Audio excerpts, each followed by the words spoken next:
Hello everyone, thanks for joining this course. In this course, basically we are going to focus on enterprise routing services, implementation and troubleshooting. Now, what are the agenda? What are the topics we have here? You can see that 35% weightage for layer 3 technologies such as OSPF, EIGRP and BGP. So not only that we should have thorough understanding about the protocols, layer 3 protocols, but we should know the troubleshooting scenarios, use cases, steps as well. Then you can see that 20% weightage is for VPN technologies. Next 20% weight is related to infrastructure security, because security is really very important. We should know that how we can provide security inside the infrastructure network. And finally, 25% weightage related to infrastructure services. All right, so let's start with section number 1, where we have to learn about layer 3 technologies. Again, I told you that focused mainly on the routing protocols such as EIGRP, OSPF, and BGP. So what I'm going to do here is step by step, segment by segment, I'm going to drill down all these topics, and one by one, you will go and learn, understand each and every topic here. Hi there, thanks for your enrollment. We are in 1 minute ad break. In this break, I'm going to show you that I have so many courses uploaded over Udemy. And if you're going to enroll my courses, you will get 95% discount. Every month, 3 times. First week, mid of the month, and the last week of the month. I am sharing the coupons. If you go and use those coupons, then my courses related to CCNP, related to CCI, all those courses, you are going to get heavy discount up to 95%. You can see the prices are a little bit higher here, but if you go and apply the coupon, the prices will go rock bottom. So go use those coupons. Suppose if you don't have those coupons, then you can always ping me over YouTube. You can send me email. You can ask for those coupons. I will provide you that coupon. So get the coupon, get the discount. Some of my courses over Udemy, they are bestseller. Some of the courses are quite new, like SD-WAN automation, DNA automation, CCI data center 3.0. Those are the new uploads as well. So please go, continue your learning, take the coupon, enroll my courses, and study well. All the best. Hello, everyone. Thanks for your enrollment. You can go and enroll my courses over Udemy. You can go and subscribe me over YouTube as well. But either Udemy or YouTube, whenever you're watching my courses, obviously you are looking for the documents. So what I have done, I have created this giganetworkers.in blog site where I created different menus related to different courses that I have at various platforms. So for example, if you're looking for CCNP SD-WAN document, you can go here inside Cisco CCNP and can see that you have CCNP SD-WAN. You can go and click there, and then you will get all the documents related to CCNP. So once you scroll down here, so not only that I have uploaded the documents here, but you will get the video link as well. In 1.1, we have to understand about troubleshooting the administrative distance related to routing protocols. First of all, we'll go and understand about the administrative distance, what's the use of administrative distance, how it is working. And then in the upcoming section, we'll go and understand the troubleshooting strategy related to AD values.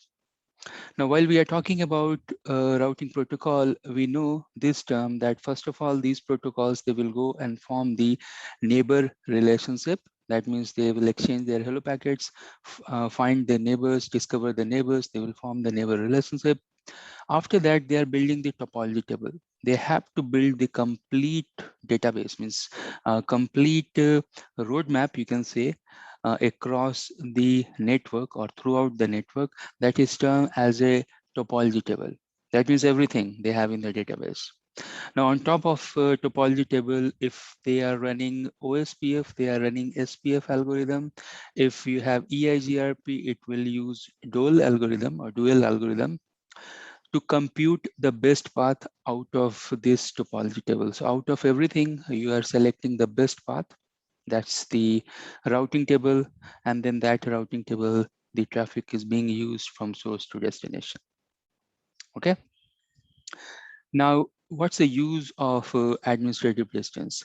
We know that all the protocols, they are associated with AD value, and this is one of the factor inside that how the devices, they are selecting the best path, correct? So the point being here is this, that administrative distance is nothing but it's termed as a trustworthiness or the believability of that particular route.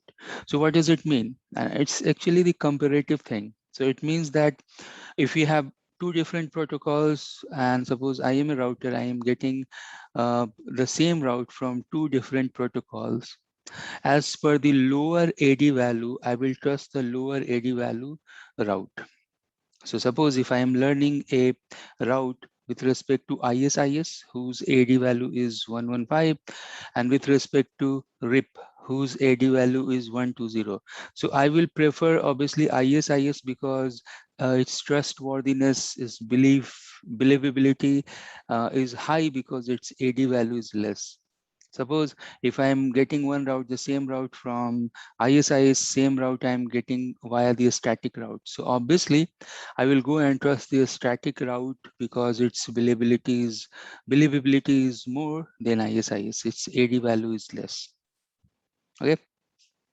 So now, do we have any mechanism that we can go and tune the AD value? Because the um, the AD distances, AD values, they have a local significance. So how I am learning, can I go and change it? Yes, we have the option that we can go and use the distance command to tune the AD value, but use it with caution, because if we are not using it with uh, proper degree of administration, or if we're not using it in a proper manner, there are chance that it will create routing loops, black hole in a network. So if you are using the distance value, use it properly. You should know as a network engineer that where we are doing this path manipulation, how we are doing this path manipulation. Now, before showing this distance command, you can see one example here. So I am at router R1, I am getting one route. So you can see with the EIGRP, whose AD value is 100. So two routes are coming. One is coming with EIGRP, mark as a I, and one route is coming, same route is coming with a RIP as well. So 10.0.0.0 and 10.0.0.0 is coming via RIP, is coming via EIGRP. Since EIGRP having AD value 100 and RIP having AD value 120, so EIGRP is winning. So that's why you can see here in the routing table, the EIGRP routes getting installed either in R1 and R2. Both places you can see that EIGRP routes, they're winning. Now, if I go to R1, so you can see I'm in R1. If I go inside the RIP and if I change the distance, so RIP distance, now I am doing the manipulation. I'm making it 90 instead of 120. So that means that R1, now when R1 will learn the route, you can see that AD value is 90. And now you can see that it is, this R1 is learning the same route via the RIP protocol. Although if you go and check the R2, still R2 is learning via EIGRP. Correct. So it is using, if you go and change the trustworthiness, that means that you are manually changing how the routers, they are getting learning the routes. That's a one use case while we are doing some sort of traffic engineering, some sort of path manipulation or AD manipulation. The other important use case we have with AD value is the failover scenarios. Sometimes we are using it as a fallback link. So what does it mean? It means that we can go and utilize this with a static route. So in a static route, you can see that I have one primary path, but suppose if that primary path will go down, I have put one entry here in my routing table, the static route whose AD value is 250. So that means that my primary link or maybe Ethernet link, if it will go down, then it will go and use this dialer interface. It is not being used in first place because you can see it's a 250. It's way higher than whatever protocol we have. Now, if you go and use this, that means if my primary link will go down, this dialer interface will come into the picture because now this dialer interface is being used as a fallback interface. All right, so let's stop here and we'll continue the troubleshooting section in the upcoming video. Hi there, thanks for your enrollment. We are in 1 minute ad break. In this break, I'm going to show you that I have so many courses uploaded over Udemy. And if you're going to enroll my courses, you will get 95% discount. Every month, 3 times. First week, mid of the month, and the last week of the month. I am sharing the coupons. If you go and use those coupons, then my courses related to CCNP, related to CCI, all those courses, you are going to get heavy discount up to 95%. You can see the prices are a little bit higher here, but if you go and apply the coupon, the prices will go rock bottom. So go use those coupons. Suppose if you don't have those coupons, then you can always ping me over YouTube. You can send me email. You can ask for those coupons. I will provide you that coupon. So get the coupon, get the discount. Some of my courses over Udemy, they are bestseller. Some of the courses are quite new, like SD-WAN automation, DNA automation, CCI data center 3.0. Those are the new uploads as well. So please go continue your learning, take the coupon, enroll my courses, and study well. All the best. In this section, we are going to understand troubleshooting related to route redistribution, and I'm going to add administrative distance troubleshooting as well in that redistribution topic. So overall, we are going to cover 1.1 and 1.4 in this particular section. Now, before doing the troubleshooting, before checking that what actual troubleshooting we have, means I have prepared the lab here. So before going to the lab related to troubleshooting route redistribution, I just wanted to cover up first of all what is route redistribution and why we need it. Okay, we need route redistribution. Why? Because suppose if you are in multi-protocol environment, so there are chances that in the organization, you may have different protocols running, OSPF, EIGRP, and some others as well. Now, if you want to learn or exchange the routes in between different routing protocols, then we have to go and enable we have to do the route redistribution. So suppose EIGRP, if you want to send to OSPF, OSPF, you want to send to EIGRP. We need to do the redistribution. Now, there are some very important points that we should understand while doing the redistribution.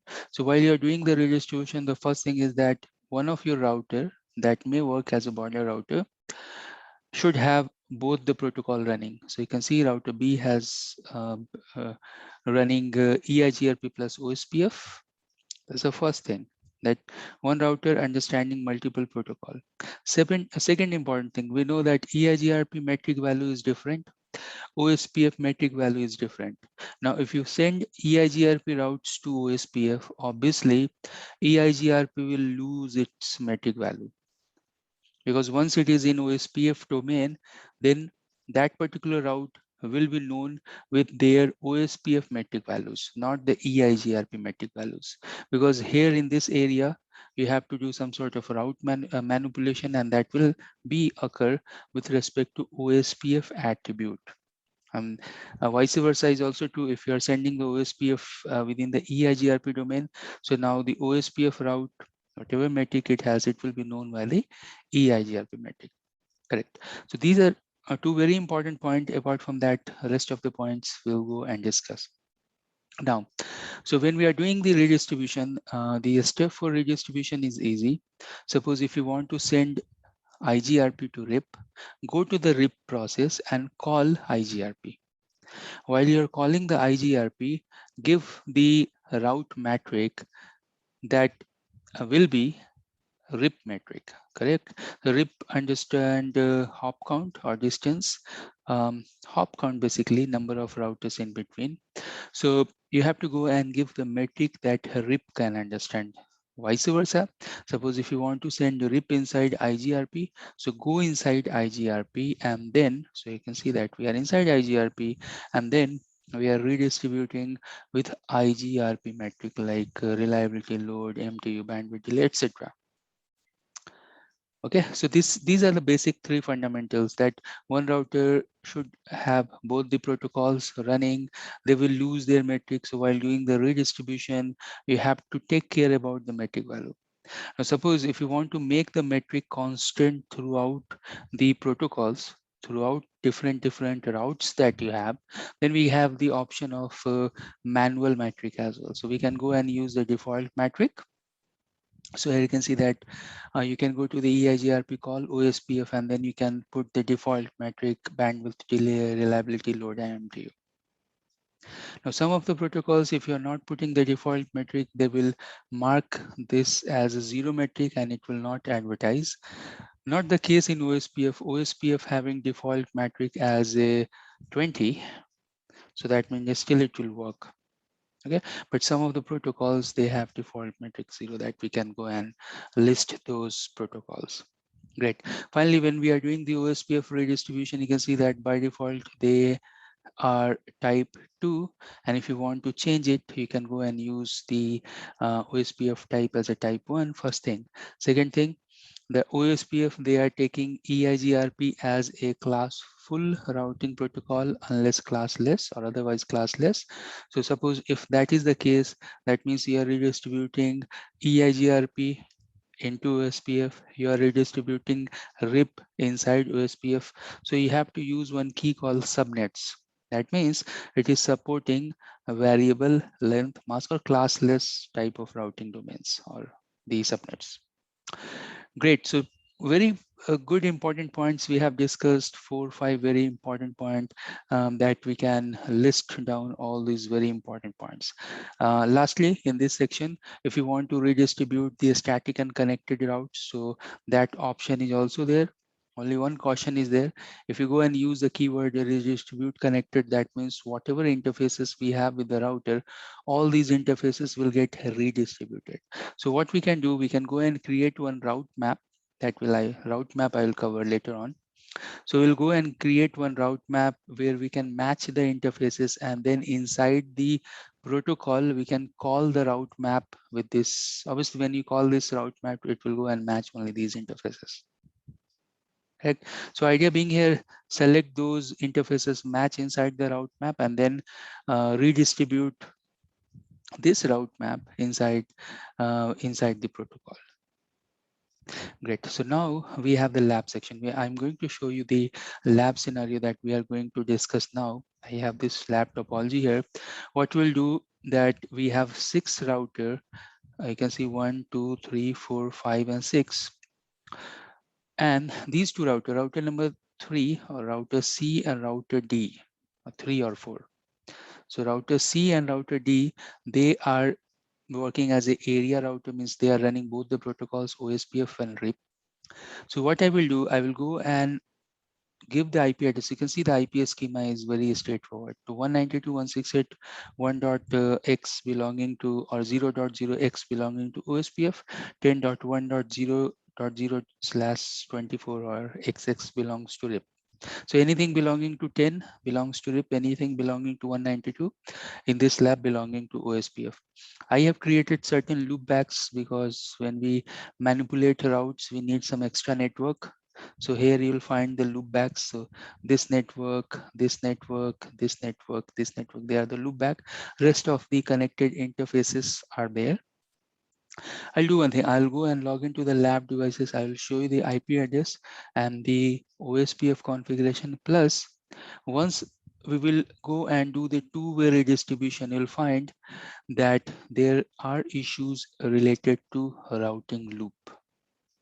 Okay, so first of all, what I will do, I will show you the configuration, and next section we'll go and discuss about the issue that we have. So here I am in the router number 1. You can see that IP address schema. It's easy and straightforward. And because this is router 1, so it is running only OSPF. So you can see that I'm advertising the OSPF. I just wanted to highlight. So here you can see that OSPF is running here. Okay. And let me quickly go and run the same command in all the routers. So I can go to router number 2. And here also I just wanted to show you the IP first. So IP is over the interface and the loopback. Then you can see the router configuration means OSPF configuration. Although we have network only 3, 4, and 5 here. We don't have 1.0 and 2.0. So leave these two lines, first two lines. The rest is okay. Then I can go to router number 3. Oops, and show IP int brief. You can see here router number 3 is working bridge between OSPF and RIP, and you can see the protocols that are running here. So you can see that inside OSPF I am calling RIP with the metric with the subnets keyword, and inside OSPF I am calling, so inside RIP I am calling actually OSPF, and inside OSPF I am redistributing or calling RIP. So two-way redistribution is happening here, easy and straightforward. Finally, we can go to router number 4, the bottom router in the diagram, and you can always refer the diagram. So you can see we have checked router 1, router 2, router 3. We are checking that also running both the protocol, and here also you can see RIP and should see RIP and OSPF. So OSPF we are calling RIP, and RIP we are calling OSPF. I can see some distance command is there that I don't need. We need this distance command later on. So let me quickly go and remove this. I don't need this distance command. We will check later on the usability of this distance command. All right, and then let me quickly verify. Show run section router. Let's see, show run is a little bit slow here. All right, so RIP calling OSPF, OSPF calling RIP. That's okay. And then you have two other routers. They are purely inside the RIP domain. Correct? So here you can see show run section router. And likewise, the last device, router number 6. Here also you can check that the configuration, the interface configuration, and the router configuration. Okay, now since we have done two-way redistribution, so if you go and check the route over R3, so if I go here and check show IP route, you can see that router number 3, they are learning some network related to RIP via OSPF, and that is not good. Likewise, if you go and check show IP route for router number 4, we'll see that it is learning more routes via OSPF. That is not good. So in next section, we'll go and discuss about that, why this loop is happening. And next we'll go and remove certain problems from the network. We will see that what options we have to correct from such loops. In this section, I'm going to show you that what problem we have if we are doing the redistribution, and in the redistribution, if different protocols having different AD values, we know that lower will be selected. Now here you can see in the diagram that one side we have 192 network running OSPF, other side we have 10 network running RIP. Now when we'll do the two-way redistribution, a RIP network will come inside OSPF. Now since we have done the redistribution, obviously we want to send OSPF to RIP as well, but that's the thing. Now what will happen, and if you go and focus to this particular router, so what will happen that any of the routes, so for example 10.13.0, that is coming here 10.13.0.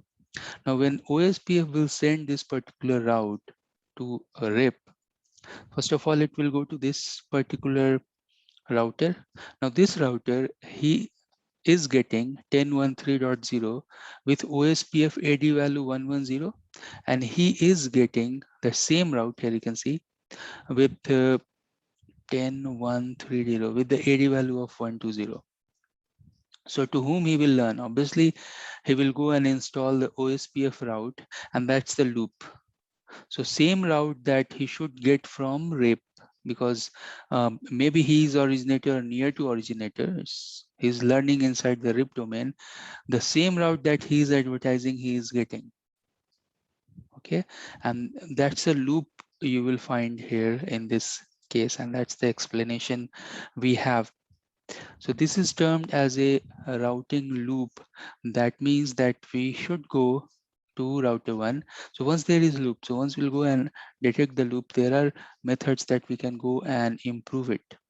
Correct. So I'm going to show you in the lab that once we will go and detect the loop, so I don't want to learn OSPF route in this interface. So I'll go inside router number 3, and I will use one distribute list applying in this direction, that in this direction I don't want to learn these routes. That is the RIP routes. That is one way. The second way that we can improve this, that we can go and lower the RIP AD. So lower the RIP AD means we'll go and make the RIP administrative distance as less than OSPF 70 or 50 or 40, etc. So that means that when this router have to learn the network, he will see OSPF coming with 110, RIP route that is coming with maybe AD 50. So that means it will go and install the RIP route, because we are changing the AD distance here, or maybe we can go and increase the OSPF external AD value to more than 120. Okay, so these are the methodologies we have. I'm going to show you this this particular section, that how we can go and use the distribute list feature inside router number C, even router number D as well, or router number 2, router number 3, and router number 4. So R3 and R4, we are going to apply this particular rule. So let's go here. Let me quickly show you the problem first. If we are inside the router number 4 or 3, and if you go and check show IP route, you should learn 10 network. You can see 10 network is coming via the OSPF. That should not be the case. It should be a learning with the RIP process. So I'll do one thing. I'll go here, and first of all I'll go and create the access list. So access list 40, and then I want to deny certain routes. So I want to deny 10, 2, 3, 4, 0. So we can go and give this network 0, 0, 0, 255. Let's create the ACL first, and then 3, and then 4 and 5, because these are the network belonging to RIP. Once we deny this, apart from these routes, what we want to allow everything. So I'll create one more statement that will permit everything except these routes. So permit any. Now, once we have the access list like this, then what we can do, we can go to the OSPF process, And inside OSPF process, we can go and use the distribute list. I want to apply in this particular interface. Oops. This particular interface, that is Gigi 0/1, because this interface we don't want to learn. Even here you can see that all the routes, all the RIP routes, my router is learning from this interface in terms of OSPF. So now we'll go and create the distribute list. Distribute list for 0. Let's see the options that we have in the inbound direction. And then the gig interface 0/1. Let's check the route. Do show IP route.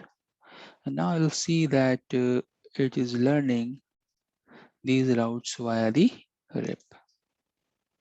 Okay, so this is the routing loop you can see, and with the distribute list, what we have done, that we have corrected that particular loop. Now let's do this thing.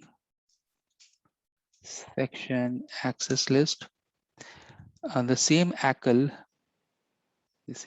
call 40 that we have created, correct? Same ACL I will go and create inside router number 3 as well. And then we'll go to router OSPF 1, distribute list for 0. And then we can go and apply this in the inbound direction to the gigabit Ethernet 0/1, correct? 0/1, and then we can go and check show IP route. Great. So you will see once the protocol will get converged, we are blocking OSPF on this interface. I should have a RIP route coming here. I should have RIP first of all forming. Show run section RIP. Do I have RIP which is getting learned here, or if some issue with any of the interface? But yeah, overall you can understood that the process that is working here. So if I go to router number 3 and let's see that what interfaces we have. So 0/2 part of this interface, 0/2 should have correct routing and all those configure.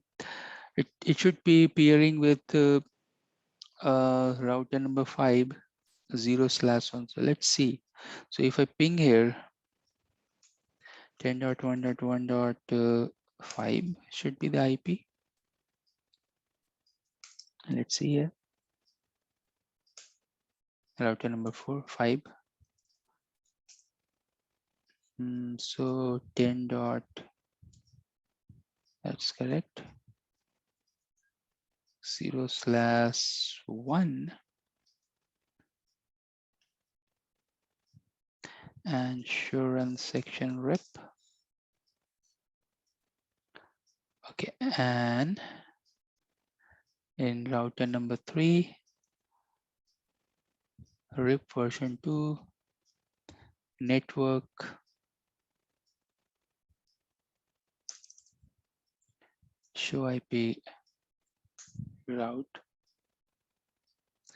So you can see that it took some time to converge because RIP hello packets, they have some delay in that. But you can see that 23-second back, we have this routing update. Great.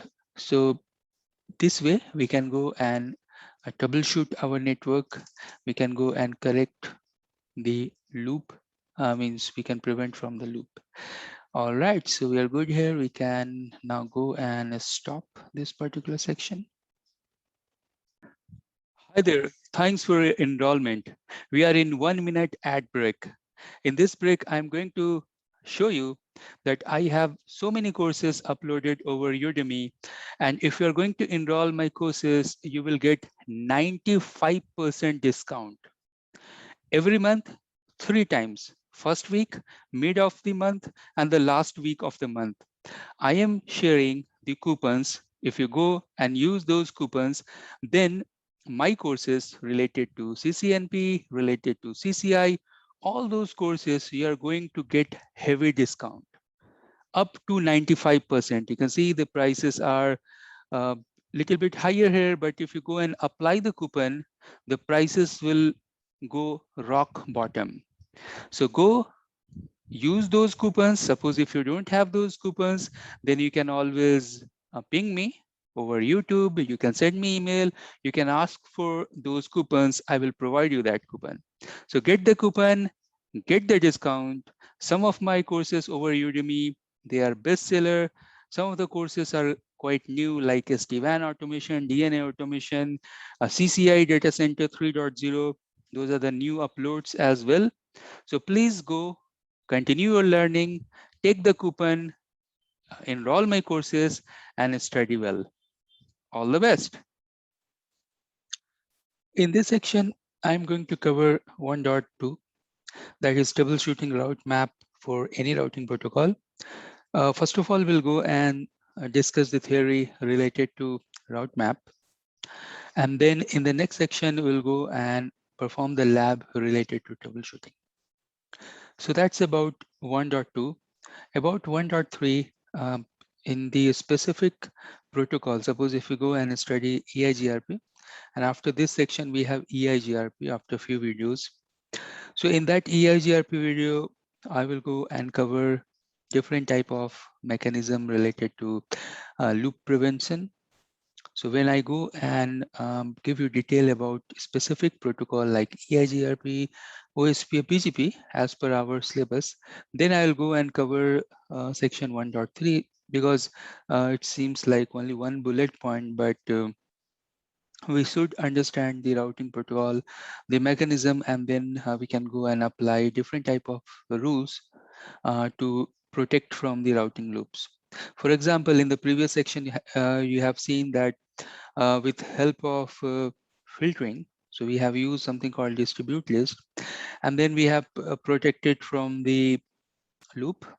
And in upcoming section, in upcoming lab section, I'm going to tag a route map with the tagging. So route map will understand in this recording, and we are going to use some sort of tag. Tag is nice way to protect from the loop, and we'll perform the lab task. So slowly we'll build the concept and we'll perform the troubleshooting lab as well.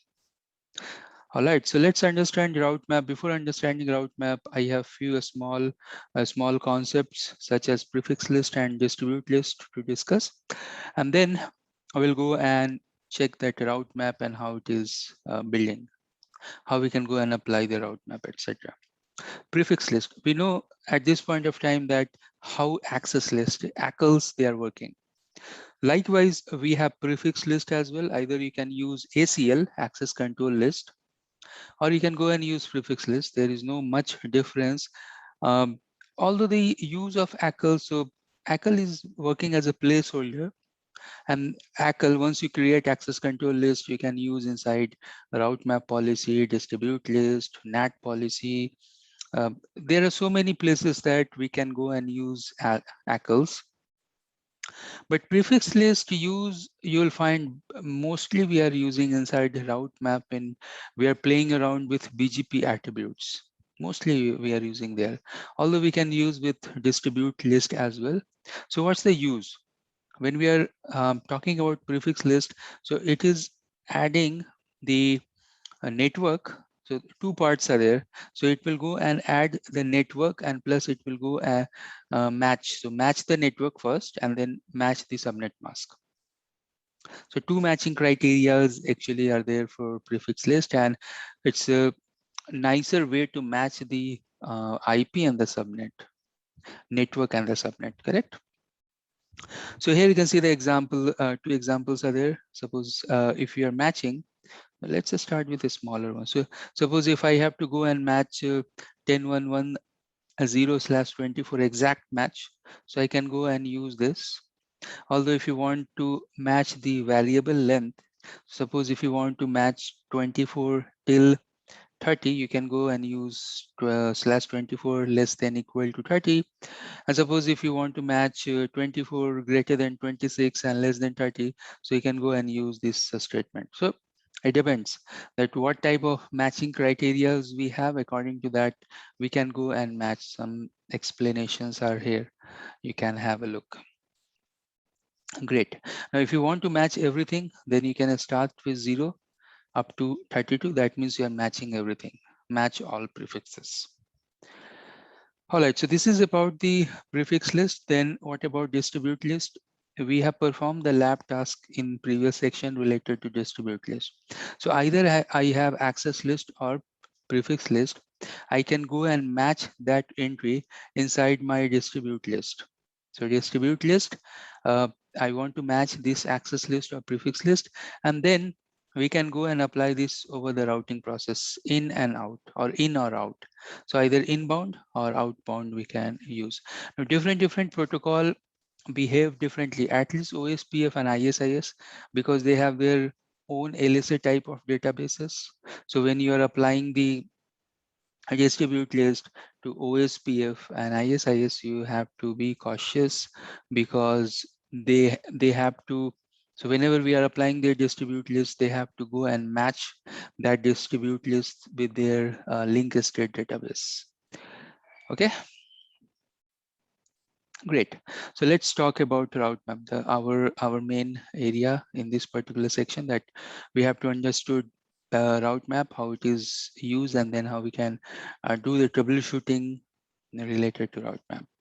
Route map, clearly you can see here in the slide that they are going to control the redistribution between routing protocol, one big use of route map. Other big use, playing around the attribute with respect to BGP. And it's a huge, because BGP itself is a big protocol. It is something we are telling that BGP is a protocol for internet. It's a huge, it's too many attributes BGP having. Now we can go and match and set the attributes related to BGP with respect to route map. So if you want to tune the BGP attributes, route map is the best tool. And then finally, we can go and use the policy-based routing as well. We have separate section for policy-based routing, PBR. So we'll go and discuss more in that particular section. Okay, great. So how the route map is working now, it's actually easy.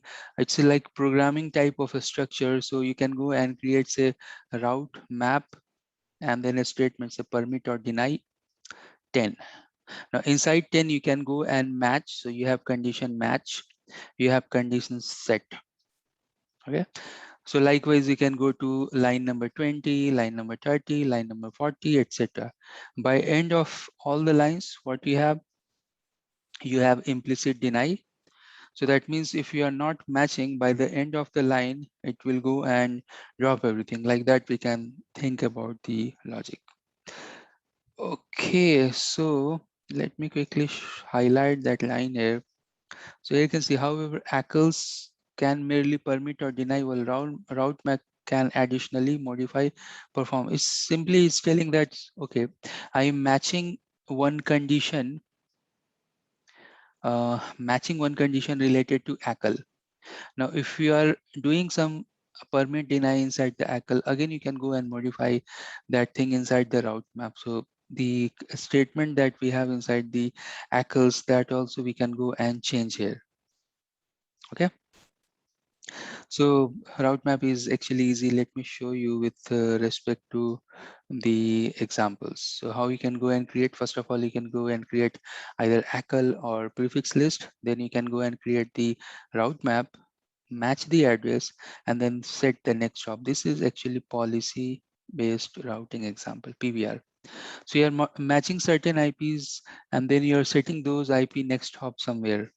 So these IPs, they will think that their next hop. So suppose if you have multiple next hop, you can go and apply this policy on this interface. So for some subnets, the next hop will be this, some subnet next hop will be this. So next line, again, you can go and create the access list too with IP addresses like 2111, etc. and next hop 2.1. Okay, so you can go and change the next hop attribute as well with related to route map. That's one example. Apart from that, I'm going to show you all three examples I have in this video. Now before reaching there, let's discuss a little bit more about route map. So route map, we can write our points. So first of all, we are creating the policies with respect to sequence. So sequence 10, 20, 30, etc. We are matching. You can go and use the match and the set commands, correct? Now, if you go and match the ACLs like 1, 2, 3, suppose you have ACL1, ACL2, ACL3, or ACL, ABC, whatever name of ACL, if you go and give like this, that means it will go and match the OR condition. This means it is matching the OR condition. Now, if you go and give that match statement line by line, so line 1, line 2, line 3, like that. So this will go and match the AND condition. We know that what is the use of OR and AND. OR means either this or this or this. AND means everything has to match. That's the AND condition. Okay. So how we are writing the policy, it is also very important. Then what we can do, we can go and set. So you can see that we can go and match the address. We can set the weight. We can set the preference. This is related to BGP configuration. So let me show you one by one all these examples.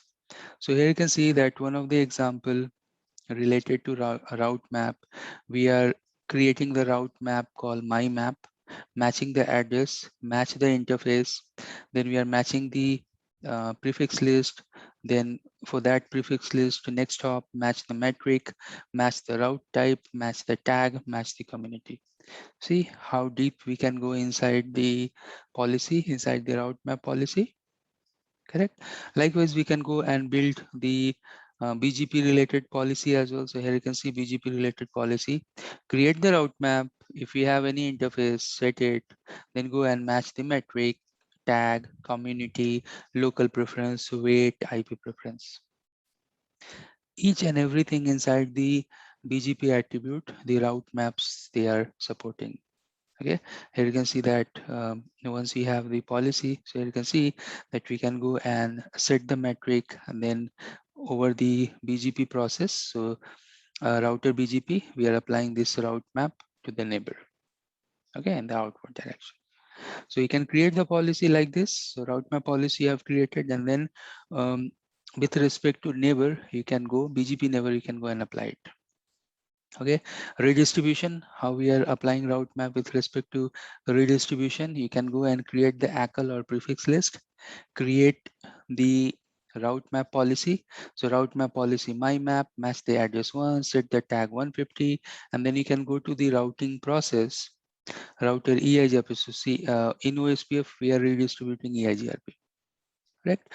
So go to OSPF, redistribute EIGRP 10, metric subnets, these things we have discussed earlier, that if you are redistributing RIP or IGRP or EIGRP, you have to go and use subnets and then route map my map. That means this program will call this program, and this program will call these ACLs. Like it's like different objects you are creating in terms of programming. So this is one of your object which is called here. So it will go and check his own name, and then it will go and call this ACL. Great. One last example I have related to PBR, policy-based routing. Again, it's easy. Now you can create the route map policy. First of all, create the ACL, create the route map policy, permit 10, match the address, set the next hop, and then this policy you have to apply over the interface. So here you can see, build the policy and then apply the policy. In case of PBR, policy-based routing, we are applying the policy to the interface.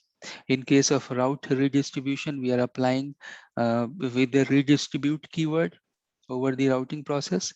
And with respect to BGP, we are applying to the neighbor, either inbound or outbound. Okay, great. So this is the usability use case with the route map. We can stop here, and in the next section we have to work on one troubleshooting ticket. In this section we have to work related to route map troubleshooting. So I'm going to show you how we can go and check the steps when we have issue in a network with respect to route map. Maybe redistribution is not working with respect to route map properly. How we can go and tag, how we can go and check different type of attributes related to route map, and even if we want, we can go and do the filtering as well. So all these steps related to troubleshooting, I'm going to show you in the lab. Now, before starting that lab, I just wanted to give you the hint here that what we are going to do perform in the lab. So you can see that we have the lab setup, and previously we have done a few of the lab tasks here. Now, in this particular lab, you can see that we have two different routing domain, OSPF and RIP. And in previous section, we have done some sort of redistribution in between them. But while doing the redistribution, we found that a routing loop start occurring, or maybe chances that for router number 2 to reach router number 1 loop back, he may go via RIP and then he will reach to router number 2 loop back. This is termed as a suboptimal routing or suboptimal path, because he is not believing or trusting to its direct peer, although he is finding better way, is less metric or some loop or some suboptimal path to reach to that particular destination. So how we can go and remove the loop with respect to tagging? Tagging is one nice feature we have inside route map. We can tag the routes, and while sending or receiving, we can use that tag. So what I can do here, I can go in this lab setup. I will tag OSPF domain as a 44. So OSPF route, whenever they will go to other domain, those routes, they will get tagged with tag 44. And RIP protocol, we are going to tag a RIP with tag 33. That means when the RIP route will go to other domain, they will come with tag 33.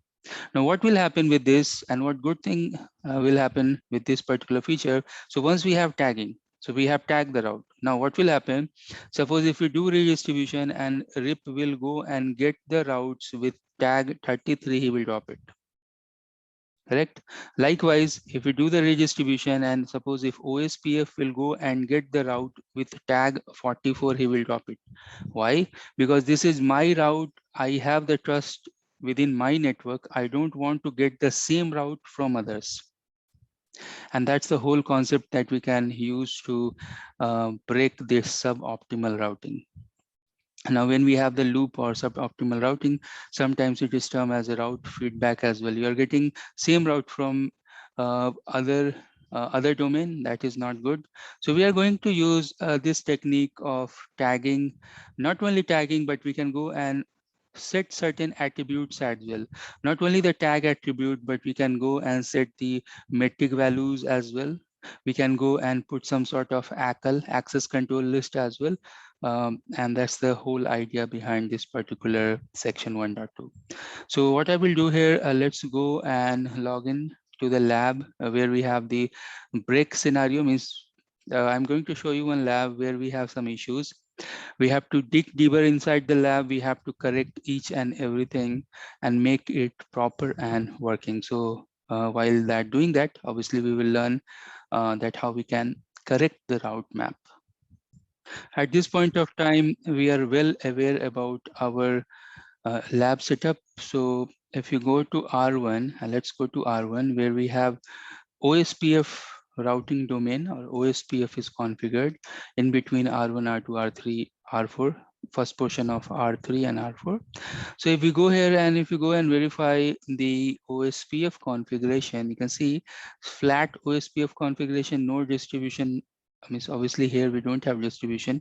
We have distribution on the border routers like R3 and R4, but in R1 and R2 you do not have redistribution. But if you go and check show IP route, do I am getting routes from a RIP domain? Let's see.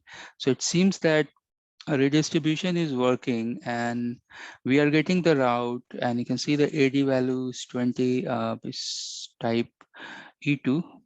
That's good. And if we go and check R6, let's see in R6, do R6 getting the routes from OSPF? And let's see. So here you can see that R6, it is not getting the routes from OSPF.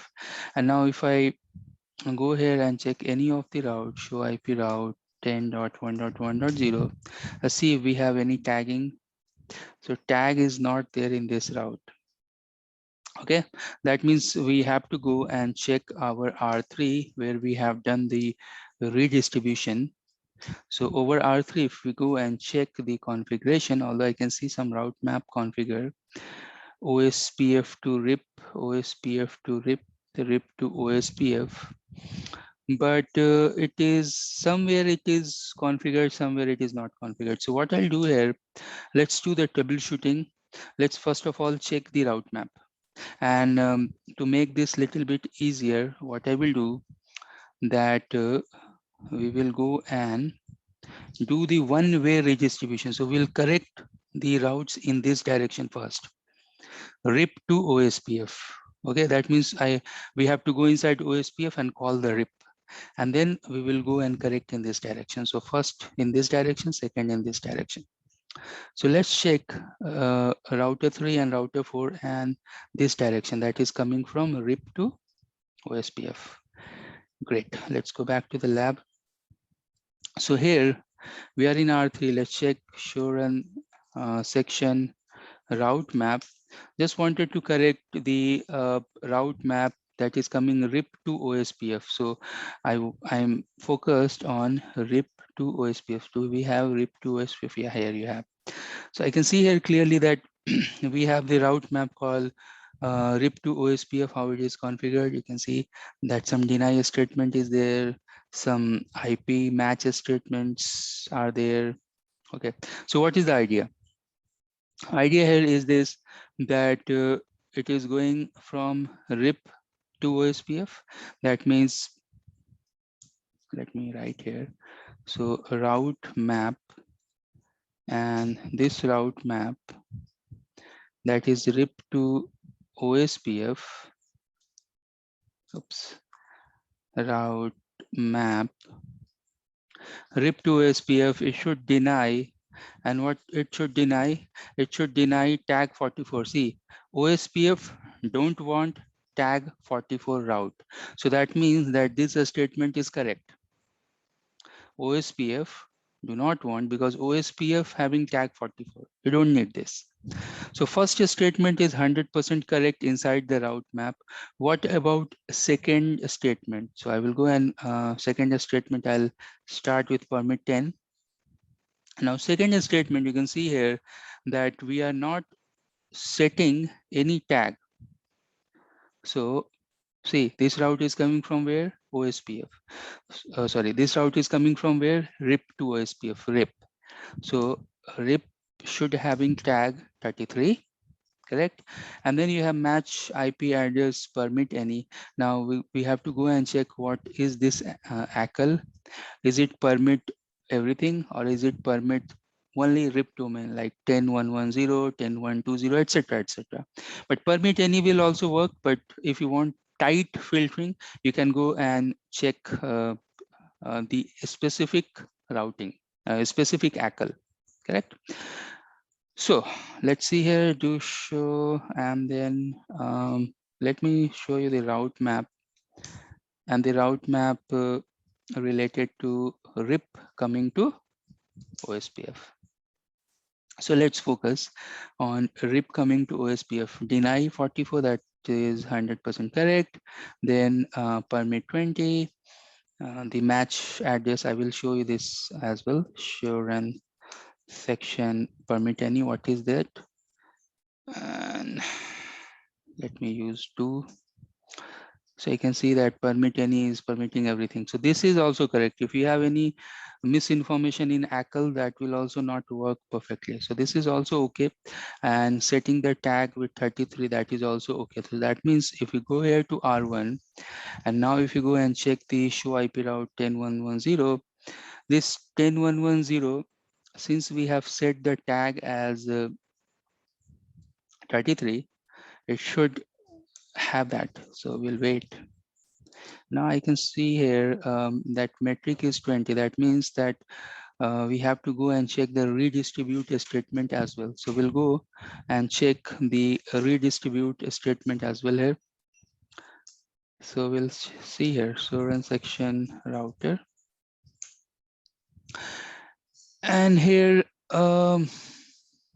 redistribute. So we are going inside router OSPF 1, and then we need to redistribute. See, we have two options here. Either we can redistribute RIP and set the metric value here, correct?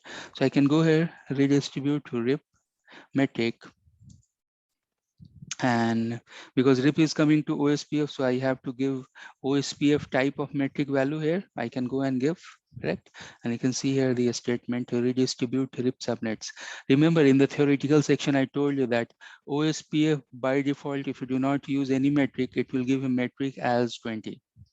And that's the reason here you can see that this metric value is 20. Okay. So the metric value is 20 by default because we are not giving any specific thing.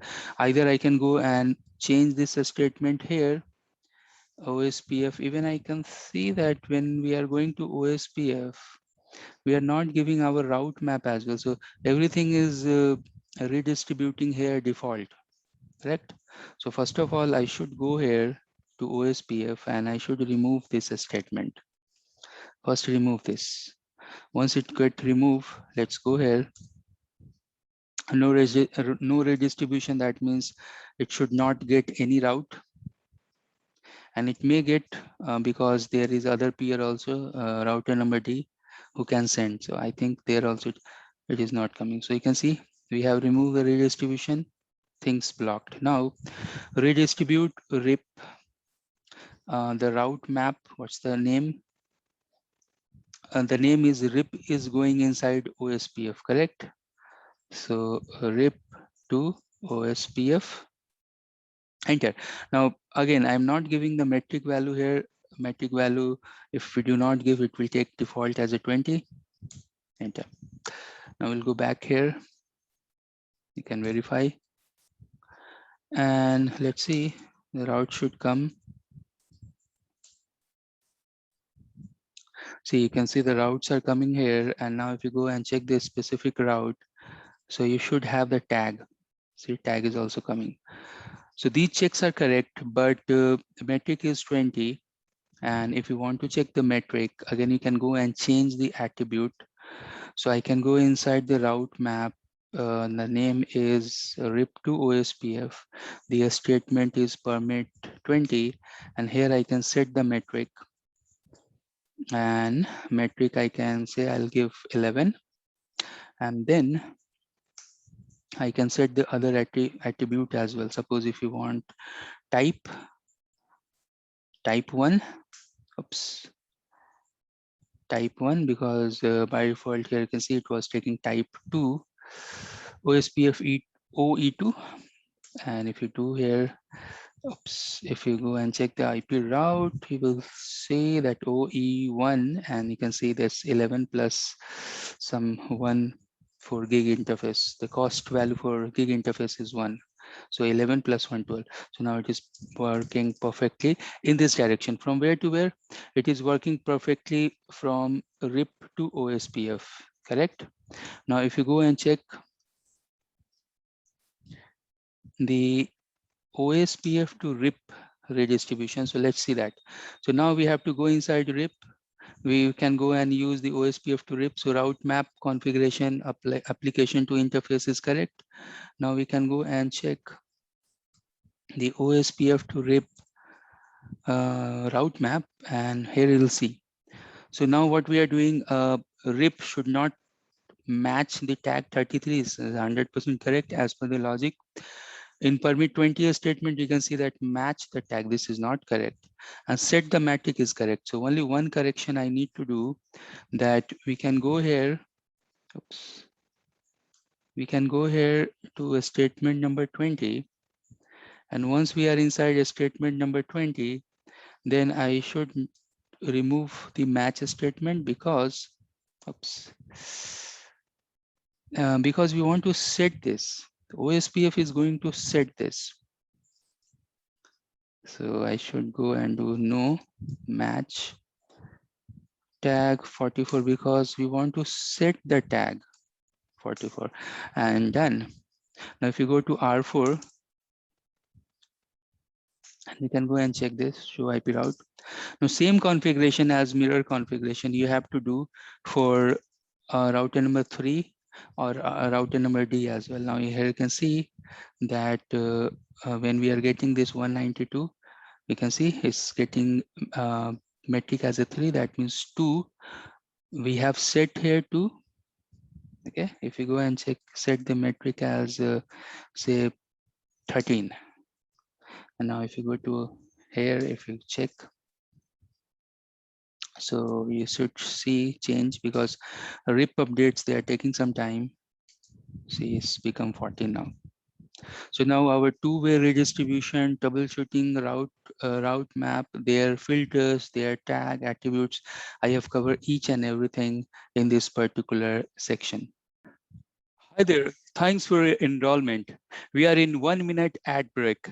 In this break, I'm going to show you that I have so many courses uploaded over Udemy. And if you're going to enroll my courses, you will get 95% discount. Every month, 3 times. First week, mid of the month, and the last week of the month. I am sharing the coupons. If you go and use those coupons, then my courses related to CCNP, related to CCI, all those courses, you are going to get heavy discount up to 95%. You can see the prices are a little bit higher here, but if you go and apply the coupon, the prices will go rock bottom. So go use those coupons. Suppose if you don't have those coupons, then you can always ping me over YouTube. You can send me email. You can ask for those coupons. I will provide you that coupon. So get the coupon, get the discount. Some of my courses over Udemy, they are bestseller. Some of the courses are quite new, like SD-WAN automation, DNA automation, CCI data center 3.0. Those are the new uploads as well. So please go, continue your learning, take the coupon, enroll my courses, and study well. All the best. Let us see that what we have covered so far and what are the topics I'm going to cover in this section. So we have covered 1.1 troubleshooting AD value. Then in the previous section, we have done the troubleshooting related to a route map. And even we have done troubleshooting related to loop prevention as well. Now loop prevention with respect to route map tagging, with respect to distribute list, and with respect to if you want to change the AD distance values. Okay, so all these things we have covered earlier. Then in 1.4, we have redistribution, troubleshoot redistribution between routing protocol. And this also very much covered in the previous section, because in previous sections, we have done the troubleshooting with respect to RIP and OSPF, OSPF and RIP. And then we have checked the attributes related to route map. We have done the troubleshooting as well. Then we have 1.5. 1.5, I'm going to put a small lab related to 1.5 inside EIGRP section. And in the EIGRP troubleshooting section, again, we will go and we will check more on the troubleshooting related to manual auto summarization. So 1.5 you will get later on in the specific protocol section. Now, once we complete up to section number 1.1 up to 1.5, then we have section 1.6 where we have to configure and verify the policy-based routing, PBR, correct? Now, we have learned this thing in route map, that in route map, we have one specific use case that with respect to route map policy, we can go and create PBR policies as well. That I'm going to show you here in this particular section.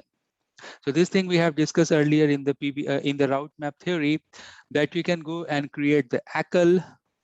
So you have the ACL, then you can go and create the route map, and inside route map, you can go and match and set the attribute. Correct. So match the ACL and set the next hop, whatever gateway you have, and then you can go and apply this policy over the interface.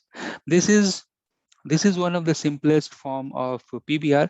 We are going to use this logic here in our lab. So what we are going to do in our lab, you can see the topology. I have one router where one portion is belonging to LAN, local area network, and other portion it has ISP1, and other portion it has ISP2. In ISP also, while going via the ISP, I have given one destination 10.1.1.3. That's the router number 6 in the lab topology. So that means when you have host 1, so these routers you can assume as a host 1 and host 2.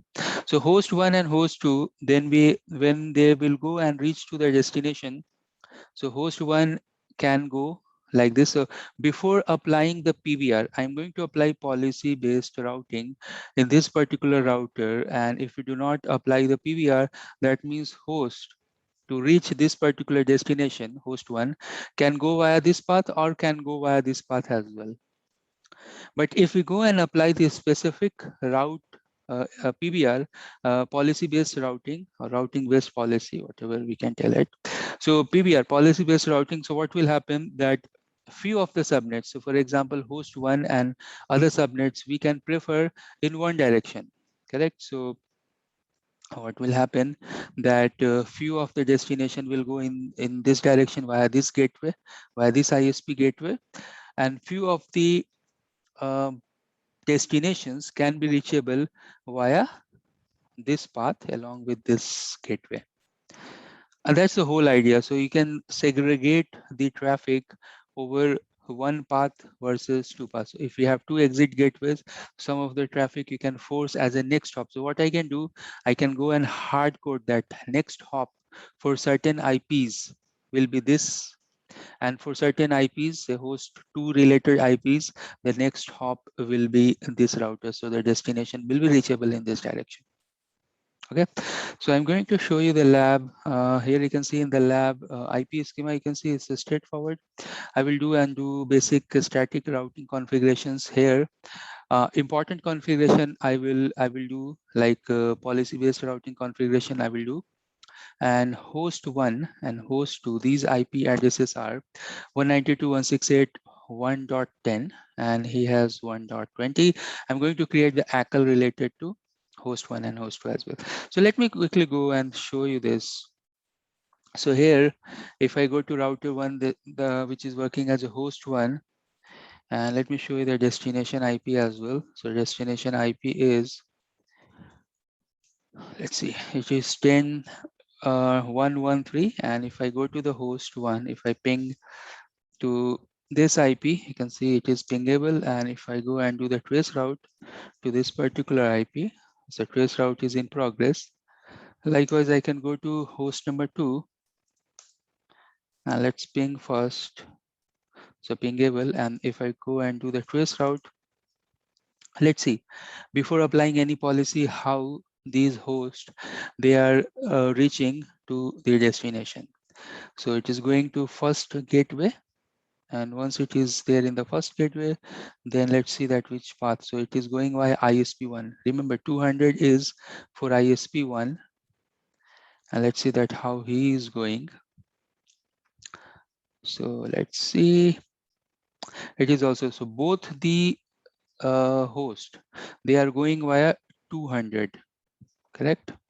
Now what I will do, I'll make the change that host 1 should go via 200, or maybe I can make this as a 201. So let's do crisscross. Host 1 will go via 202. Actually 202 is the IP.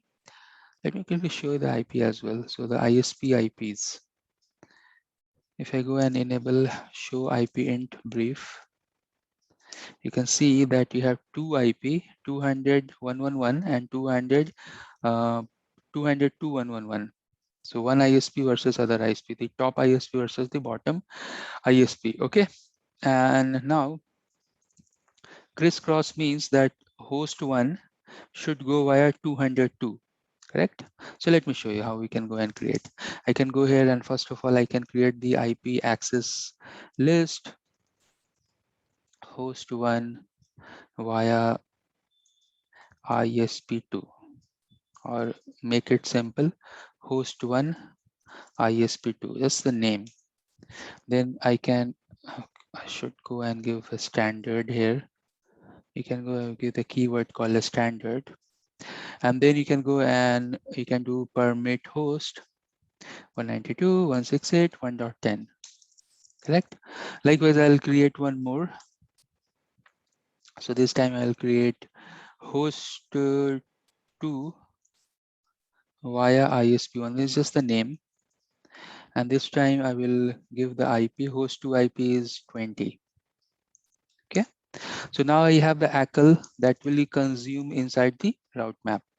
So we'll go and create one route map policy, name ISP prefer, okay, and then permit 10, match the IP address. What IP address? So host 1 via ISP2, correct? And then set the next hop, set the IP next hop will be, we know that host 1 ISP2 means 202.1.1.2. So host 1 IP, that is nothing but 192.168.1.1 is preferred by ISP2. Then I'll go and create the other statement, that is statement number 20.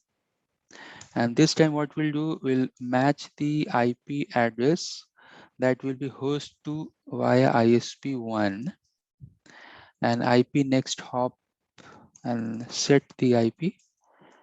Next hop will be 200.1.1.2.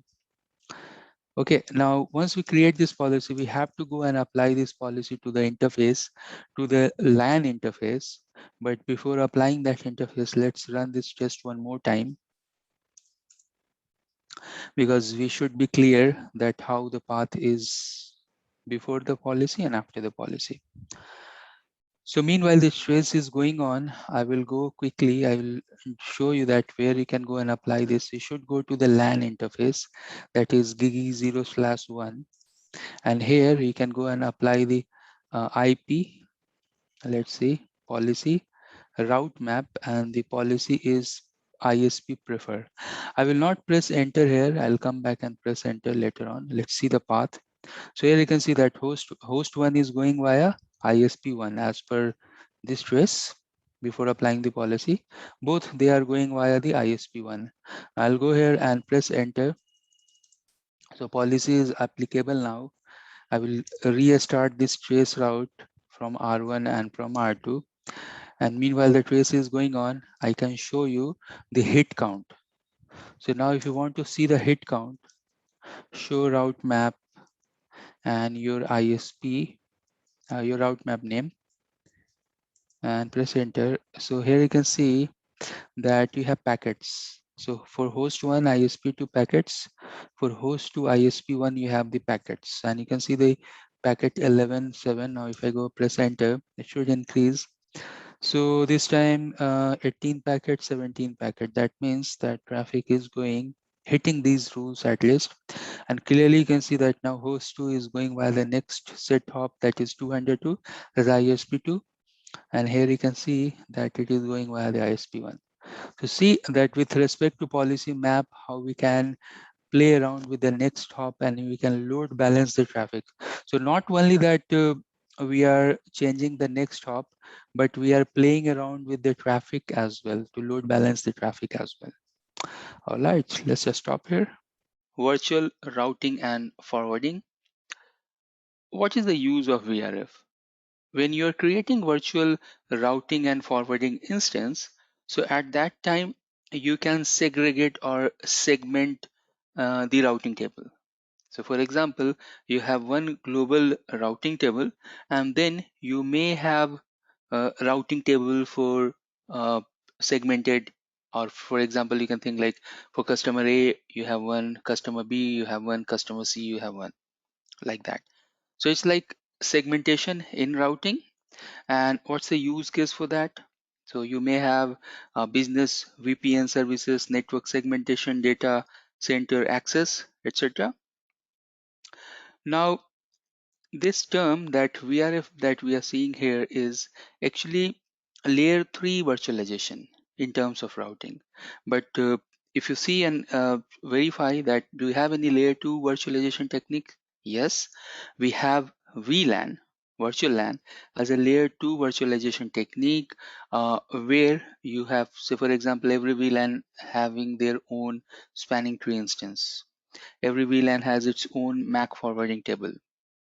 Likewise, if you go and check VRF, you'll find that all the VRFs, they have their own CIF, they have their own routing processes. Means most of the routing protocols, they are supporting VRF. And in the diagram, you can see that you have one global table and then you can have VRF.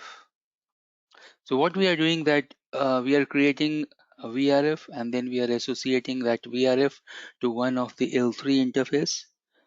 So that means that one L3 interface or one interface specifically can have only one VRF.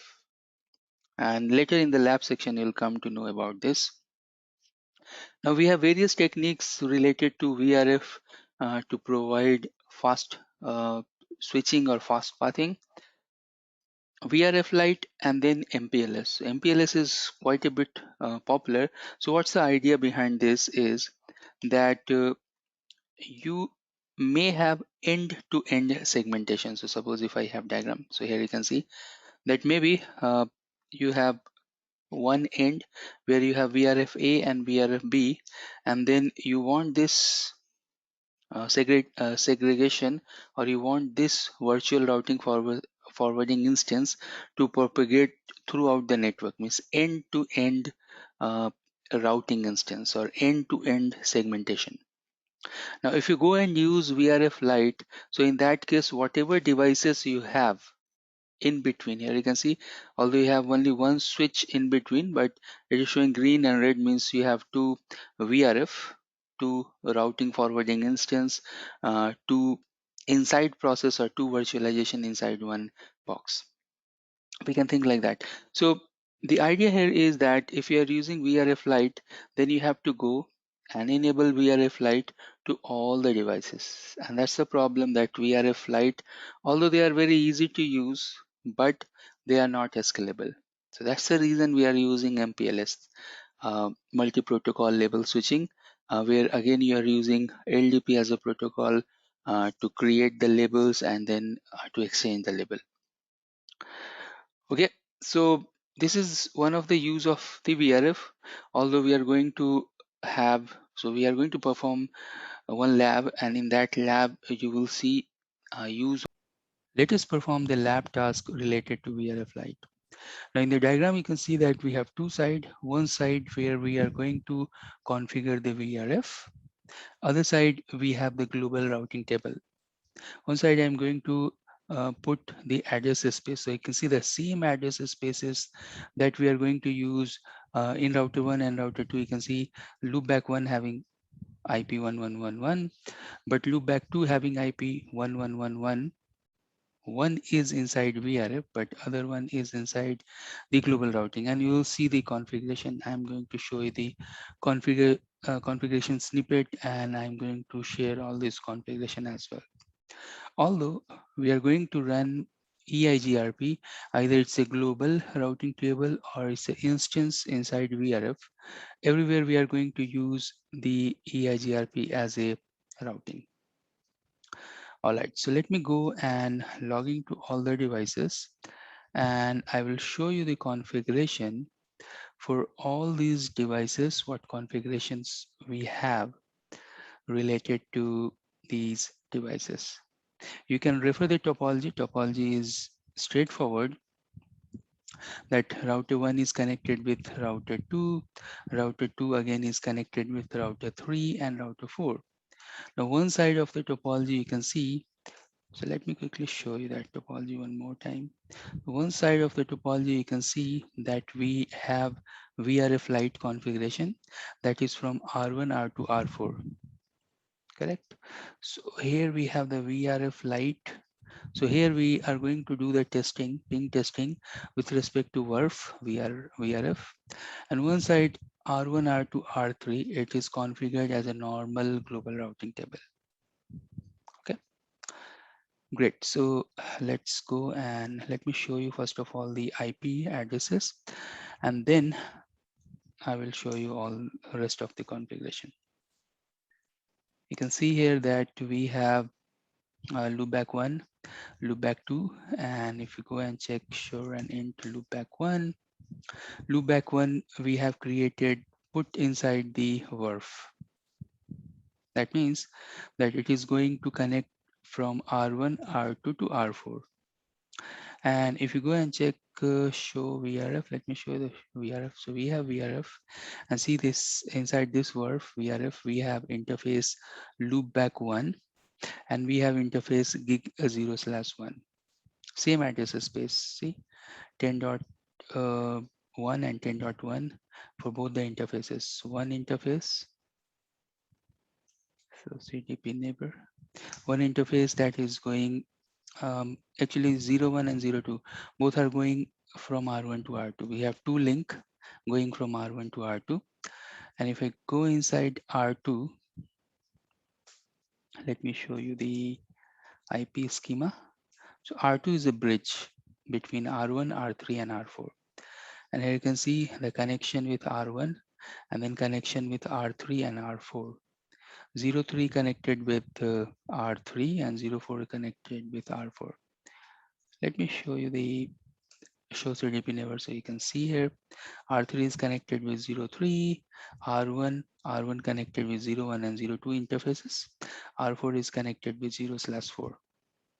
Okay, so straightforward. And again here also you can go and check the VRF show VRF. You can see the interfaces loopback 0, gig 01 that's going towards router number 1, and gig 04 that is going towards router number 4. Rest these devices, they don't need VRF Lite configuration. And here you have very easy, straightforward configuration. So here you can see that you have two interfaces. One is loopback, just to add one extra interface for testing purpose. And even in R4 as well, if you go and see, the configuration is very simple and straightforward. Now here, if you go and check the EIGRP, you'll find that EIGRP configuration is also very straightforward. We are starting the EIGRP process and advertising the network. Likewise, inside R3 also, you'll find the EIGRP configuration is easy and straightforward. But we have interesting configuration related to EIGRP here in R1. So let me show you here. We are using EIGRP, name is VRF_Lite, and then we are using the address family. First of all, you can see that we have the global type of address family. That's the unicast, this address family. Autonomous system, we are using one. And inside the topology base, you can see I'm advertising loopback 1, whose IP is 11111.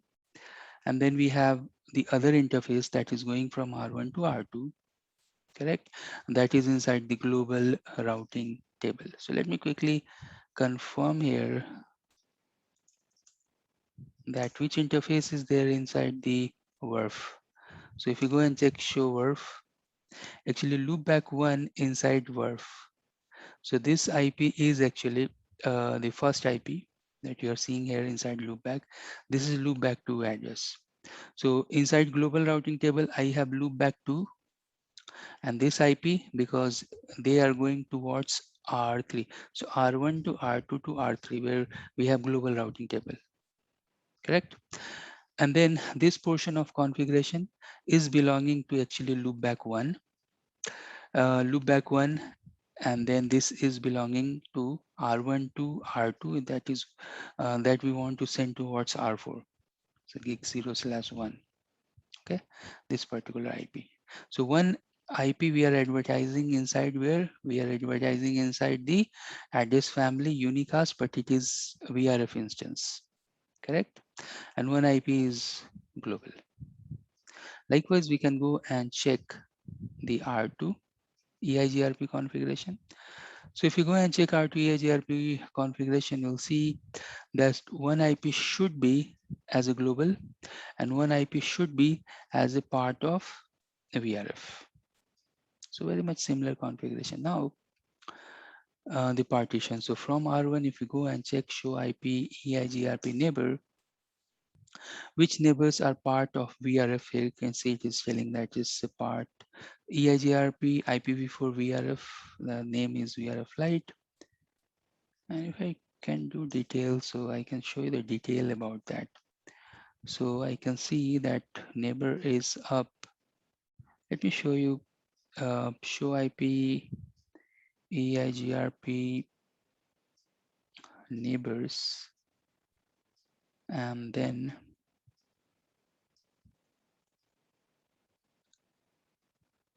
detail. If I can show you some more information about any of the interfaces that we have. Yep. So EIGRP is not in a requested interface because we are actually running network based configuration. So I can see here that one interface, that's gig 0/2, we have EIGRP enable on that, and show run section EIGRP. Let's see the configuration. All right, so 0/2, we can see that EIGRP is there. Now what I want to show you here, it's very important. So if you go and check show IP route and VRF VPN_A, you should learn the EIGRP specific route. See, router number 4, I'm learning. Even I'm learning on loopback, that is belonging to which interface. You can see it's coming via 0/1. So one specific uh, subnet that is belonging to router number 2, that is part of VPN A or VRF. So here you can see that we are learning correct routes 22224444. Now if I go here and if I do show IP route EIGRP with respect to global routing table, so you should see 3 here. You can see 3. You are seeing 222 as well because we have 2 IP addresses. Remember, one is loopback 1, one is loopback 2. One is part of VRF, one is under global routing table. Not only that we are seeing the VRF Lite, but we are seeing that the usability of IP addresses as well. So let's do the testing.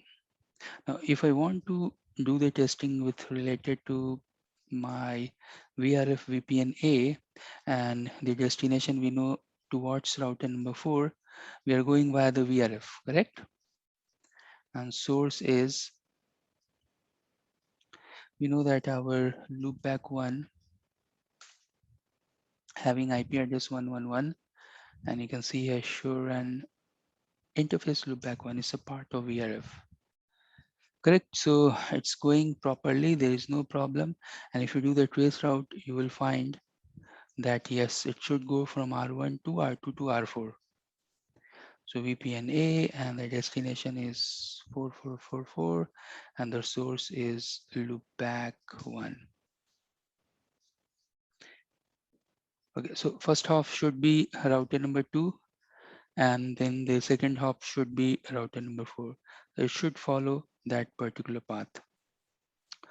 Okay, so now at this point of time, we are testing the path from R1 to R2 to R4. Now next we'll go and test the path from R1 to R2 to R3. Okay, so same type of test, ping test and trace route I'm going to do.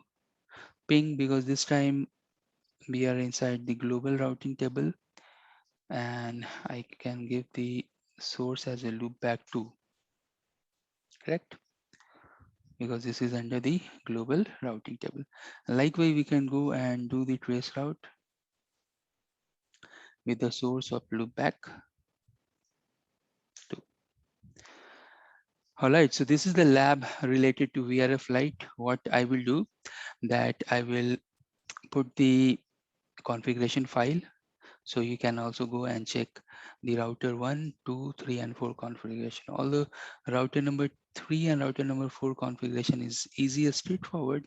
Router number 1 and 2, what we are doing, we're going inside the EIGRP address family, and then we are configuring the global routing table, and we are configuring the routing under the VRF. So here also you can see that all the test pass. That means we are good to stop this particular lab. Next important topic, we have BFD. BFD, that's bidirectional forward detection, providing fast failure detection with respect to different type of media types, encapsulation, topologies, and routing protocols. Now, how BFD is doing that, they are working in sub-seconds. So that means that if other protocol, they are using 10 seconds to send the hello packets, and then they get timers of, for example, 40 seconds to detect that the peer is not responding. With respect to that, BFD is using milliseconds to detect that. And BFD, so not only that, they detecting the failure or detecting the neighbor unreachability, etc. BFD is less CPU intensive, and that's the one very important thing. And second thing is that BFD makes network profiling and planning easier. Okay, so what are the things that BFD is providing us? BFD is providing the fast failure detection. It is less intensive to CPU. It is easier to do profiling and planning, etc. Okay, and that's why BFD is quite popular and used almost everywhere. Some of the protocol internally, they are using BFD. For example, Cisco SD-WAN, Viptela. When they are forming the IPsec tunnel, BFD is there enabled by default. That means we don't have to do anything. BFD is automated or encoded there inside the data plane to detect the IPsec tunnels. Okay, we can go to the Nexus switch and we can enable the BFD in the asynchronous mode. So now what does this mean by asynchronous mode?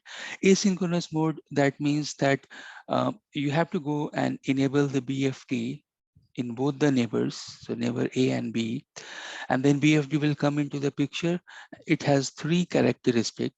It has TX, it has RX, TX that desired minimum transmit interval, RX that is required minimum receive interval, okay, and then is failure. Detect the multiplier in terms of failure. So suppose you are sending the hello packet after every 20 milliseconds and expecting that you will receive also after every 20 millisecond.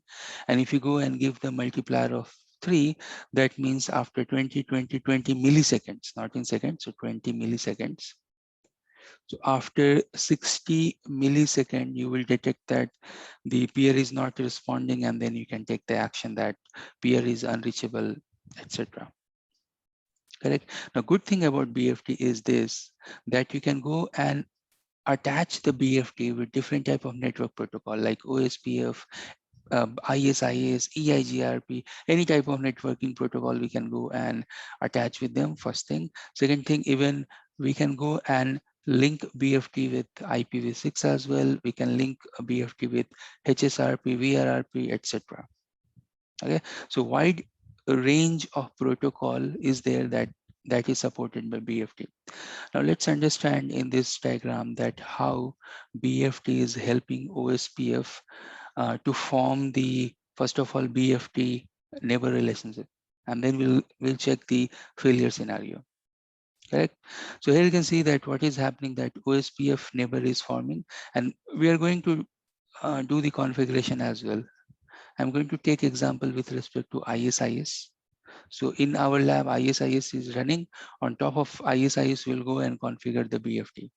So you have your OSPF neighbor, they are up and running. And then once you go and configure the BFD inside OSPF, then BFD will start working in between the peers. Correct? Now, what will happen if there is failure? So in case of failure, because we know that BFT, they are working in sub-seconds, okay? And OSPF hello timer is much more higher than BFT, that thing we know. So what will happen that once you establish the BFT session in between two neighbors, and you can see here that as per your OSPF BFT configuration, you have established the BFT relationship or BFT session in between two neighbor, correct? Now, what will happen, suppose if you have any type of failure, you can see the failure is there, some link issue, unreachability, high CPU, device reboot, etc. There may be so many different type of failures. So in that case, the BFT, they are sending, receiving TX, RX, and then the multiplier in between. So after three consecutive uh, multiplier, I mean, suppose if your multiplier is 3, so after 3 consecutive transmit, you are not getting any receive, and then you detect that, okay, after maybe 100 millisecond, you find that the peer is unreachable, correct? And we know that 100 millisecond is 1/10 of second. So once the BFT will detect as a lower protocol, then it will go and inform the upper protocol. So BFT will go inform OSPF that your neighbor is unreachable. You have two options. Either you shut down the neighbor, that means you break the relationship with the neighbor, or you reconverge your protocol and try to find some other way to reach to the neighbor. Okay, and that's why the convergence will be faster with BFT. BFD is helping protocols to do the convergence. Uh, if you have alternate path as a routing protocol, then you can go and look for the alternative path.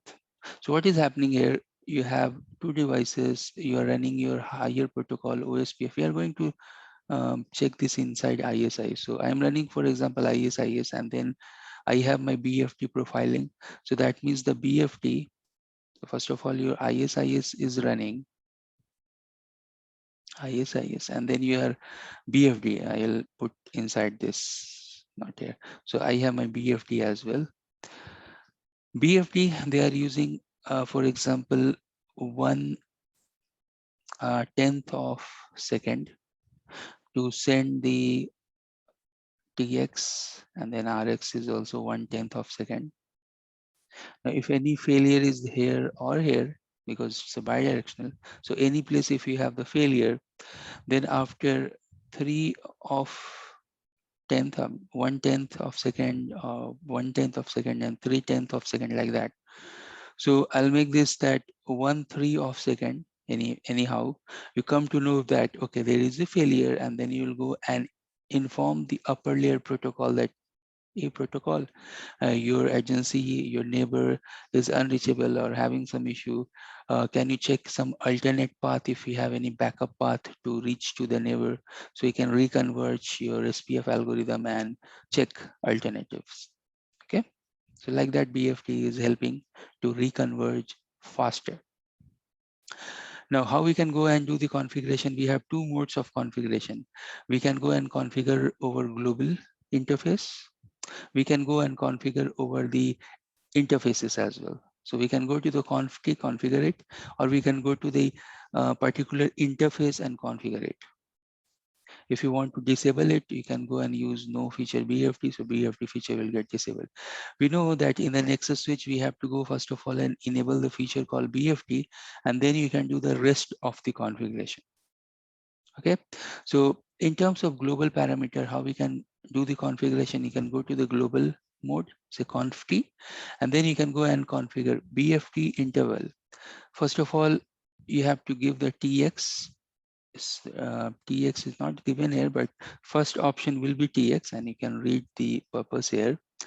So TX is 50 millisecond, and then minimum RX.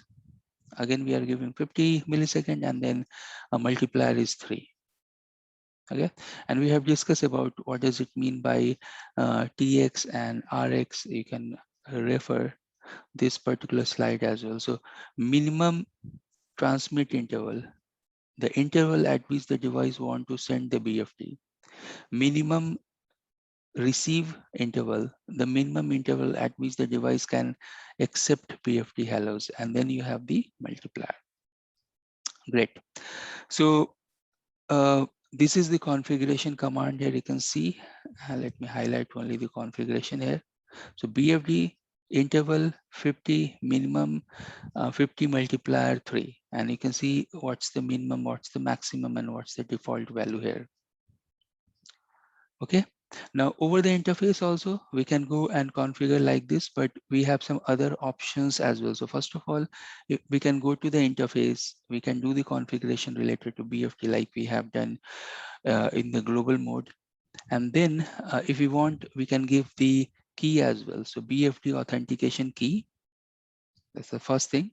And there are some other parameters as well we can go and give to the interface as well. So I will go and I'll show you that some other parameters as well we can go and provide.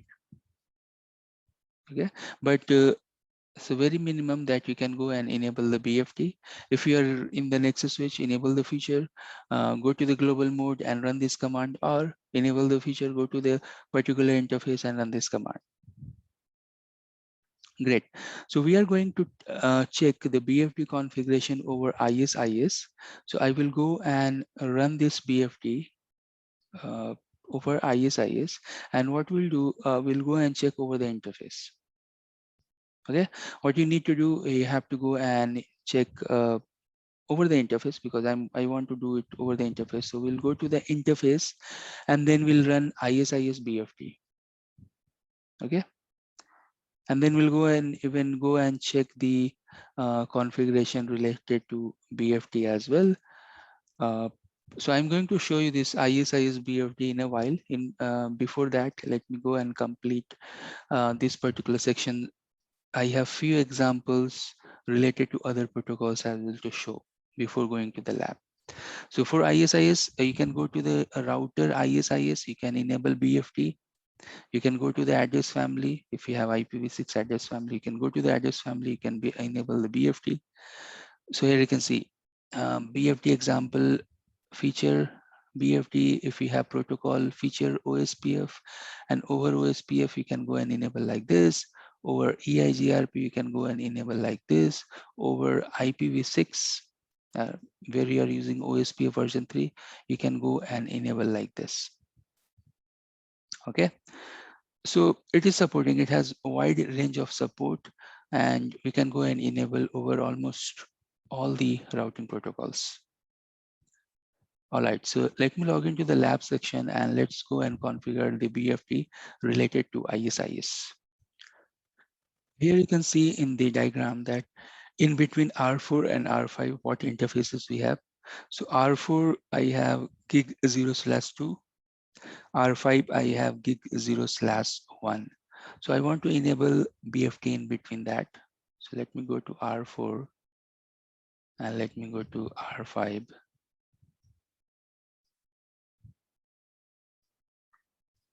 And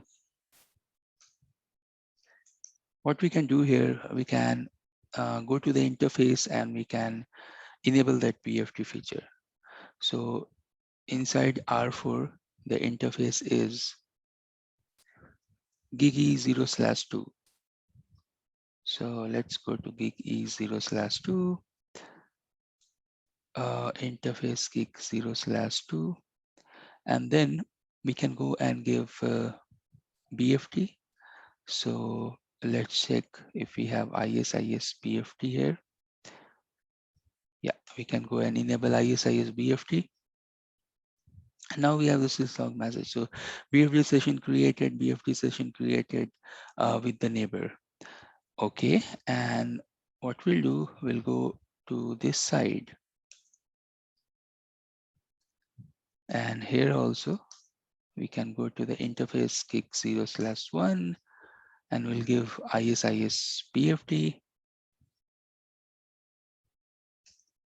and 45.4, 45.5. So with this peer, the BFD session has been created. Now what I can do here, we can go here and we can we are already over the interface. We can shut down the interface. At the moment I shut down the interface, you'll see that BFD session destroyed, BFD session destroyed, handle high, process ISIS, handle act, and administratively down, BFD is down. So at the moment the interface is down, you can see that BFD is down and it is telling that ISISC BFD is down.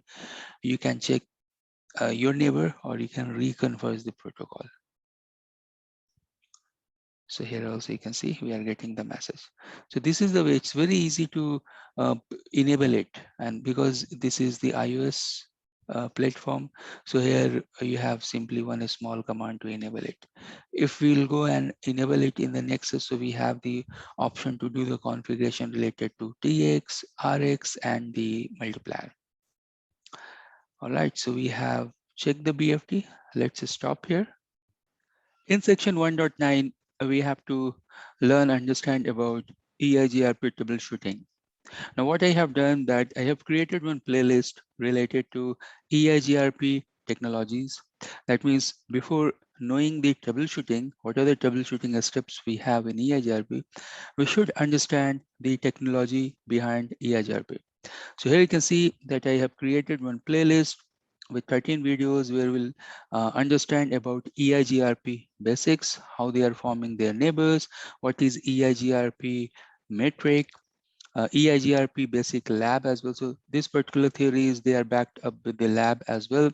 How EIGRP, they are forming the neighbor table, topology table, and then finally routing table, how EIGRP, they are doing the convergence, and some of the labs related to load balancing, authentication, and summarization. So please go complete these videos. And after these videos, I'm going to start with the EIGRP troubleshooting. Okay, so after that, I'm going to add few videos related to EIGRP troubleshooting, and that will complete our section 1.9 with respect to EIGRP. Let us understand the routing fundamental. In this case, we are going to understand about EIGRP basics. Now, what is happening that all the routing protocols, they have same type of fundamental. That means that they have to establish the communication. So suppose if two routers are there, obviously they will form some sort of relationship in between them over the reliable transport, and then only they will start exchanging their routing informations. Correct. So in the same line, you'll find that they have to establish a communication, then they will start exchanging the routes. They have to perform the competition. That means suppose if you have multiple nodes in between and you're exchanging the routes, that means they have to use their algorithm to get the best route, to select the best path, and all those calculations. Correct. In EIGRP, we have something called dual algorithm. In OSPF, we have a SPF algorithm. We'll check dual algorithm in upcoming slides more about that. But yeah, to build the relationship, to exchange the route, to perform the computation, and finally, you install the route inside the memory. So that should be consistent. That means whenever your traffic want to reach that, you can use your memory, your CPU will tell you, okay, you can go by this. So all the time you will actually not build the same thing. You will use whatever cached inside and then perform the routing. Great. So you can see the fundamentals are there, and EIGRP is no exception. EIGRP is using some sort of reliable transport RTP to build the relationship in between that. They have the reliable transport. Again, they are doing some sort of three-way handshaking. First of all, to build the relationship. So this was the point one. Then a reliable transport to route exchange. Then path competition. We have dual algorithm, diffuse and update algorithm. Then finally, they have the routing table update and peer update if it is required. Right. But yeah, if you go and sequence, you'll find that most of the protocol having the same type of strategy. We know that EIGRP is a distance vector routing protocol. Sometimes we are referring that this is advanced distance routing protocol because it has the attribute of distance vector protocol, but it has attribute taken from the link state type of protocols as well. Now, how distance vector protocol they are working? So they know the prefix and the next hop. So suppose if D has to learn the A prefix, so obviously they will learn via B and C. So D can learn 10110 either from B or C, correct? That means that to reach here, it has to go here and it has to go here. It's just straightforward. So B and C, first of all, they will learn the 10110, and then D will learn from either from B or C. It depends that whatever matic is better, one will be preferred, other will be backup. Now we'll see the problem here. So problem here is this, and that's a very important point. Now when we are talking about the routing protocol, more precisely the distance vector routing protocols, so we do not have a visibility of the topology.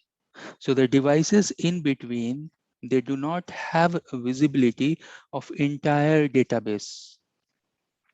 So suppose if he's one of the router, he don't know the, means he don't have the visibility what is there, correct? So something is happening in between A and B, and if don't know, suppose if has to go and learn 10110, so it will be difficult for him to know him what is happening behind the scene, because topology you can see is hidden, and that's the problem, and that's the overcome. We'll see that how EIGRP is coming out of this. Now with this problem, what is happening, that when A and B, suppose if this link will fail, so D will send, so D will tell, hey, see, this 10110, because some link issue is there, I'm not able to send you. Then what F will do, it will start sending query to everyone, all his neighbors. See, do you have this network, do you have this network, do you have network? And doing so, this will result in increase in CPU, memory, and convergence time, correct? Now this is the problem, because we don't have full visibility in the topology, and that's actually the problem with the distance vector protocols. Later on, we will discuss about uh, terms that how we can go and overcome from these issues and how we can limit on these criterias. Still, we are in the basics of EIGRP, and we are going to learn more terms and features inside EIGRP. One of the terms we have in EIGRP is that they are part of autonomous system. So autonomous system is what? Autonomous system is that you are under same administrative control, you are under same number. So you should have a consistent routing policy, and then you're part of one system, you're part of one tag, like that you can think. So autonomous system 100 belongs to me, it's my domain, it's my area. So a part of same group, that means the autonomous system. Let me quickly summarize whatever we have studied earlier in coming 2 slides. EIGRP is using diffusion update algorithm, okay, to do the compute. So compute part is happening with respect to dual algorithm. They are part of same autonomous system, that means same administrative control, same policy segment, etc. So this and this very important point. Then EIGRP can use unicast or they can use multicast to send the hello packet, correct? They are using RTP to build the trust communication in between two nodes.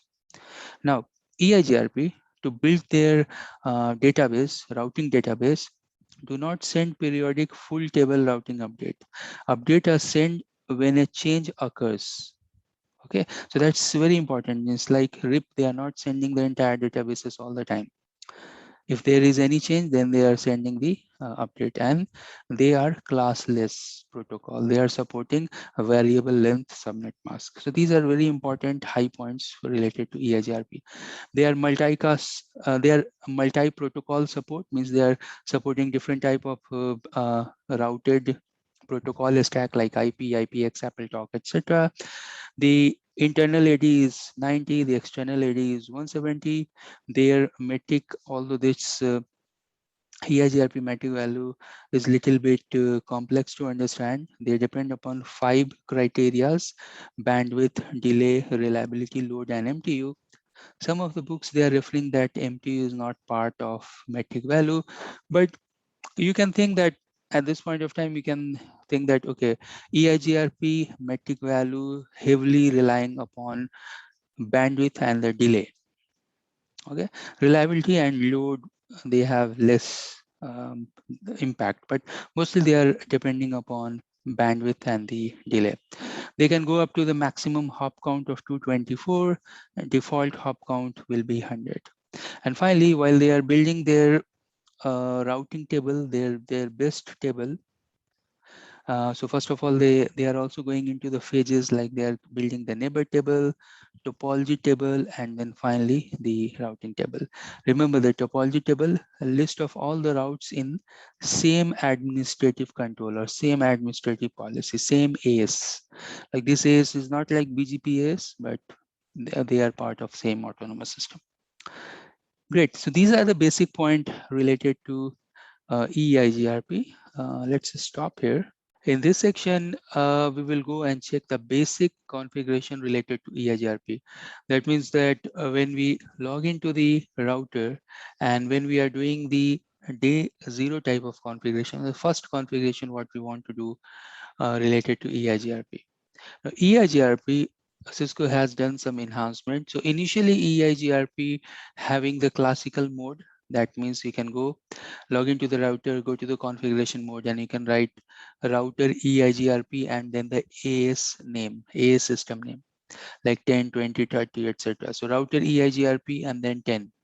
That means you are kicking EIGRP process start. So EIGRP route process will start with this command. And then later on, we can go and add commands related to network advertisements and some other. Correct. So that is one of the mode that is called termed as a classical mode. But Cisco has done the enhancement, and now we have advanced mode. You can think as well, advanced in terms of named EIGRP mode as well. Now, named EIGRP mode, that means if we are supporting or if we are running the address based or the name based EIGRP, more precisely, it is termed as that. So in that case, we have multiple address family support plus some other added features as well. So here you can see side by side the differences in terms of configuration. The classical EIGRP, normally we can go router EIGRP1, we can give the network command, summary command, etc. And then we can go to the interfaces, and over the interfaces, we can go and run the summary address EIGRP command. Okay, but when we are coming to the name base, then we can go to the EIGRP, we can give the name. Right? And this name is not something that should be common in all the routers. It is something like you are starting the name based EIGRP, and then inside that you can go, still you have to go and give the autonomous system. So name is not something that we should have same in all the routers. It's not a constant thing. In router 1 I can give different name, router 2 I can give different name, router 3 I can give different name, but for the sake of uniformity, sake of simplicity, we can give same name within the autonomous system. Correct. So that's one thing. So here you can see that how it will be. You can go and give a router EIGRP and the name. Then we can go inside different type of address families like IPv4, IPv6, or certain VRFs as well. Once we are inside the address family, then we can go and run the classical EIGRP command. So here you can see that we can go to the address interface, address family interface, and give the summary address, one thing. Then the router based command or routing level command, we can go to topology base, and then we can do the summarization. We can change the K values related to metrics, and then we can go and give the network commands. Correct. So you can see that if we are using the named based EIGRP, so at that time, all the address families that can be put inside same, like IPv4, IPv6, VRFs, etc. Everything is supported under one name, under one hierarchy. Means obviously you have to go inside the address family and you have to write the command related to IPv4, IPv6, etc. But it is uniform now. It is clubbed in an organized way. Unlike classical EIGRP, it will work, do the same thing, but again, for different address families, you have to go and write it separately. Correct. So now when we are talking about the EIGRP, the configuration is straightforward, but when we are running with the named mode, they are going to support IPv4, IPv6, VRF instances as well, and we have a uniform type of configuration throughout the configuration or throughout the system. Correct. So you can go to the name, then you can go to the address family, VRF, even multi VRF supports are there, multiple address family supports are also there. Apart from that, there is name-based EIGRP, they are supporting multiple interfaces as well. So you can see that you may have default interface, or you can go to the specific interface and you can execute the command. Like you can see here that we can go to one of the AF interface and then we can do the summary. Okay. And then finally, you can see this is the summary that we have. So you can go to IPv4, IPv6 address family. So once we are inside the named, we can go to the address family IPv4. We can give the summary command related to network. We can go to IPv4 VRF. Then we can go and use network command. We can go to the IPv6 and then we can give the IPv6 related commands. Then we can go inside IPv6 VRF and then we can go and give the commands. Correct. So you can see that in wider picture, in longer run, the usability that we have with respect to named based EIGRP. In this section, we'll learn that how EIGRP, they are going to form the neighbor relationship. Now, EIGRP, they are using multicast packet 224.0.0.10 to exchange their hello packets. They can use a unicast packets as well to do so.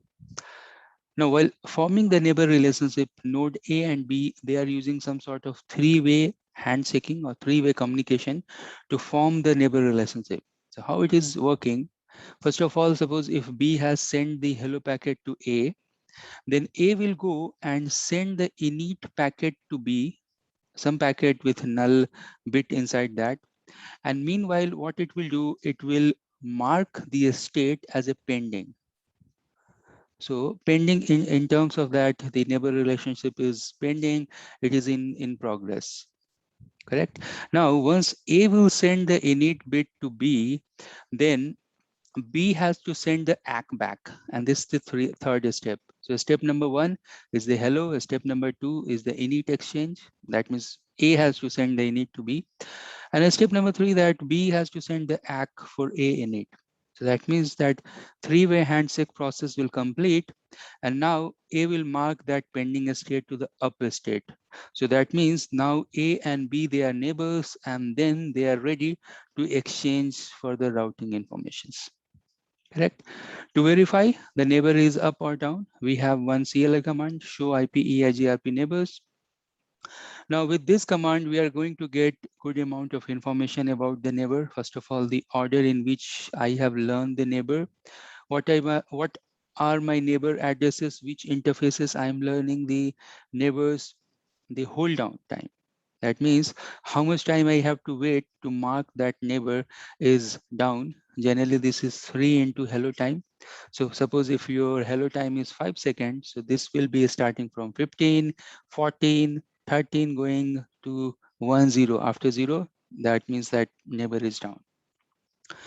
The neighbor is up from last 6 days or 2 weeks or 3 weeks, etc. Those timers, those time counters.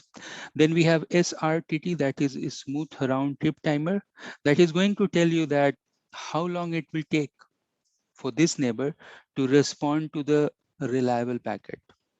And again, here you can see that the description for SRTT, that average amount of time it takes to get an ACK for a reliable packet for his peer. Means you are waiting for your peer to get the acknowledgement That's the average, A to B, B to E. That's the round trip timer. Then we have request timeout. Request timeout means how much time you will wait for the retransmission related to acknowledgement. Queue count is there. Queue count is going to tell you that if any packets they are stuck. If queue count, if you get some numbers here, that means some issues, some problem with the line, link, etc. Finally, the sequence number. There's the last reliable packet sent. Great. So good amount of information we are getting. Still in that, if we go and use the keyword detail, so we are going to get some more information. So we are going to get the number of retransmissions and retries, the version of iOS and EIGRP. So you can see that the versions of iOS, EIGRP, retransmit, retrans, and if we have any stub configuration. So we are going to get these details inside show IP EIGRP neighbor detail. Some other informations as well. So suppose A and B, they have formed the neighbor relationship with a default hello timer of 5 seconds. But in case if you want to change the timer, so we have option.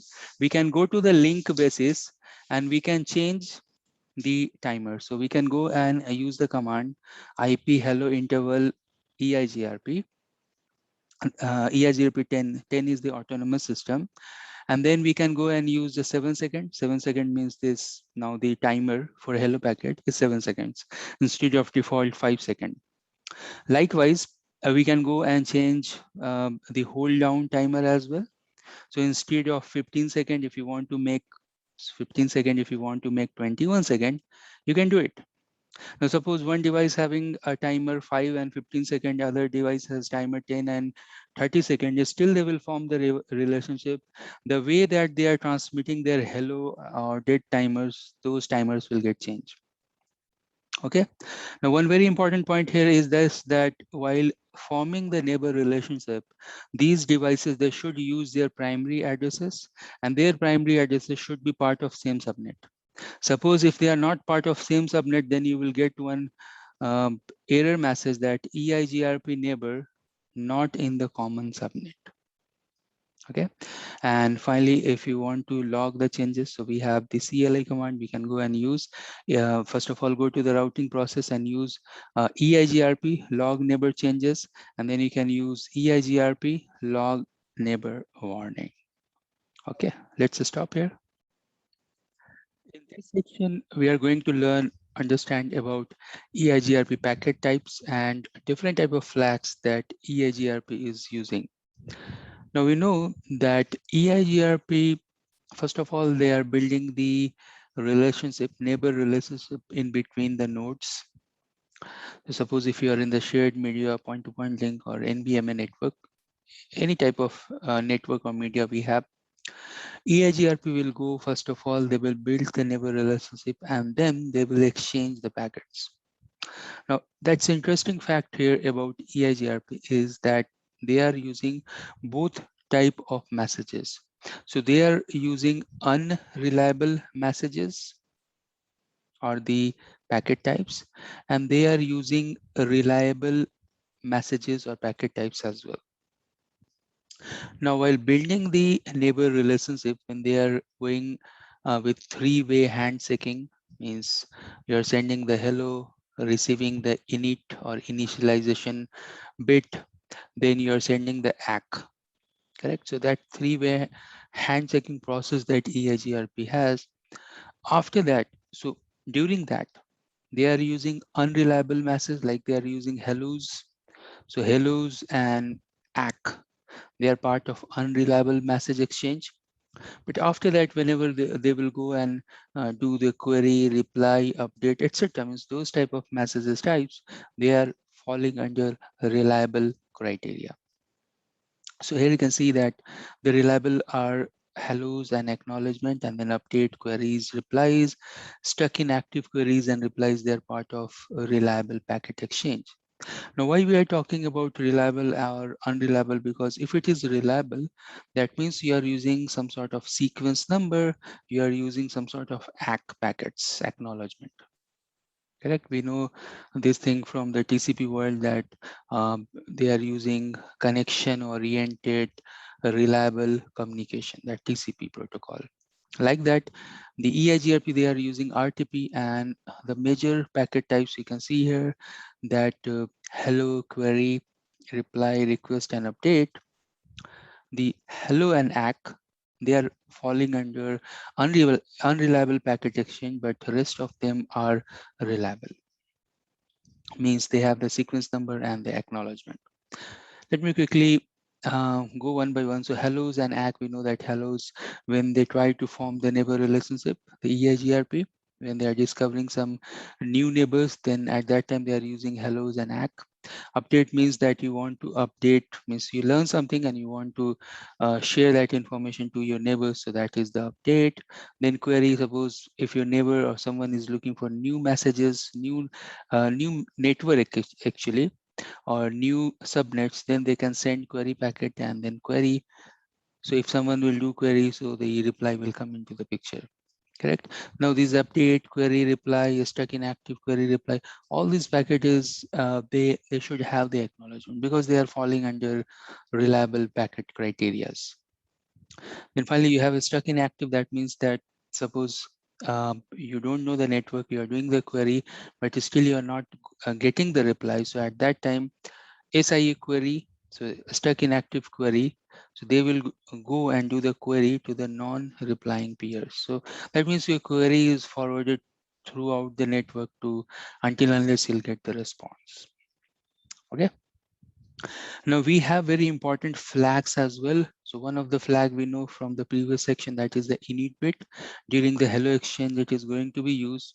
Apart from that, we have CR, something known as conditionally received. We are going to discuss about CR in upcoming slide. We have RS, that is the restart flag, and this is set in case of hellos and init update, and when we are using non-stop forwarding signaling. So again, at the time of initial negotiation, this RS restart flag will come into the picture, but in case of non-stop forwarding NSF signaling. Then we have EOT, end of table. What is the usability of this? Again, I will cover this in the upcoming slide. So these 2 points I want to cover in detail in the upcoming slide, the CR and the EOT, because these are important. Great. So before reaching to CR and EOT, we have a few more slides for information purpose. Let's talk about updates and advertisement. We know that whatever network that router A has, he wants to send the update. Obviously, he wants to advertise their own network to the neighbor. Now, what will happen when A will send the update to B? B will send a poison reserve. Okay, so what does it mean? This poison reverse, that means that poison reverse route is something that, okay, I got the route from yourself. Now you will not get the same route from myself. So in other words, this poison reverse means that do not teach me what I am teaching you. Like that is root poisoning type of thing. Correct. All right. So that is one very important thing. So what is happening here, that A is sending the update to B, then B, what they are doing, they are using this poison reverse route. So B in the update, what they are doing, that they are making the matic as an infinity. Obviously, this is something that A has learned. I learned from A, I don't want to teach you A. That's the indirect meaning. Then finally, what is happening, that the A, and this we have discussed here, means we have talked about this EOT, end of table. So now what the A is doing, when he is finishing sending all the update from himself to router number B, they are sending the marker, the flag EOT, end of table. That means that whatever I have explained to you. Now I don't have anything. That's the marker. So A is putting the marker. That's a flag actually. EOT, end of table. Okay. So that's the use of EOT. Correct. You're telling your neighbor, your peer, that see, finished. Everything I have told to you, now it finished. My table is finished. So that's EOT. So now we know init flag, we know about EOT, we know about RS. I'll go and cover CR as well, conditional receive. This is also very important. Great. So we know at this point of time that apart from acknowledgement, apart from hello packets, you are getting the acknowledgement for everything, correct? All the packet, all the message exchange we are getting. Now we have very important flag here termed as a conditional receive. What is happening in conditional receive is that suppose A is sending update to B, C, and D. So after sending the update, obviously A is looking for acknowledgement. Now, due to some reason, if A is getting the acknowledgement from C and D, but it is not getting the acknowledgement from B, that means that A will go and start the conditional receive mode. Okay, so that means here the conditional receive mode will get enabled before the timer will get expire, and A will go and send the retransmit bit. The CR mode will be act. So CR mode is enabled. Now what the CR mode will do, let's understand about that. But meanwhile, since A hasn't got the acknowledgement, so next time when it will build its hello packet, what A will do in that hello packet, he will mention the B's address as well. Now, when this particular packet will be multicast in a network, so C and D will receive this message and it will open that hello packet. It will see, oh, this message having some other address. This message does not include my address. So C will think this message does not have my address. D will think this message does not have my address. That means that we will also put ourselves into CR mode. Okay, so remember, whoever address is there in this built hello packet, that particular device will not go into CR mode. So for that particular device, CR bit or flag is not active. So here it is active. Suppose 1 means active. Here it is active. 1 means active. At the moment, we'll think like that. 1 is active, and here CR mode is 0. So that means now since A, C, and D, they are part of CR, conditional receive. So that means they will go and they can exchange any type of reliable packet. Okay, update, query, whatever. They will do the exchange. But since B is still the CR is not activated for B, that means still A will try to establish the neighbor relationship with the unreliable packet exchange. And once this will be completed, then only now you can think that now you can think like B will also become CR. So for B also CR will become 1. And if all the devices having CR bit flag 1, that means they are eligible to do the reliable packet exchange. So now you can understand this concept of reliability and unreliability. Up to what point EIGRP is using unreliable packet exchange, and then after up to what point EIGRP using the reliable packet exchange. All right, so let's just stop here. Let us learn about EIGRP metric. EIGRP metric formula is a little bit complex, and I'm going to show you that how it look like and how we can do the basic calculation from there. In the next section, we have EIGRP Basic Lab. There also you will find that how you can calculate the EIGRP formula, means from that formula how you can derive the metric value. Okay, so here you can see that EIGRP, inside EIGRP, we know that the metric is there. All the routing protocols, they have the metric. According to that, they are selecting or get selected for the best path.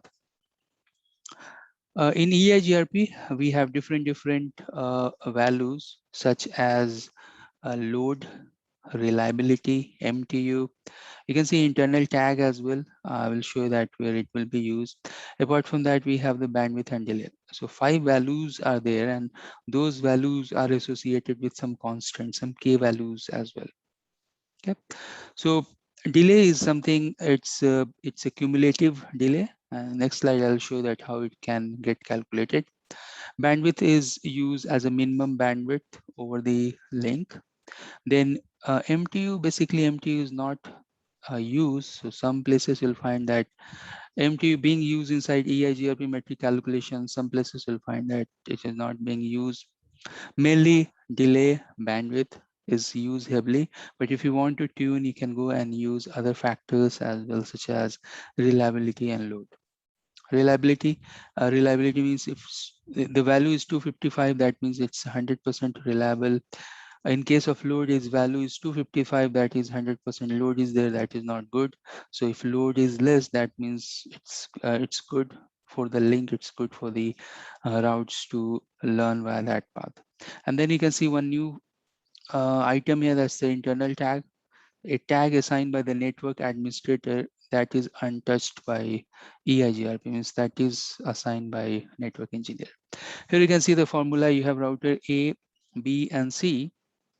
And now it's easy to understand when we are talking only in terms of bandwidth and delay. Okay, so bandwidth, you can see the bandwidth here. Three places you can see bandwidth 1156. And as for the formula, we know that the metric value is 10 to power 7 divided by bandwidth in kbps, and that will be the minimum bandwidth. So suppose 56 kbps, if it is minimum out of 3, so that will be taken, correct? And then we have delay in terms of cumulative delay in terms of microseconds, correct? So delay, you can see that delay will get added. So here it will be 100, then in this hop the delay is 1100, this hop the delay is 3100, so delay will be 3100, and it is in 10 of minus 3. It's 10 of it's actually in microseconds, and then it will get multiplied by 256, and whatever value will come, that will be the metric value. Now in the lab section, you'll see the actual mathematical formula, the calculation. I will open the calculator and I'll show you that. Great. So what's the big formula? We don't need to memorize this formula. Here you can see that the metric value, and again with respect to classical metric value. Classical means when we are running the classical EIGRP, we know that we have two modes. We have classical, correct, and we have named mode as well. In case of named mode, you'll find that things will be different. Even the metric formula is more complex there. So here, what is happening that K1, the constant K1 and constant K3 become 1. So your bandwidth value, and you'll find your delay value will become 1. But rest of the things like K2, K4, K5 related to load, reliability, MTU, those will become 0. So finally, the formula will come little bit like this: metric equal to 10 power 7 by bandwidth in kbps into plus cumulative delay in terms of microseconds, 10 of minus 3, and then into 256. Again, this is a classic metric formula, but when we are using the named based EIGRP, the formula got changed. So here you can see with respect to name based EIGRP, the formula here you have one more constant K6, and that is there related to extended metric. So now here you can see this is a big formula, K into throughput, then K2 into throughput divided by 256 minus load, K3 latency, K6 into extended metrics into K5 divided by K4 plus 11. It's a big formula, correct? But here also, if you go and make the constant as a 0, so suppose if you go and make K2, K4, K5, K6 as 0, so again you are calculating the formula upon bandwidth. Bandwidth is actually the throughput. So you are calculating over throughput and you are calculating over latency. So the final formula will be depending upon the throughput, and again how the name-based EIGRP, they are calculating the throughput. There are measures, methods to check the throughput, like some max throughput or net throughput, etc. So throughput and then the latency, depending upon that. And here you can see a little bit of description. So the latency derived from the interface delay, throughput derived from the interface bandwidth. See, in the classical, here also In the classical EIGRP also you can see that we have the delay factor, correct? And delay is latency factor here in name-based EIGRP metric formula. In classical also you have bandwidth. Here in the name-based metric, you'll find that throughput is derived from the bandwidth, and then the load over the interface, reliability over the interface, extended metric that is derived from the router or the configuration. All right, so these are the formula, these are the calculations related to the EIGRP metric. Next section, we are going to perform a lab task.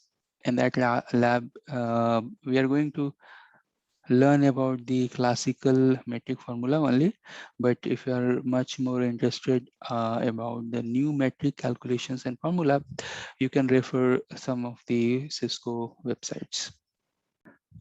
Hi there, thanks for your enrollment. We are in 1 minute ad break.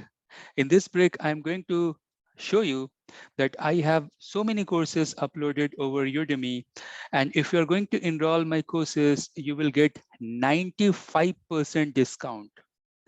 Every month, 3 times. First week, mid of the month, and the last week of the month.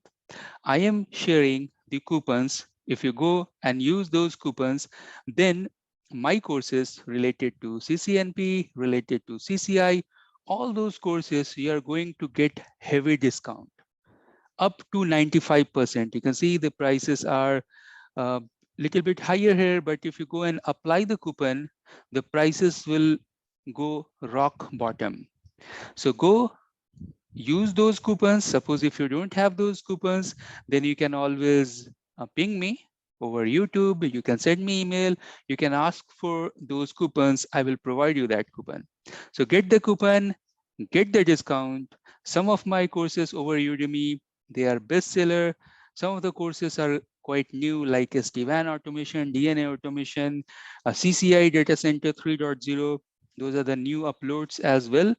So please go continue your learning, take the coupon, enroll my courses, and study well. All the best. Let us do the EIGRP configuration. And after that configuration, I will go and verify, first of all, the basic things like how EIGRP having their neighbor table, then their topology table, and their routing table. Plus, we'll see the various type of packet types that they have. Then we'll go and check the other things that we have studied in the previous section. So let's start. And what I'm going to do, you can see here the diagram, R1 and switch 105. So in between that, you can see the interfaces. I'm going to assign the IP address to all these related interfaces, and plus I'm going to give one loopback address as well, just for verification purpose or testing purpose. So let me quickly go and assign the IP addresses to all these interfaces. So I have assigned the IP addresses to all the interfaces. Let me quickly show you that. We can go and verify once. Show IP interface brief, and I want to include the manual. We'll go and run this to all these devices, 101, 102, 103, 5, and R1, and I should press enter, send the script. So here you can see that over R1 I have this IP address, then switch number 105, I have these IP addresses. Although I haven't pinged and verified that they are reachable or not, but I have assigned the IP addresses over the interfaces and created over the loopback interface as well as per our topology. Okay, so next task I have that I should run EIGRP. So let's go and enable the router. EIGRP, we know that we have to give the autonomous system for that. So let me show you from here, from the global config mode, router EIGRP, and then we can assign the autonomous system, for example, I'm using 10. I'm going to use no auto summary, means I don't want to do the automatic summary. So that's why this no auto summary command. Then I want to advertise the network. Now we know that what type of IP we have, and if you want to check the network, connected network, you can go and then do show IP route or show IP route, so you can get the connected network list. But because I have this network here, so I can go and use, and then we have this option that we can use the wildcard bit. Then I can go and use the other network. Oops. Then I have other network as well, that is this one. And I can go and use the wildcard bit here as well. Then the third and the fourth one. So this is my third network. And then finally the fourth one.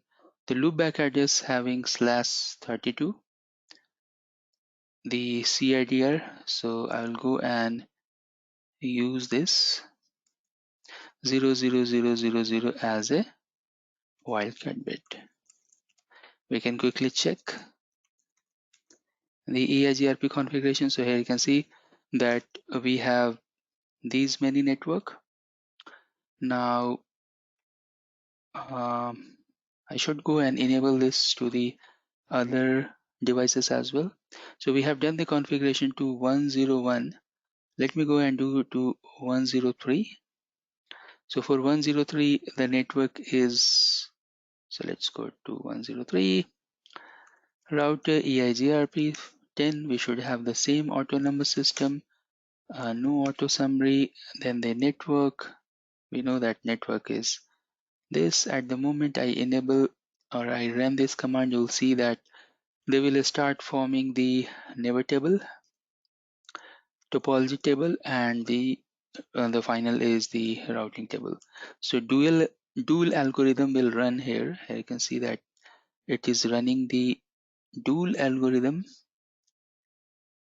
and then we have the routing table as well. All right, so at this point of time, at least I can go and check show IP EIGRP. First of all, the neighbor table. So here you can see that this guy is the neighbor, the uptime is this many second. Rest of the things, we don't have much worry. We don't need to worry about this request timeout, the queue count, sequence number, a round trip timer, etc. If you have any issue at that time, you'll see that queue count is increasing, or you have the RTO value is increasing, or a round trip timer is increasing, etc. Okay. So first table will be the neighbor table. Then you can go and check the other stuffs as well. Like I can go and check show IP EIGRP topology table. That's the database you have. Now here you can see that you have the successor, feasible distance successors, and then you can see that you have the metric value as well. So here you can see your FT values. Now this calculation, we'll discuss this in upcoming slides, or even now also we can discuss. So I need to open the mathematical calculation and the calculator. So for that, we'll go and check what's the bandwidth and how this calculation is coming into the picture. That's 409600. Okay, that's the FT. Again, you can see that P stands for passive, and then you have all the codes. So let me quickly open the calculator and let's do the calculation here. So we know roughly the formula for the metric value is, the metric value is 256 into 7 divided by bandwidth in kbps and plus delay. Roughly, this is the rough calculation. So let's try to understand. First of all, the bandwidth for the interface. Everywhere we are using Mbps, so my bandwidth is 100 Mbps. Now this 100 Mbps, let's calculate it in kbps. So let's try to do this. Now 10 to the power 7, so 4, 5, 6, 7 divided by 100 Mbps means 100 into 1000, means we have to convert into kbps.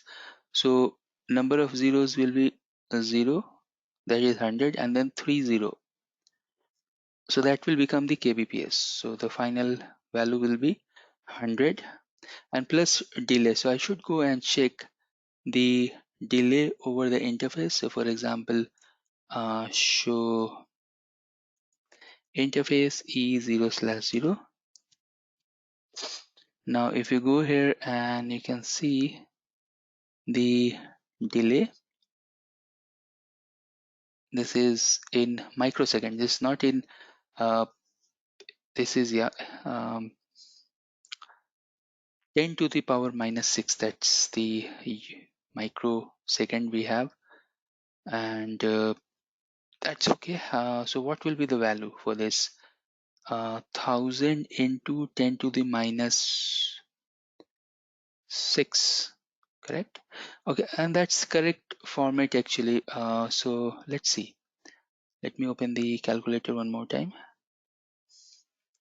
So that means we should go and add 1000 here, and then if we do 256 281600, I can see the bandwidth in kilobits, that is showing 10 to the power 4 only.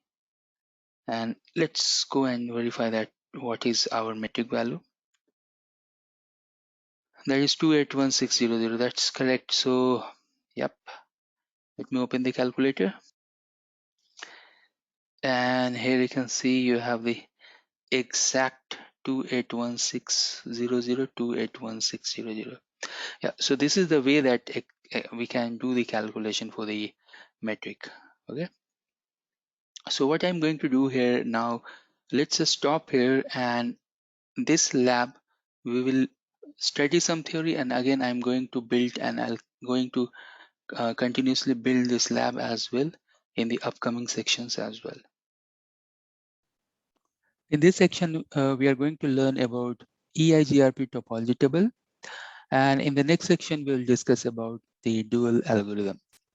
Now, to understand the EIGRP topology table is a key, because mostly you'll find that EIGRP having issues, and if they have issues, we should understand that how its database construct, how the topology table built is there, because we know that there are 3 stages: neighbor table, so we can go and do the troubleshooting related to neighbor table. Then on basis of neighbor table, we have topology table. That's actually the core local database that we have inside EIGRP. And if we are able to figure out that what is the issue inside the topology table, some of the routes are missing, some of the links are missing, then we can easily figure out, we can easily do the troubleshooting related to EIGRP. Okay, so what this topology table consists of? It consists of all known paths, local learn, and the external routes. That is coming via the redistribution.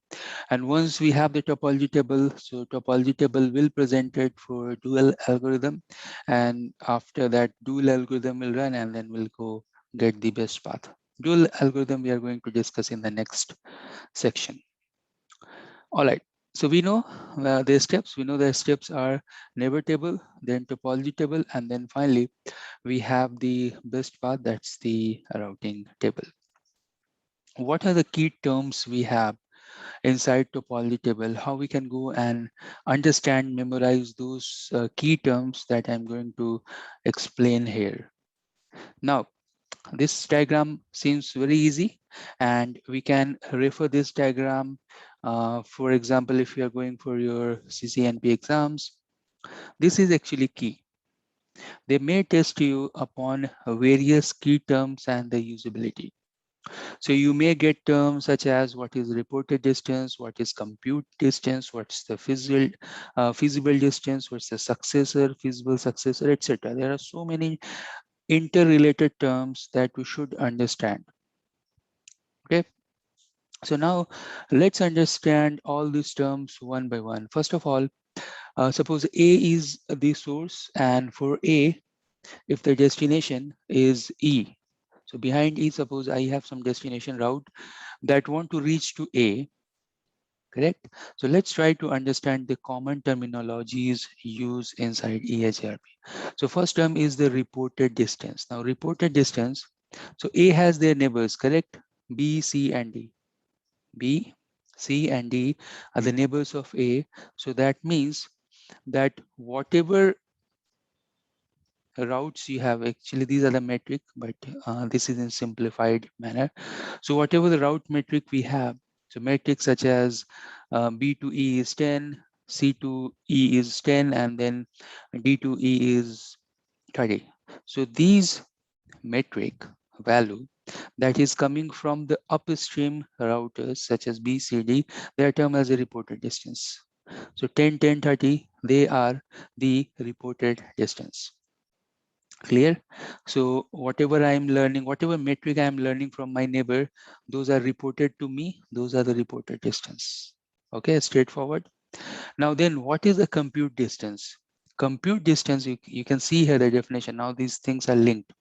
So compute distance is reported distance plus the link cost. So you have reported distance 10, 10, and 30, and then the compute distance here, it will be 10 plus 10. Here it will be 15 plus 10. Here it will be 15 plus 30. So that means for three different link, you can see that you have three different links, so three different compute distance. These are the metric compute distance. So now once we understand the reported distance, once we understand the compute distance, understanding of feasible distance is easy. So feasible distance, there is one mathematical formula, feasible distance equal to lower of compute distance. Now you have three compute distances here, such as 20, 25, and 45, correct? Now in these three, we know that 20 is less. So 20 will become the feasible distance. That means that this is, so feasible distance equal to least of the compute distance, and that will become the successor. Correct? So successor, now successor is your primary path that will be installed inside the routing table. But the key here inside EIGRP, that EIGRP, not only they have the successor, but they have the backup path as well. That's the feasible successor as well. Now there is condition. So there is feasible condition for feasible successor. And now the feasible condition is this mathematical formula. So if the reported distance will be less than the feasible distance, remember what is feasible distance? That is equal to list of compute distance. So that means indirectly, if reported distance is less than least of the compute distance, that will become the feasible successor or backup path. Okay, so in this case, you can see that what is the reported distance and what is the feasible. We know that the feasible distance we have is 20, correct? 20 is our feasible distance because 10 plus 10, this is my primary path. Okay, so my feasible distance, my primary path metric value, or my primary path distance or compute distance is 20, correct? Now here you can see that C to E, what is that? That is 10. So that means that 10 is less than 20, and that's why this particular link is the feasible successor. This particular link is the secondary path. Now there may be chances that it will take some time to understand the uh, reported distance, the compute distance, the feasible distance, the feasibility condition, the feasible successor, etc. So you please pause the recording here, go back, watch that 10-minute or maybe 6-7-minute video, come back here. You will understand each and everything I have explained here. And it's very important. Only with this diagram, we can understand each and everything related to topology table inside EIGRP. And this knowledge will be useful in the next section when we'll go and understand the dual algorithm. Okay, active and passive states are very easy. Passive means good. That means it is a stable state. Active means actively I'm looking for a stable routes. Like that we can think. Okay, but the key here is these terms. They should understand these terms. Now, once we understand these terms, then you can go and check inside your lab, inside your output. So you can go and check show EIGRP address family IPv4 topology or show IP EIGRP topology table like that. And then we can go and mark that, okay, so my successor having the feasible distance, then you have the compute distance, and then you have the reported distance. Remember, feasible distance equal to list of compute distance, correct, CD. So that means there is direct proportionate relationship between feasible distance and compute distance. Okay, so that's why you can see that this feasible distance and this compute distance are same, because these are the minimum. And then you have the successor criteria as well. So we know that what is the feasible successor criteria, and you can see in the bottom, the feasible successor should be less than. So here you can see that the condition. So feasible successor condition itself is that RD, reported distance, should be less than the FT, feasible distance. Okay, so now we understand that the use of the topology table. Some other terms are there because topology table is very, very important, and topology table in EIGRP is quite proactive as well. So not only they have the primary path, but they have the secondary path as well. So that means if route will get converged, it will not reconverge the entire protocol, but it will check, oh, I have my backup path with me, I can go and check it. Now, EIGRP, not only that they have the backup path with them, but they have possible successes as well, like possible backups as well. And that's the key as explained here. So you can see here in this output that you have the feasible distance, you have the successor, you have the backup path. That's the feasible successor, correct? But EIGRP having possible successes as well. So that means that in case of outage, that entire EIGRP will not reconverge, because to do the reconvergence, again, all the routers, they will use their processing to compute, to calculate, compute the best path, to calculate, compute the metrics, etc. So it will take some convergence. Not only the convergence is not like it's taking some time, but you know, your resources, they are getting utilized, your memory, process, etc. So to prevent from that, they have not only the feasible successor, the backup path, but they know that who can be their possible successors. Okay. Great. And finally, we can go and we can check certain outputs are there. For example, if you are looking for the detailed information about your destination, so you have the command show IP EIGRP topology, this destination. So this destination is learned via 3 different paths, and all these 3 different paths you can see here and their detail. Apart from that, if you have any external routes, you can see if I am learning external route injected in router D, so that external route information also we are getting with the topology command and with the destination external route IP and subnet. Great. So this was the explanation related to the EIGRP topology table. It's very important. Let's stop here. And next section we'll learn about the dual algorithm. Hi there, thanks for your enrollment. We are in 1 minute ad break. In this break, I'm going to show you that I have so many courses uploaded over Udemy. And if you're going to enroll my courses, you will get 95% discount. Every month, 3 times. First week, mid of the month, and the last week of the month. I am sharing the coupons. If you go and use those coupons, then my courses related to CCNP, related to CCI, all those courses, you are going to get heavy discount. up to 95%. You can see the prices are a little bit higher here, but if you go and apply the coupon, the prices will go rock bottom. So go use those coupons. Suppose if you don't have those coupons, then you can always ping me over YouTube. You can send me email. You can ask for those coupons. I will provide you that coupon. So get the coupon, get the discount. Some of my courses over Udemy, they are bestseller. Some of the courses are quite new, like SD-WAN automation, DNA automation, CCI data center 3.0. Those are the new uploads as well. So please go continue your learning, take the coupon, enroll my courses, and study well. All the best. In this important section, we are going to understand about behind the scene how this diffusion update algorithm work.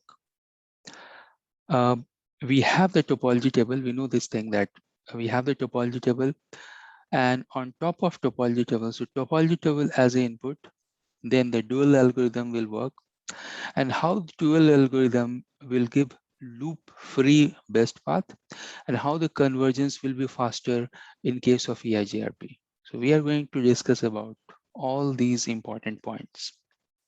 Now let's try to understand why the diagram. We are going to do quick revision that what we have studied in the previous section. You can see here you have one node, N node, and for N node, different routers they want to reach. So for example, if A want to reach, so what will be the A feasible distance? So from A, obviously this is the successor path. With FD of 1, it can reach to N. Likewise, for B, you can see 1 plus 1. So B, the feasible distance, actually the successor. So this is the successor path. So the feasible distance is 2. For C, again, 1 plus 1, you can see the successor via A, and the feasible distance is 2. Now, for D, you will see the dual algorithm will come into the picture. So for D, to reach to N, what are the parameters? Means what EIGRP dual algorithm will provide. The point here with the dual algorithm is this, that it should be loop free. So either you can use path in this way. So this may be path number 1, or this may be path number 2. Either we are going 1, 2, or 2, 1, whatever a successor and feasible successor we have, it should be loop free, because EIGRP dual algorithm, they are maintaining loop free path. Okay, so for example, in this case, suppose B is my successor. So if B is my successor, that means that via C, I have my feasible successor or backup path.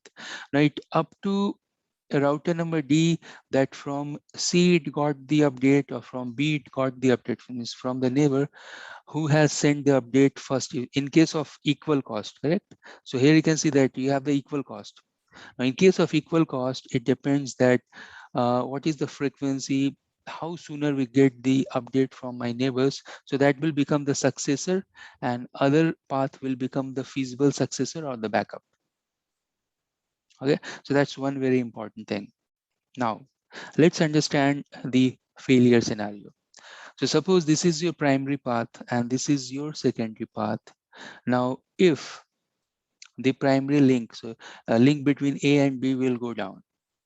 Now, since D has primary and secondary, that means D has the successor and feasible successor. So at that time, route computation will not happen.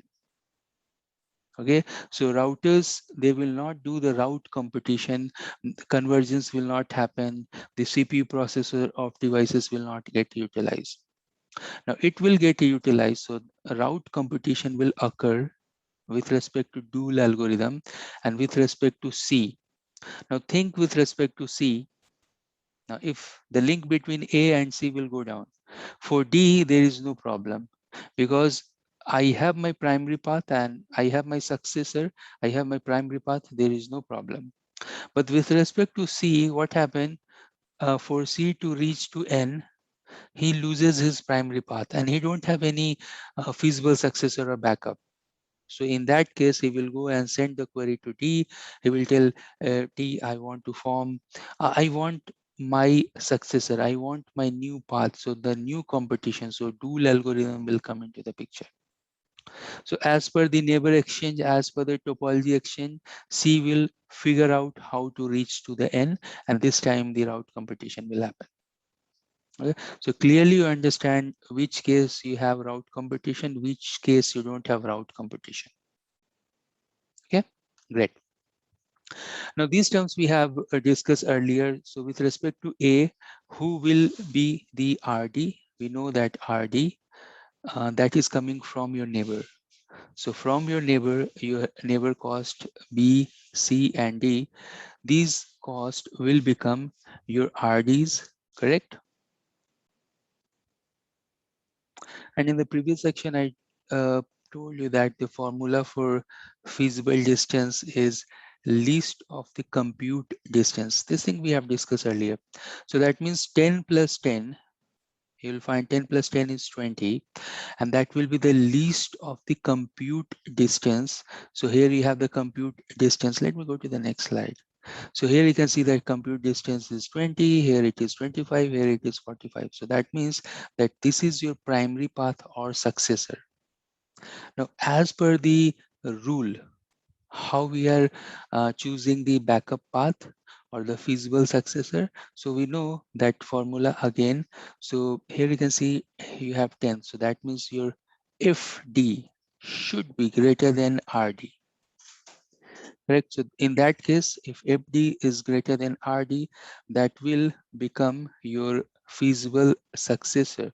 But the point here is this, and that's important point here is this, that while choosing the feasible successor, the dual algorithm, they are marking the loop-free feasible successor as well. So what does it mean? It means that you have your primary path, correct? And then you have your secondary path, correct? Now, that's the key here with the dual algorithm. So now you can see that 30. 30 is greater than the FT because FT is 10 plus 10, 20. So now what EIGRP dual algorithm will do, that they will put this particular path, they will mark this as a looped path. They will not mark this as a loop-free path. So they will put some sort of marker there, and that's the algorithm. So the algorithm may mark some loop-free path as possible loop. So it may be, and that's the key here. So it may be loop-free. This may be loop-free path, but dual algorithm this will mark this as a looped path. Okay, and maybe there may be some internal loop or something. So that's why. So it is not out of suspicion that this particular path is loop-free. So you have your primary path, loop-free. You have your secondary path, loop-free.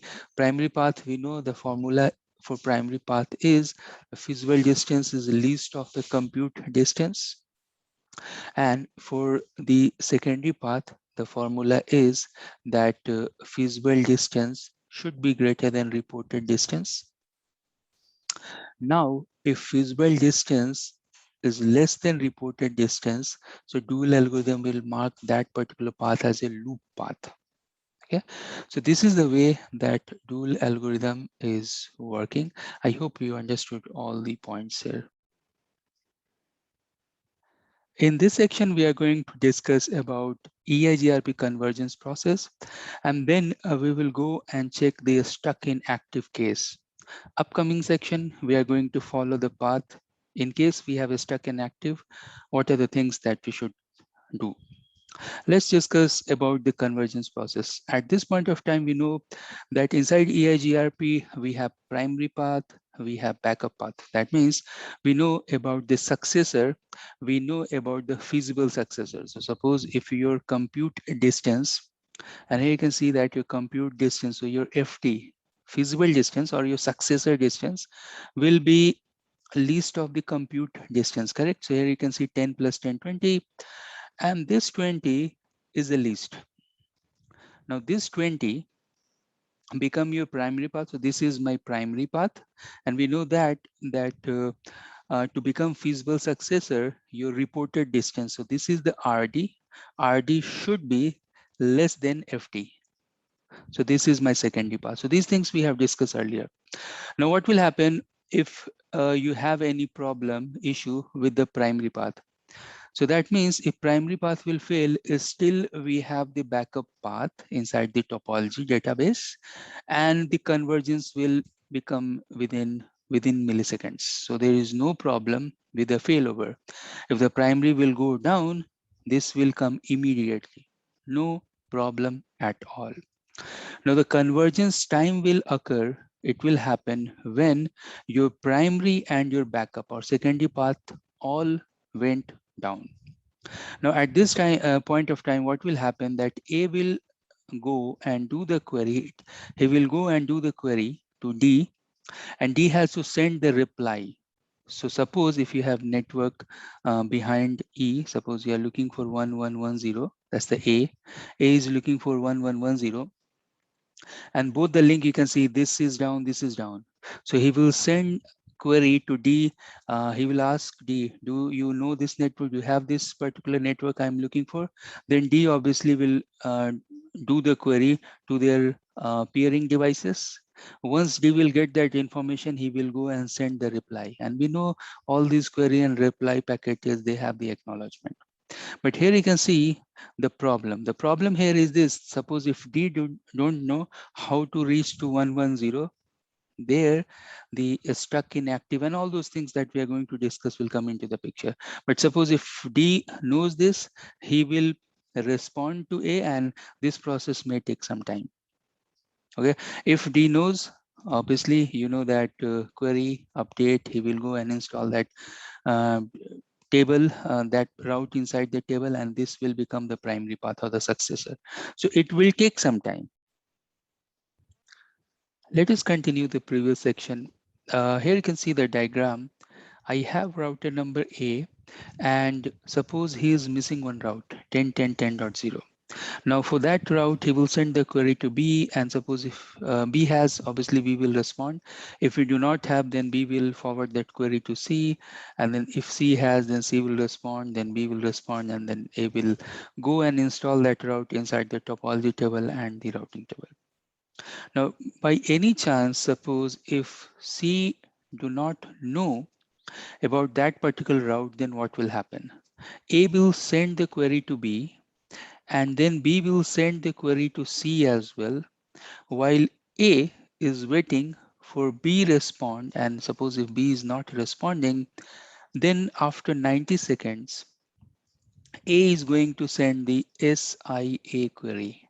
That means, what does it mean? It will tell that the stuck in active bit has been enabled. My route is already active and now it is stuck. See, there are two things. Route may become active, that's quite normal in a network, but if routes they are becoming or they are getting stuck, that is the problem. Now if a route becomes stuck, that means there may be issues in a network, and then we have to go and figure out the stuck case. Active is still okay because active means some flapping, some interface issue, something is there. But if it is in a stuck phase, that means need to be get troubleshooted. And there are so many different scenarios, use cases are there for a stuck in active. Maybe some internal bugs as well with Cisco that you have to go and reboot the routers in between the paths. So those things are also there. Okay, great. So what is happening that after 90 seconds or 1.5 minute, router A will send the stuck in active query to router B.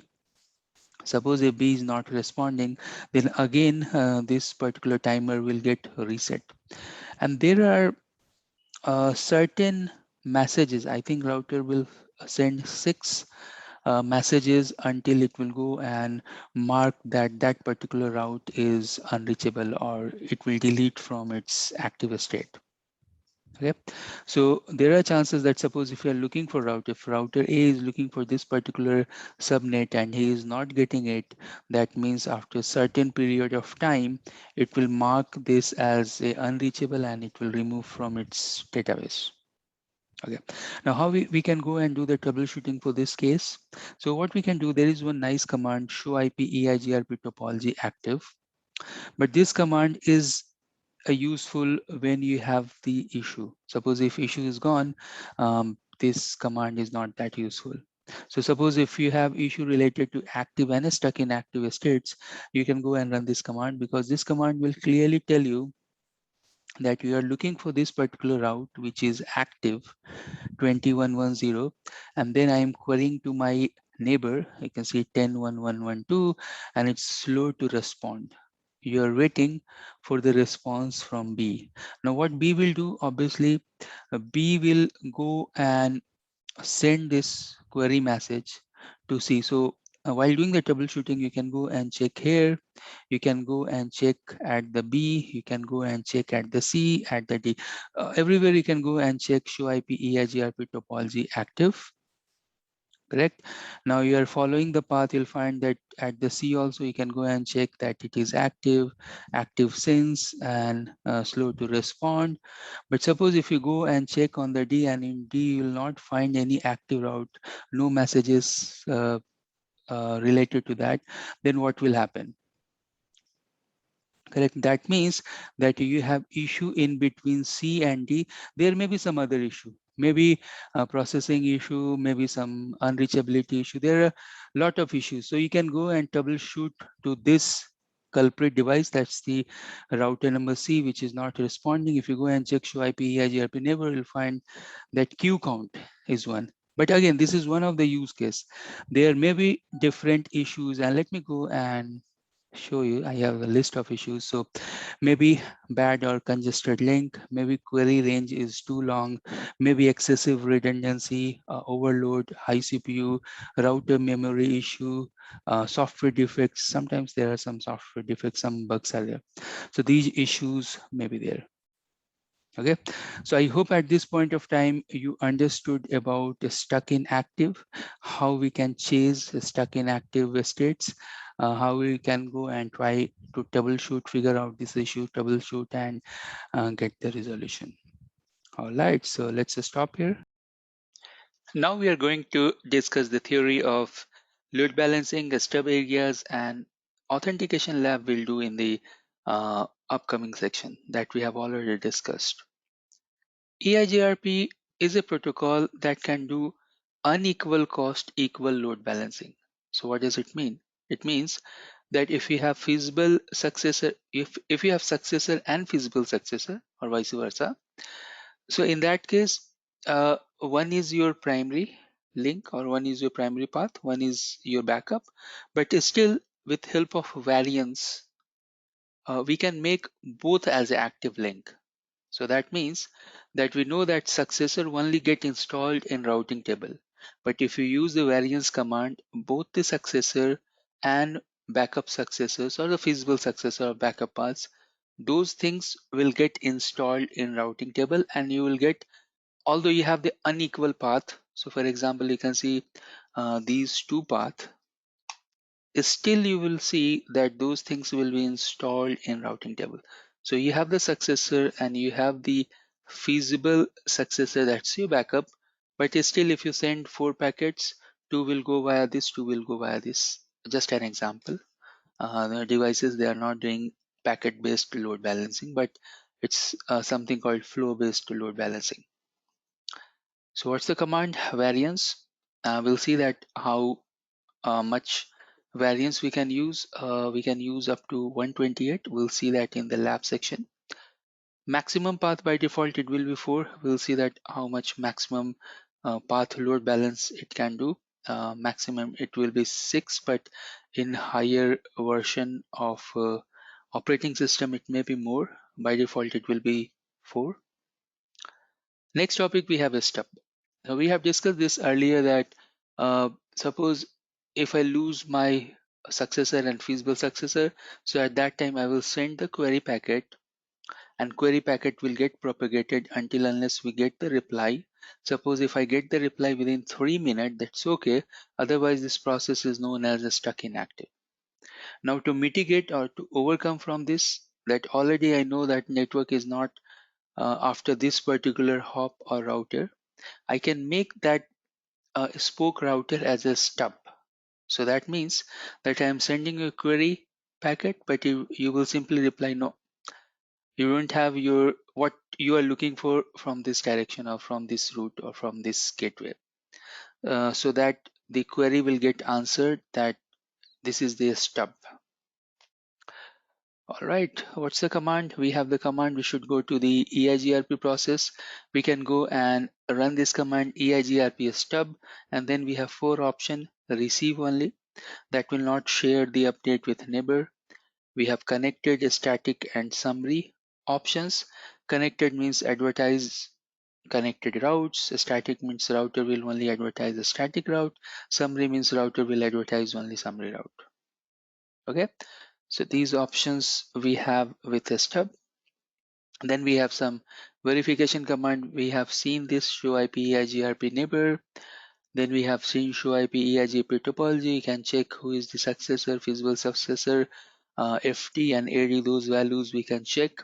Show IP EIGRP traffic, already we have seen. Show interface, and you can go and check the interface, what is the delay, what is the bandwidth, reliability, load, etc. Show IP protocols we haven't checked so far, so we'll run this in the lab. Show IP protocol will tell you detail about the protocol. It's a very useful command. It is giving the detail structure or detailing about that particular protocol. Show IP route, we can check the routing table. Show IP route EIGRP if you want to filter it. And then finally we have some debug commands such as debug EIGRP neighbor, packet route, and summary. Remember, do not run this debug command until unless you have the maintenance window.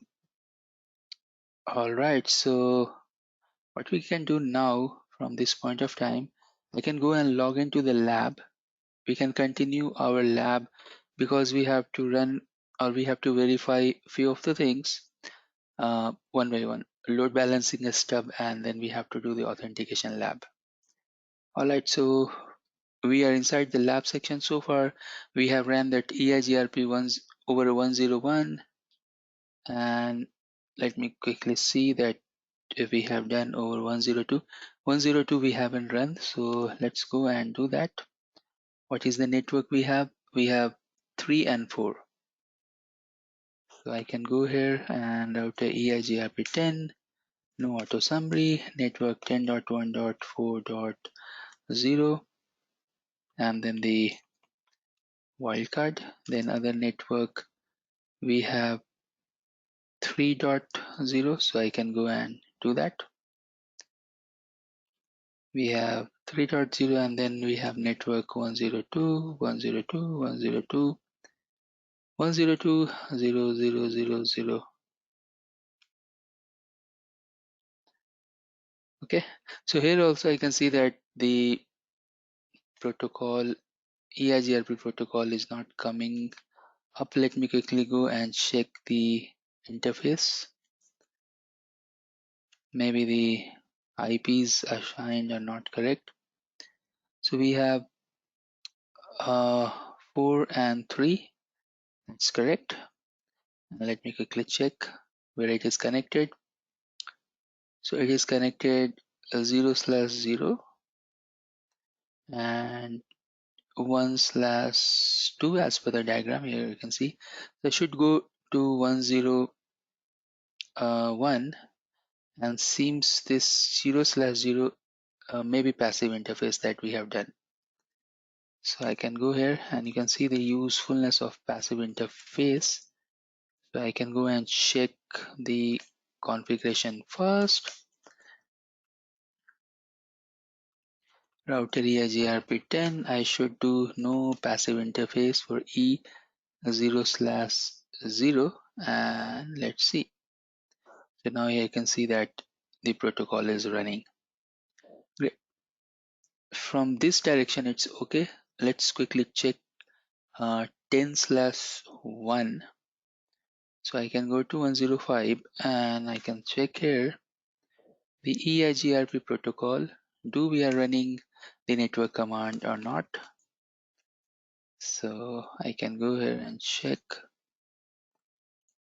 section EIGRP.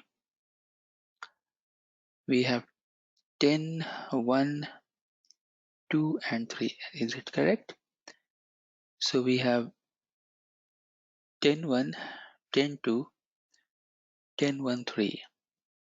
That's correct.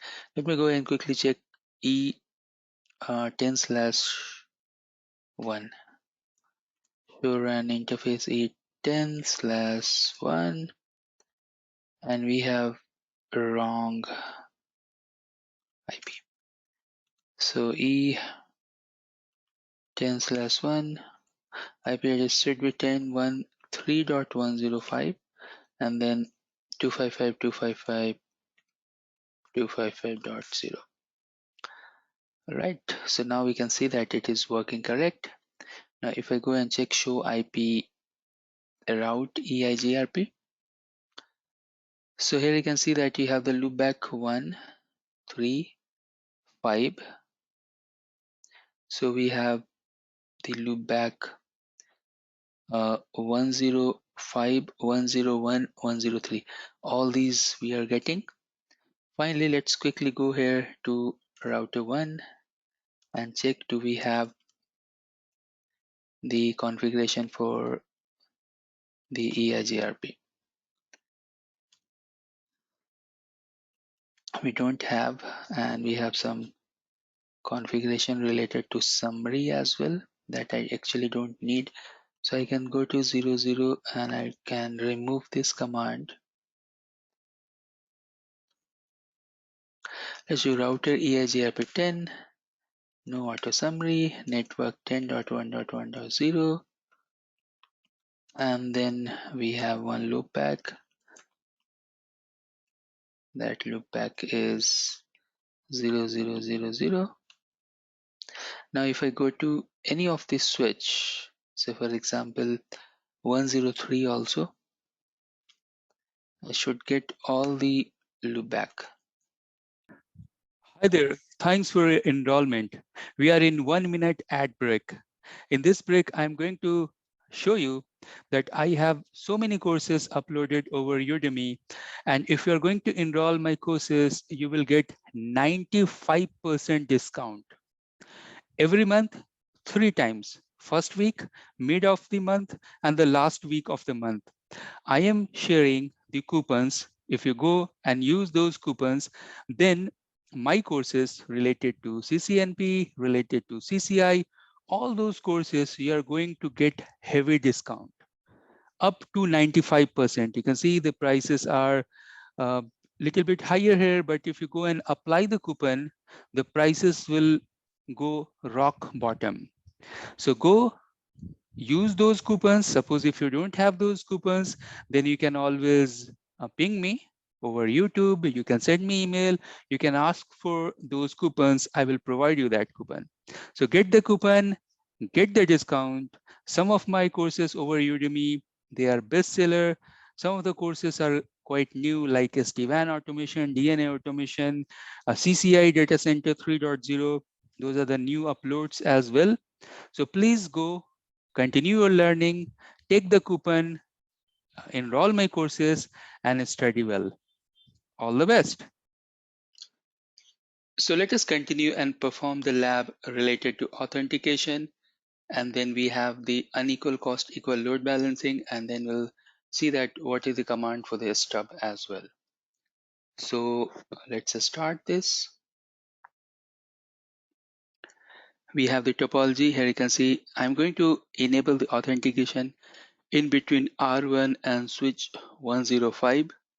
The common interface is E0/0. So how we are going to do, first of all, you need to create the key chain.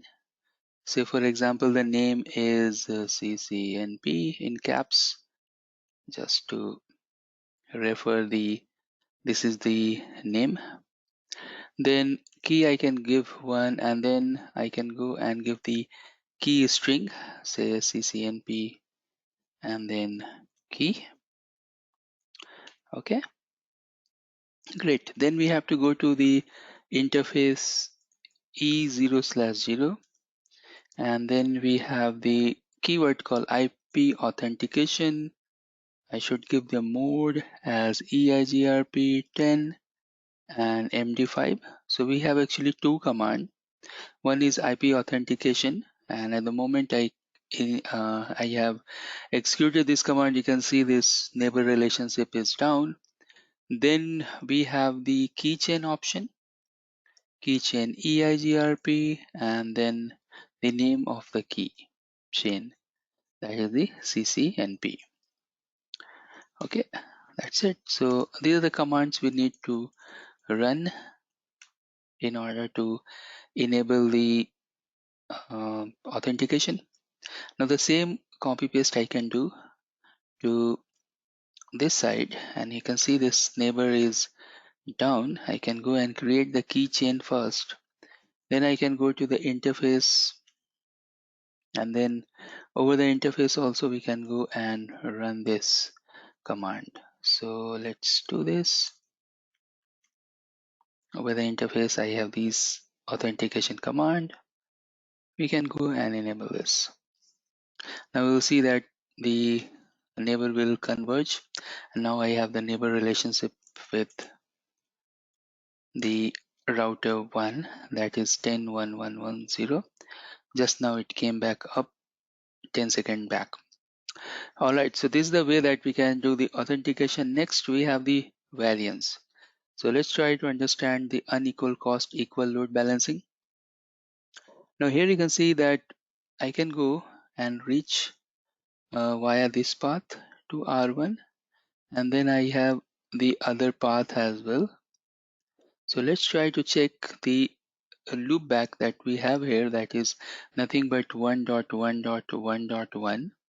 So how many path we have to reach to 1.1.1.1 from switch 101.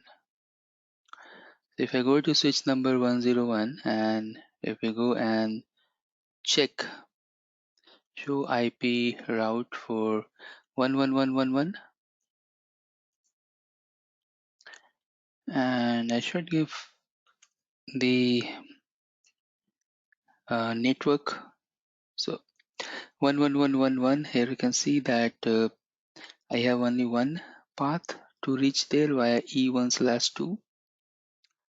And if we go and check show IP EIGRP topology, and then if we go and check 1111/32, so inside topology it is telling that you have 2.105 and 4.102. So here you can see that it can go via 102 this way, and it can go via 105 this way. Obviously the metric value that you can see here, the FT and AD values, those are different, but you have two paths. Now is it a successor? So we know that who is the successor. Successor is this, because obviously it has lower FT. Here you can see 435200. And if you go and check this output in this manner, just to see that to reach 11111 I have only one successor.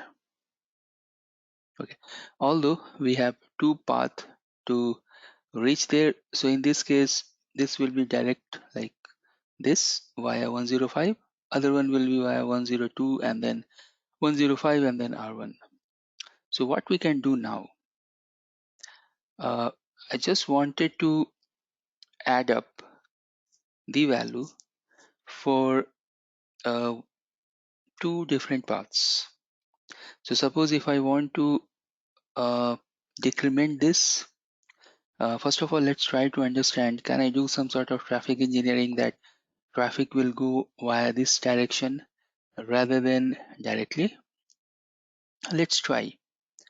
So that means I have a bandwidth here defined and here defined, and that means that I have to uh, increase the bandwidth at 2 points over switch 101 and then switch 102, correct? Because all the links have equal bandwidth. So if we go and check the bandwidth, For 0/0, show interface is 0/0. Here you can see that it has bandwidth this. Now I should increase the bandwidth. So 1, 2, 3, 4. What I'll do, I'll go to interface E0/0. Bandwidth is, for example, 5, 1, 2, 3, 4. Now let's see the show IP route for 1111, how it is going. So now you can see that still it is going via 105. That is still it is going directly. Now next what I will do, I'll go to 102 and I'll change the bandwidth of E1/2. So I am here, E1/2, bandwidth is 1, 2, 3, 4. If I go here and check, so what we are doing here, that we are trying to forcing the bandwidth so it will change its metric value, and so we can see that show IP EIGRP topology, that it is going via E1/2 rather than it is going via E0/0. And if we go and check topology for 1111/32, now if you check the composite metric here and composite metric here, still we don't have much change in the composite metric. Obviously the reason here is that you are changing the metric here and you are changing the metric value here. We should change here also, that is E0/0, and the bandwidth is, so we are just forcing the bandwidth. Now if we go and check, and still we can see that it is preferring this way.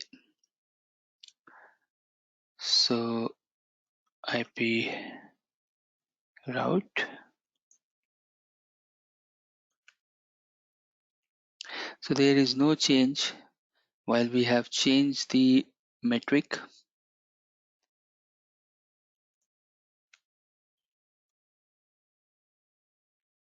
For 1111, it is still going via the directly connected path.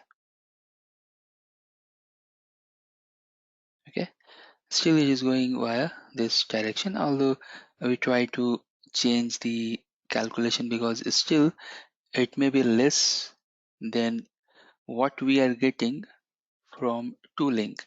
So for example, 102 you can see what's the metric value here, 2048000, and then if you go and check the metric value from here, so if I go and check show IP route to reach to 1111, so switch number 2 to reach to router number 1, here you can see this is the metric, and if you go here, so seems the metrics are very much same. So how these guys are reaching is that they are coming to this this point, and then it is getting advertised to these directions, correct? All right, so here you can see that in this case, if you want to do traffic engineering, it's very difficult to do the traffic engineering, but one thing that we can do here is unequal cost equal load balancing, correct? So if we have successor and if we have feasible successor, then it will be very easy to do it. Now in this case, I don't have any feasible successor. So IP EIGRP topology. So I can see here that I have only successor. I don't have any feasible successor. If I have feasible successor, then it's easy to do, but still I can go and use the router EIGRP 10 and then the command say we have variance. I'll give the worst case, that is 128. And then if you go and check show IP route, specifically I want to see for uh, one of the route, but here I can see that 105 now have two different having equal cost multipathing, although you can see the metric value is different. So if I go here to the topology, you can see that from switch 101 to reach to 105, and obviously you have one loop back. I have two paths, this path and this path, these two paths. You can see their metric value is different. One is 2300, one is 409, and how we are doing the calculation actually, that's 230 and 409. You have to simply divide it, and you'll find it's almost double. So the difference is of double. So what I'm telling here is that when you are using the EIGRP value, we have given the variance of 128, that's the worst. You can give 3 also. And then if you go and check the route, you'll find that they are doing the unequal cost equal load balancing. And again, if I go and check show IP route, or maybe show IP EIGRP topology for this guy, and should do this with 32.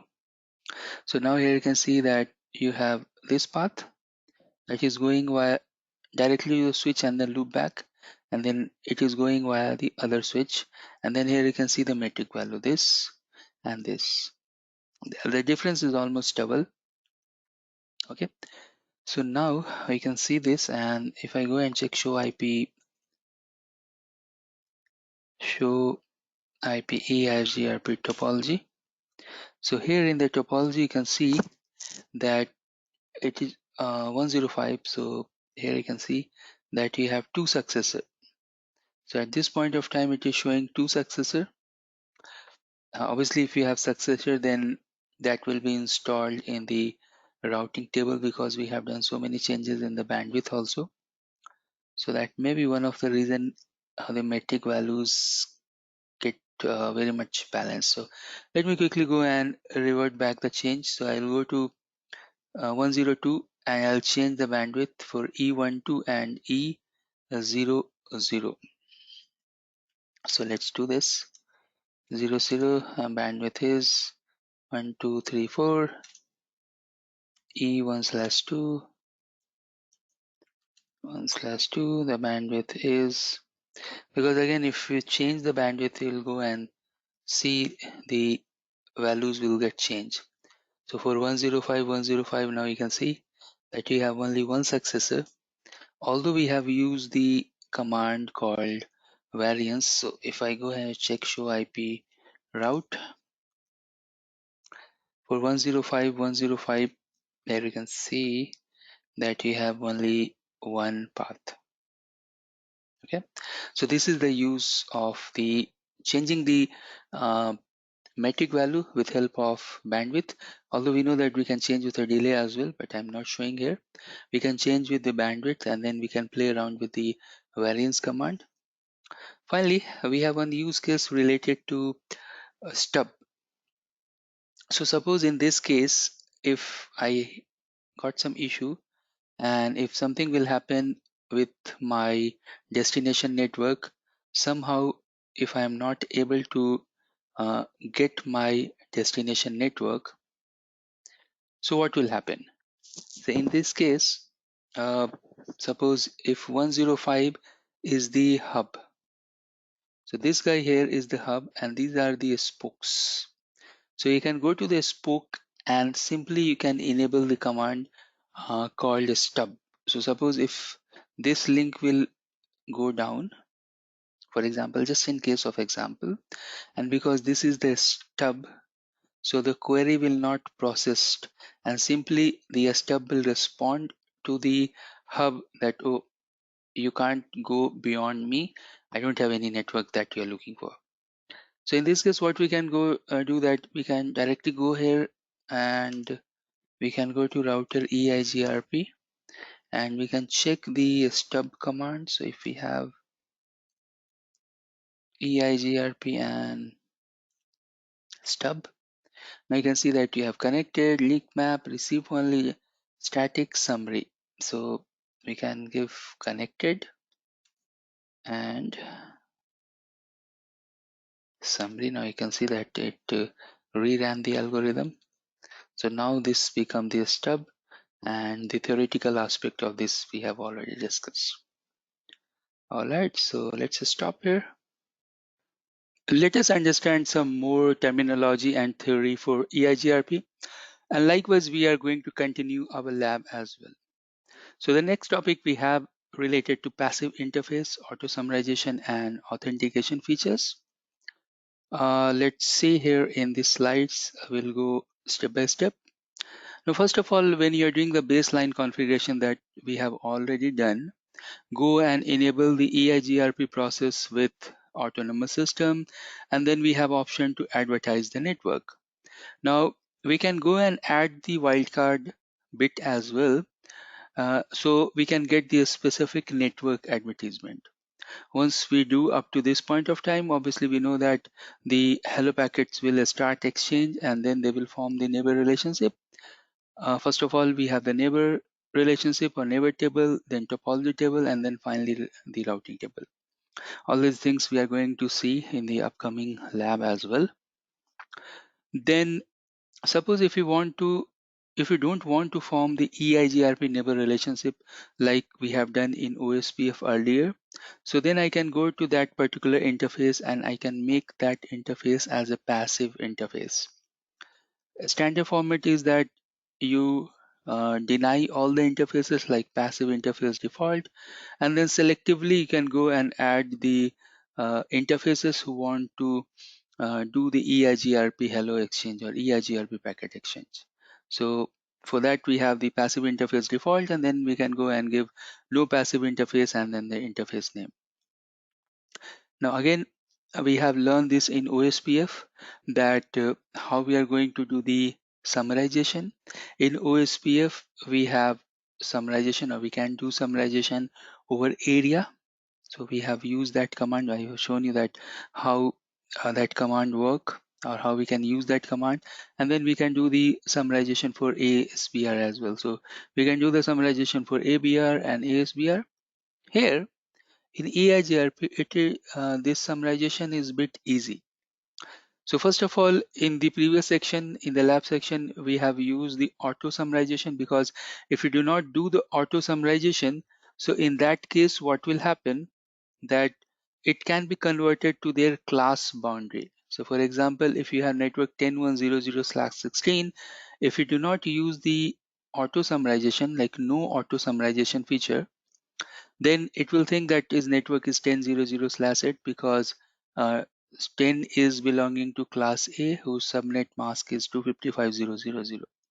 So like that, we need to use this keyword like no auto summary. You have to use this, and then coming to the manual summarization. Now the same thing that we have discussed in case of OSPF, you have to go to the interface and then summary address EIGRP, the autonomous system, and what you want to summarize. So you can do the summarization. I'm going to cover this in the lab section. We'll create some different type of network and then we'll do the summarization and then we'll send to the devices. Now when we do the manual summarization, at that time the AD value is 5. We know that the internal AD value is 90, that EIGRP AD value is 90, but for the summarization, our AD value is 5.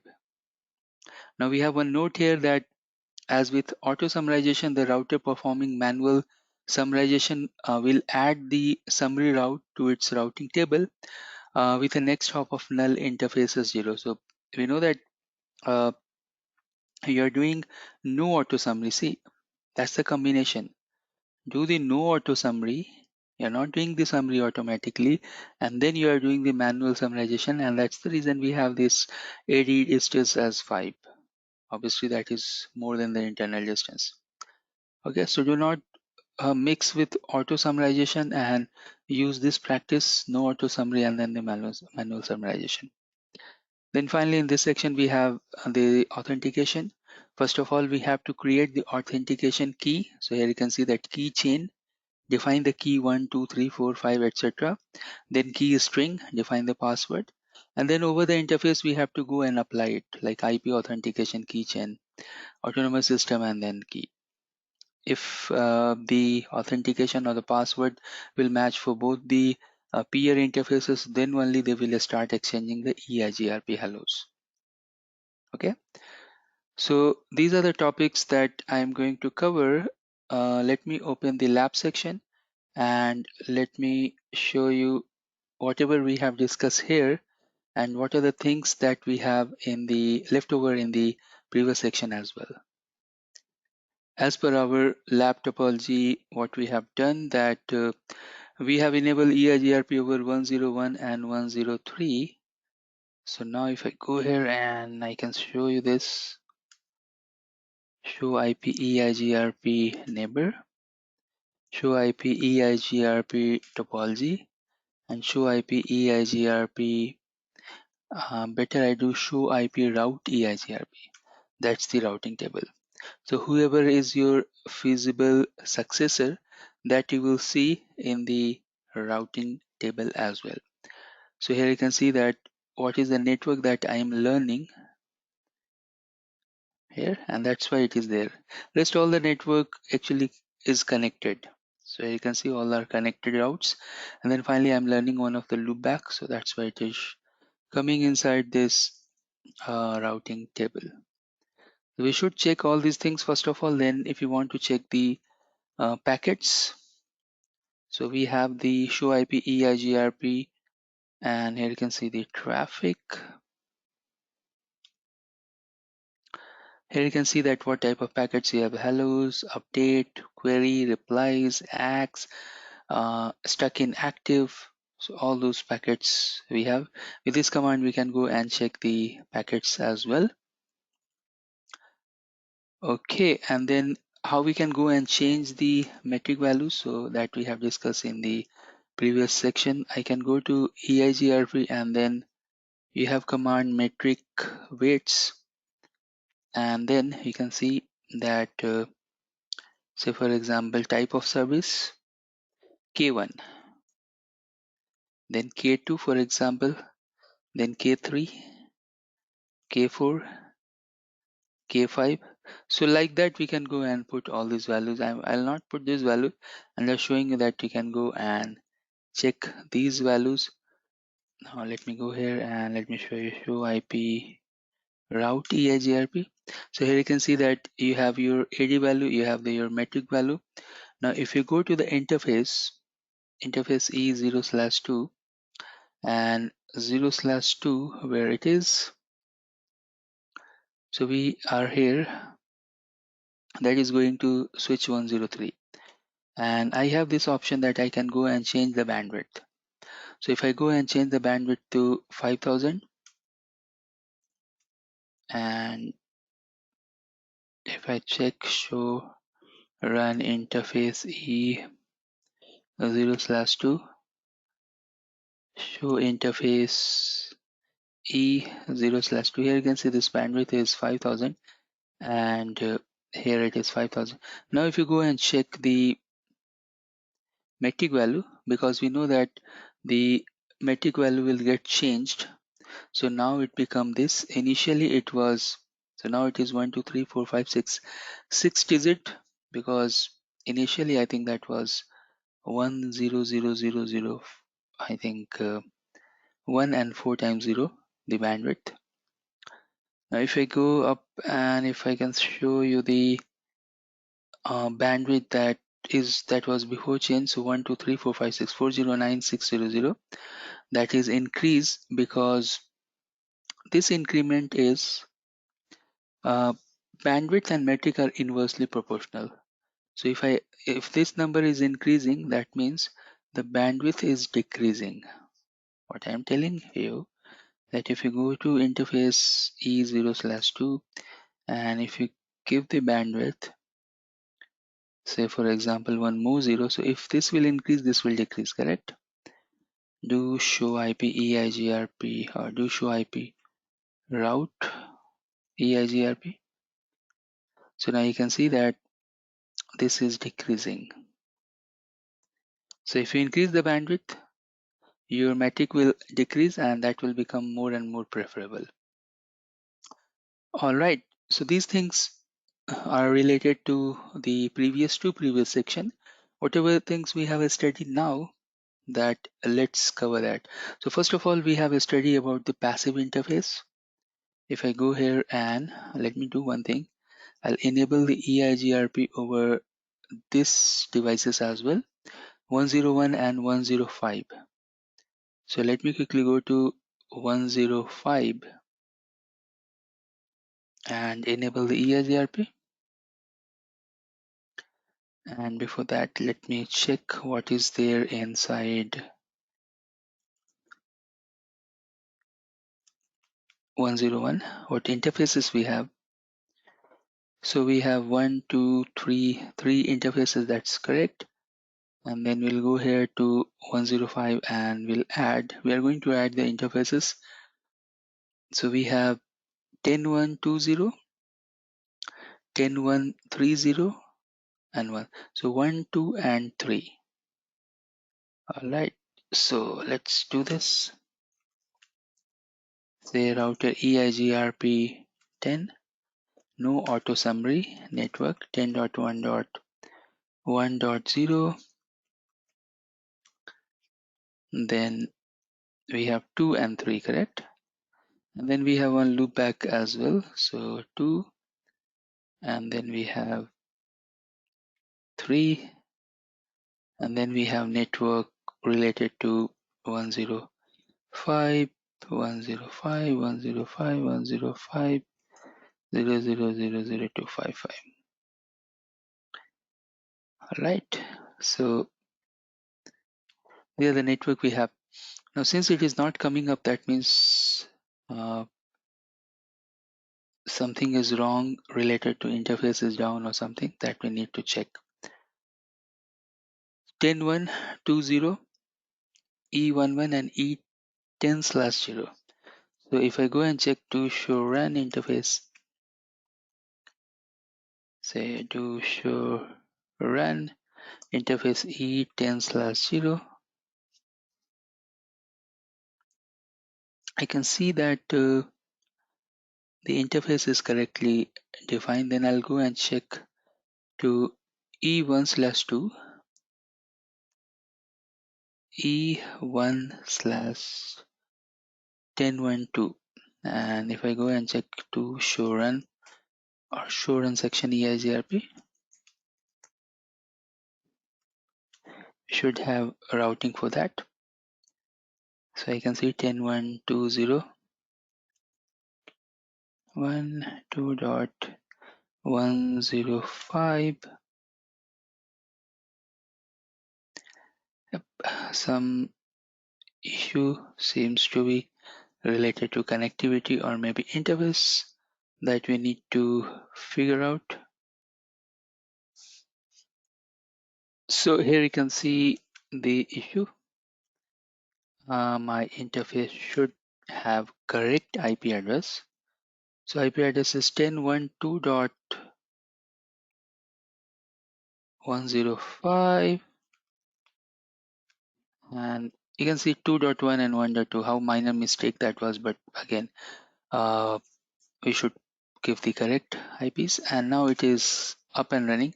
I can go and check show IP EIGRP topology, or I can go and check show IP route EIGRP because I'm interested in that. So here you can see that it is getting the loopback 103 and it is getting the loopback 101. That's why I've given the loopback addresses. So that means I have the reachability. Now if I go to 101, because he has two neighbor at this point of time, so IP EIGRP neighbor, one of the neighbor I want to make passive interface. So for that I can go to router EIGRP 10, say passive interface default. That means everything is passive. Then we can do no passive interface E, say for example 1/2, and then I can go and do no passive interface for E 0/2. So this is the use of passive interface as well. Okay. Now what we can do next, that we have the summarization option as well. So for that I can go to, let me open this diagram. I can go to 103 and I can create some loopback addresses here.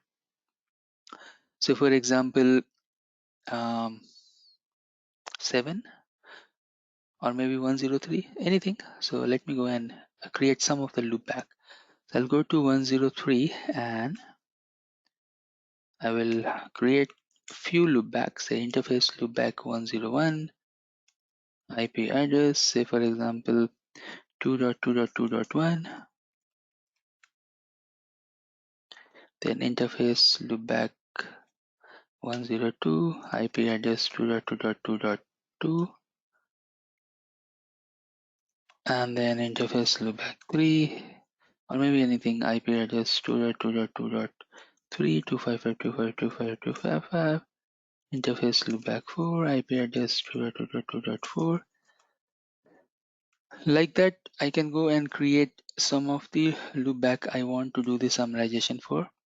Then I can go to router EIGRP 10. I can do the advertisement, say network 2.2.2.2.0.0.0.7.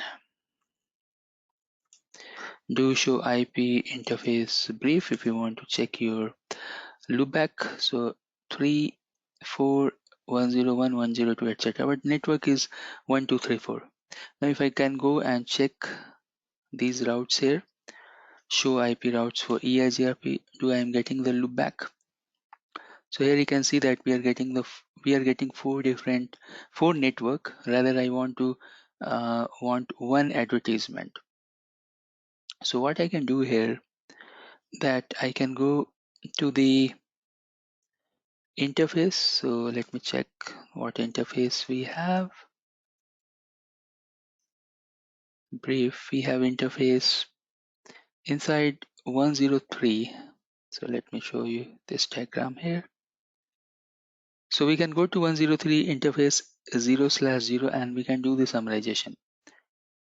Okay, so interface is 0/0 IP, and then the summary address EIGRP 10, and then we can do the summarization.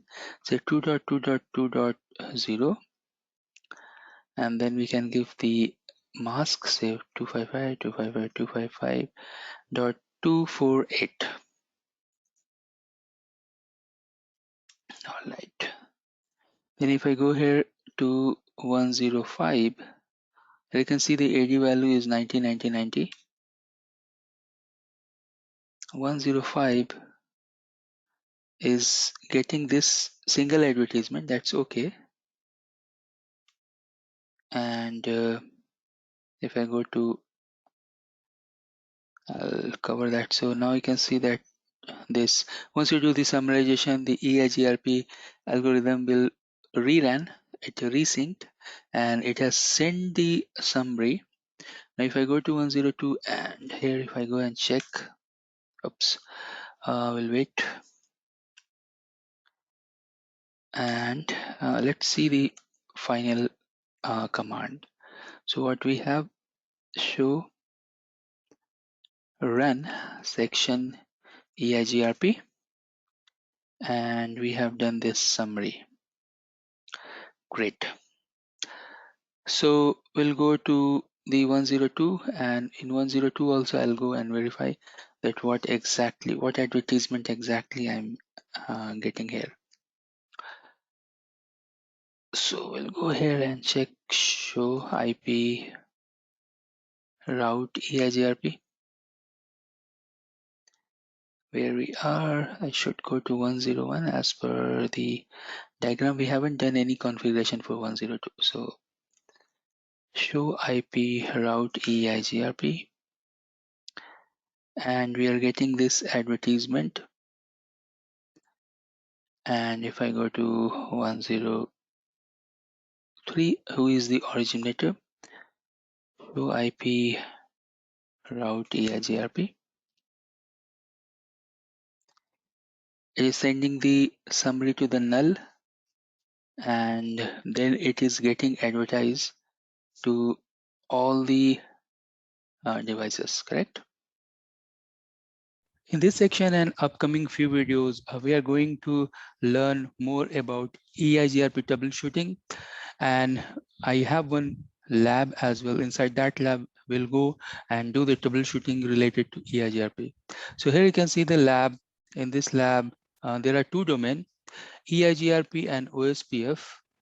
You can see the IP schema. So suppose if I have router 1 and if I have a router 2, so I have taken the IP subnet like 10.1.router1, router 2 is just the name of the router. So in between 1 and 2 we have 12.0 network. In between 2 and 3 we have 23.0 network. In between 3.5, router 3 and router 5, we have a network 35.0, and everything will be a start with 10.1. So 10.1.x.x is the network I'm using. Now we will go first of all and see the baseline configuration in this particular lab. So at least the first portion where we have the EIGRP configured. So in this EIGRP with respect to router number 1, 2, 3, and 4, we'll go and verify the configuration related to EIGRP. So I have done baseline configuration related to IP addresses over the interface plus EIGRP routing configuration. Now this router here, router 6, actually it is working as a client network. He is a client, because then we'll go and examine the path, traffic path that will be optimal. So if you suppose at this point of time, if we go and do the redistribution, there are chances that to reach to certain destination, the router, so this client may take some suboptimal path, or it will not go via as per intended, or as as per the lowest hop count. It may take longer route to reach the destination. We'll see that. There's a troubleshooting that we have to do in the upcoming section. Okay, so to start with, what are the things we want to do? While doing the troubleshooting, first of all, we should have the proper network topology diagram. We should know the network first. Then we should go and do the neighbor adjacency troubleshooting. We should check the best path selection. If it is not doing best path selection, some redistribution issue, some AD issue, we should check that. Then do you have primary backup paths? If it is there, then failover scenarios related to primary and backup, we should know that. And if some features related to EIGRP that is causing issue, we should check all these things. Good to know that we should have good understanding of that particular protocol and the topology, and then we can go and use different type of tools. So what type of tools we have? See, we have the tools, we have the troubleshooting tools, show command, we have log commands, event history, debug commands, and packet capture. These are our tool belt. Correct. So first of all, with the show command, you'll come to know. So there are always some basic show commands like show IP, EIGRP neighbors, interfaces, topology table, routing table. With show command, we should check all these information, because we should be knowing that what exact issue we have in the network. Then you should go and check the log files. We can go and check the event history if required. Now, if we go and enable the debug, that is in T-shape. So if possible, use it with caution, use it with ACLs, filters, and then apply the debug command. Because if you go and apply the debug command, there are chances it will break down the device. And then packet capture. Even packet capture and debug commands, you should use with caution while doing the debugs, while doing the packet capture.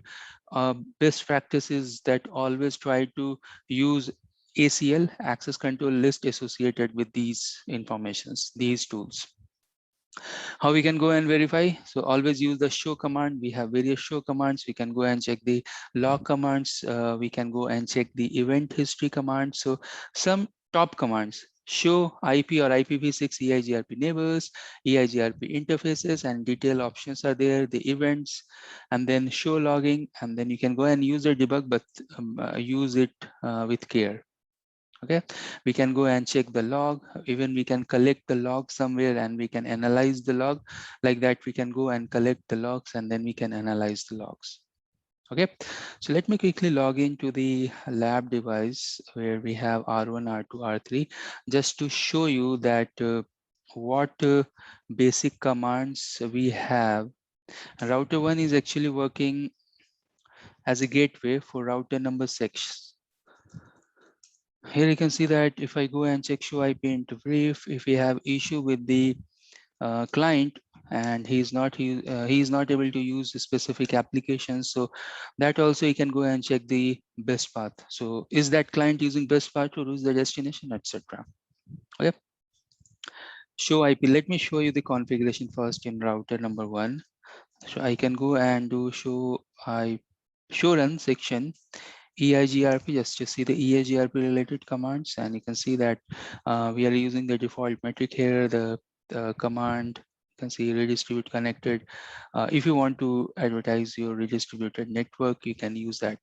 Now here, what I can do, I can show you show IP EIGRP neighbors, just to start with. Then you can go and check show IP EIGRP interfaces. Then you can go and check show IP EIGRP. Oops. Let's see what options we have. So you can go and check always the interface. You can go and check the neighbors, and one of the top command is the topology. And with the topology, and these things we have discussed earlier as well. The topology can go and give certain IP subnet as well, that exactly what topology you are looking for. And active is also one command that we have discussed earlier as well. The topology will give you complete topology table.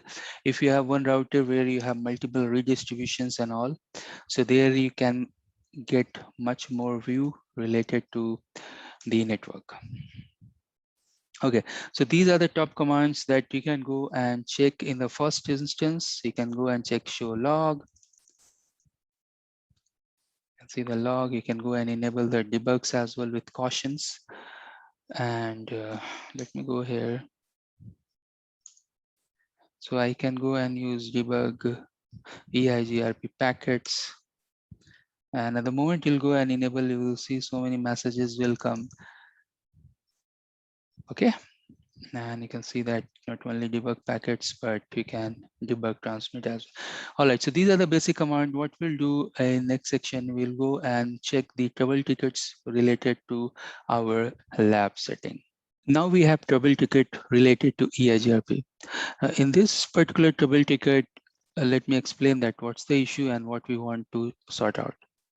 So we have the topology, and we have seen this earlier. In this particular topology, we have one host whose IP address is 10.1.16.100, and we'll go and verify the host IP. Now what is happening here, that R4 here wants to reach to this particular IP. Let me draw the path here. So R4, router 4 wants to reach to this IP, but what is happening due to redistribution problem, due to AD issue, administrative distance issue, what is happening that R4 to reach to that destination is taking longer path. It is termed as a suboptimal path. Why? Because EIGRP having external AD value 170 for this particular route, and OSPF having AD value of 110. So what is happening when router number 4 is getting this network? He has two options. He can get this network via a router number 2, is this advertisement, or he can get the network when the EIGRP will go to OSPF and then OSPF will redistribute and send it to router 4. Due to this AD problem, this particular router is installing the route via OSPF, and that is not the shortest path. That is actually the longest route. Okay, so now we have to go and fix this issue, so that the actual path that router number 4 will take to reach this particular IP or host via the first one, not the second one. So first of all, we'll go and verify this issue, and then we'll go and correct it. Let me quickly go to the lab devices that we have. And here we have the lab. All right. So here in this lab, if you go and check the host IP, that is actually in router number 6. And what I have done, I have made this as a host. That means so routing is disabled on this particular router. He has this particular IP whose gateway is 10.116.1. Now, if we go here to router number 4, and if you go and check the route related to that particular route, that is 10.116.0, you can see that it is learning with respect to OSPF E2, correct? Learning from the interface that is 45.4, and 45.4 is something here. So let me clean this stuff here, and I can see that 45.4 is there. So he's learning the route in this direction. He should not learn in this direction. He should learn in this direction, via this direction. Great. So let's go and correct this. Meanwhile, I will copy the running configuration and share so you can see the configuration. One important configuration that we should check here is the redistribution. So I want to show you the redistribution configuration over router number 3, because router number 3 and router number 4, they are in both the domains, correct? So you can see here in the back, router number 3 and router number 4, they are belonging to both EIGRP. So you can see EIGRP and OSPF. Although in router number 3, we are going to OSPF and we are redistributing the EIGRP routes, correct? And router number 3, we are doing the redistribution, correct? And then it is router number 4 is learning via R5. So if I go here to router number 4, and if you go check the configuration, you'll find here I'm not doing any redistribution, but we know that we can do the mutual two-way redistribution in case we need high availability. So if one link will go down, one side will go down, still it can learn the routes from other side as well. Okay, so one solution here is this, that we can go and shut down this particular link, correct? This link is what? This is on router number 4, gig is 0/2. So if I am here in router number 4, and I can go and shut down interface gig is 0/2 is the interface actually. And let's shut down this interface. And now if you go and check the route, do show IP route. If you do, you will see that now it will start learning the route with respect to EIGRP. But you can see the AD value. The AD value now he is learning is 170. That is way more than OSPF 110. And that's the reason that you can see that he is learning that if we go and do shut down the interface, that is not a good solution, because you are shutting down one of the interface, correct? So what we can do here, we can do the no shut. Let's revert back the network, and let's check the route again. You will see now it will again start learning from OSPF. That is not the optimal path. So what we can do here, that we can go to router EIGRP1. Remember, one very important thing here is this, that administrative distance, they are locally significant. Okay, so now here we can go and we can use the distance command, and then you can give the internal AD distance, that's 90, and then external, instead of 170, I can go and give less than 110. So I can go and give anything less than 110, maybe 109 will also work fine. Enter. Now once we do this, and if you go and check show IP route, you'll see that it will again start learning with respect to EIGRP. So here you can see that EIGRP got flapped. See, reconvergence is happening, and now it formed the new neighbor relationship. And now if you go and check the routing, you can see that he is learning the route in the correct path with a lower AD, lower than 110. So you can see clearly this 99. So now the route is learning via the correct path in this direction. So this is the troubleshooting, and in a bigger network, there may be chances to troubleshoot this. You have to find out the issue, so it will take much longer time to find out the issue, and then you need some change approval to do the configuration related change. Okay, so it may take good amount of time while you are doing troubleshooting in the production network. All right, so let's stop here.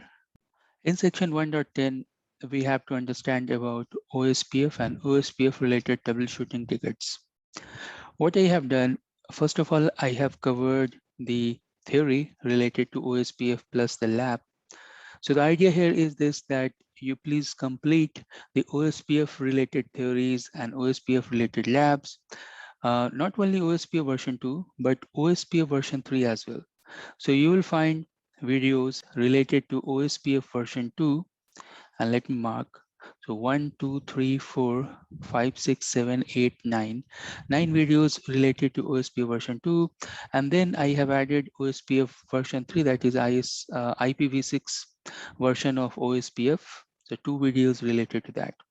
Please complete these videos. Once you complete, then the OSPF troubleshooting videos will start. So please complete up to here, and then you will find troubleshooting related videos. Let's start with OSPF. Now OSPF, that is Open Shortest Path First Protocol, is a link state protocol like ISIS.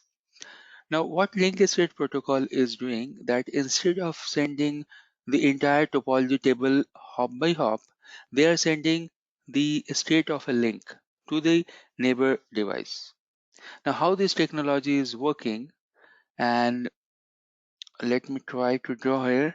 So generally, all the link state protocol, they are forming, first of all, the neighbor table. So they are sending the update to all the adjacent device or the neighbor. With help of neighbor table, they are forming the topology table. Sometimes we are referring this as a entire database as well. And finally, they ran the SPF algorithm here. From the topology table, they are going to form the best path, that is the routing table. So we have three different types of table: neighbor table or database table, topology table, and then finally the routing table. Now the mechanism behind this and the theory behind this we'll see in upcoming slides. So OSPF is entirely dependent upon areas. Generally, we are telling that we have one backbone area. So here you can see that you have area 0, and logically all the areas are connected with area 0. Now these areas are 32-bit. They can be a flat number, or you can define like in dotted representation 000 like this. Areas has continuous, means area, you can see that you have area 0 and then area 1, 2, 3. So maybe you can think that can't I connect area 3 with area 5 or 4? Yes, we can do that connection, but you can see that area 4 is not directly connected with area 0. So somehow I have to create tunnel, or the area 3. Uh, I have to create area 3 as a tunnel, or we have to use some sort of virtual link. So area 4 can think that he is directly connected with area 0. So such type of arrangement we need to do, and then the link state advertisement will flow from one place to other place. That's the LSA, correct? The OSPF send LSA when there is a change to one of its link, and will only send the changes in the update. LSAs are additionally refreshed by after every 30 minutes. So how we can summarize it, that OSPF is a link state protocol dependent upon area. They are sending their LSAs or their advertisement to all their neighbors, and with that they are forming the neighbor table, topology table, and finally the routing table. Apart from that, that OSPF traffic is multicast. They are using 224005 for all the routers and 224006 for the designated router. The theory behind this we can discuss in upcoming session. They are using the Dijkstra shortest path first algorithm to build the routing table from the topology table, and they are supporting the variable length subnet mask. So here you can see that first of all they form the neighbor table, then they form the database, then they do their algorithm, that's the SPF algorithm, Dijkstra's SPF algorithm. Finally, they will form the best path table, that is the routing table. OSPF supports IP routing. Their AD value is 110. Their cost, their metric is cost. They are going to form the neighbor table, topology table, and routing table. Uh, all the areas should be supposed to be connected with a backbone. That's the area 0. If we have non-backbone area connected with any other area, then you have to create tunnel or virtual link in between that. Now, suppose we have such type of topology here. You can see that I have area 0 connected with area 1 and area 2. So now what we are going to tell about these devices, these routers, router A and C, they are termed as a ABR, area border router. They are termed as a ABR, area border router, because they are in the border of different areas. Okay, and we'll see that according to that the routes are also going to get reflected. So when we are talking about the routes, you'll find that you have O routes and then OIA, that is OSPF intra area. So you have two type of route, OSPF intra area route, that is this. Then you have inter area, across the area, that is this, and we'll see that we have E1 and E2 routes as well, that is coming from the external as well. Now if you see this diagram, it's actually very simple, straightforward, that we have 2 or 3 routers in an area, but assume that if you have 50 or 100 routers in an area, and suppose if I have 200 routers and all the 200 routers are inside area 0. So at that time, what will happen? The computation, means to run that SPF algorithm, becomes CPU intensive, rather than if you have a small areas and then you have 50 device, 100 device, and 50 device in those areas. So in that case, all the areas they will run their independent SPF algorithm, and then they will send the update to the backbone.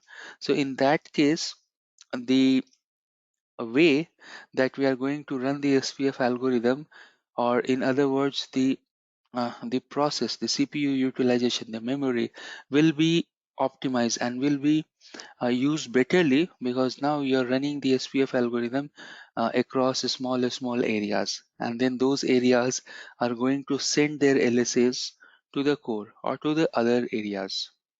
Correct? So that's the thing, and that when we are that's why we don't have only area 0, rather than we have multiple logical areas, and then we are going to divide the devices or the routers inside the area. Then here you can see that suppose in case that if you have device and that is not connected with the area 0, so in that case you have to create the virtual link, the device which is separating the area, they are termed as a ABR. Then you have internal router, then you have backbone router. Again, these are just the terminologies. All right, now here you can see that you may have chance that you are connected with non-OSPF protocol. So you are getting the route, say for example, from the EIGRP domain. So in that case, that router is termed as a ASBR, Autonomous System Border Router. So now here you can see that C and D, they are ABR, Area Border Router, but router G is ASBR, because now the routes is coming from the other routing domain to the OSPF. Okay, so uh, here you can see that if we have any other routing domain, that will term as a separate autonomous system, and then you have to do the redistribution. Obviously the router G will do the redistribution from EIGRP to OSPF when it is coming to OSPF, and OSPF to EIGRP when you are sending your update to the EIGRP domain. Now in that case we have E1 and E2 type of area. Now what is E1 and E2? Here you can see by default it will be OSPF external area type 2, that is the E2. So include only the external cost to the destination network. External cost is the metric, being metric is cost advertised from outside the OSPF domain. This is the default type. Then you have E1 that will also have the metric value, that is the cost, but this will be additive, means it will add the cost per hop per router. So include both the external cost and the internal cost. So that's why you have the external cost plus the internal cost to reach the ASBR to determine the total metric. But E2 having only the external cost, that will be constant. So in summary, here you can see that you have internal routers, that all router interfaces belong to only one area. You have ABR, you have ASBR, you have backbone router that is inside area 0.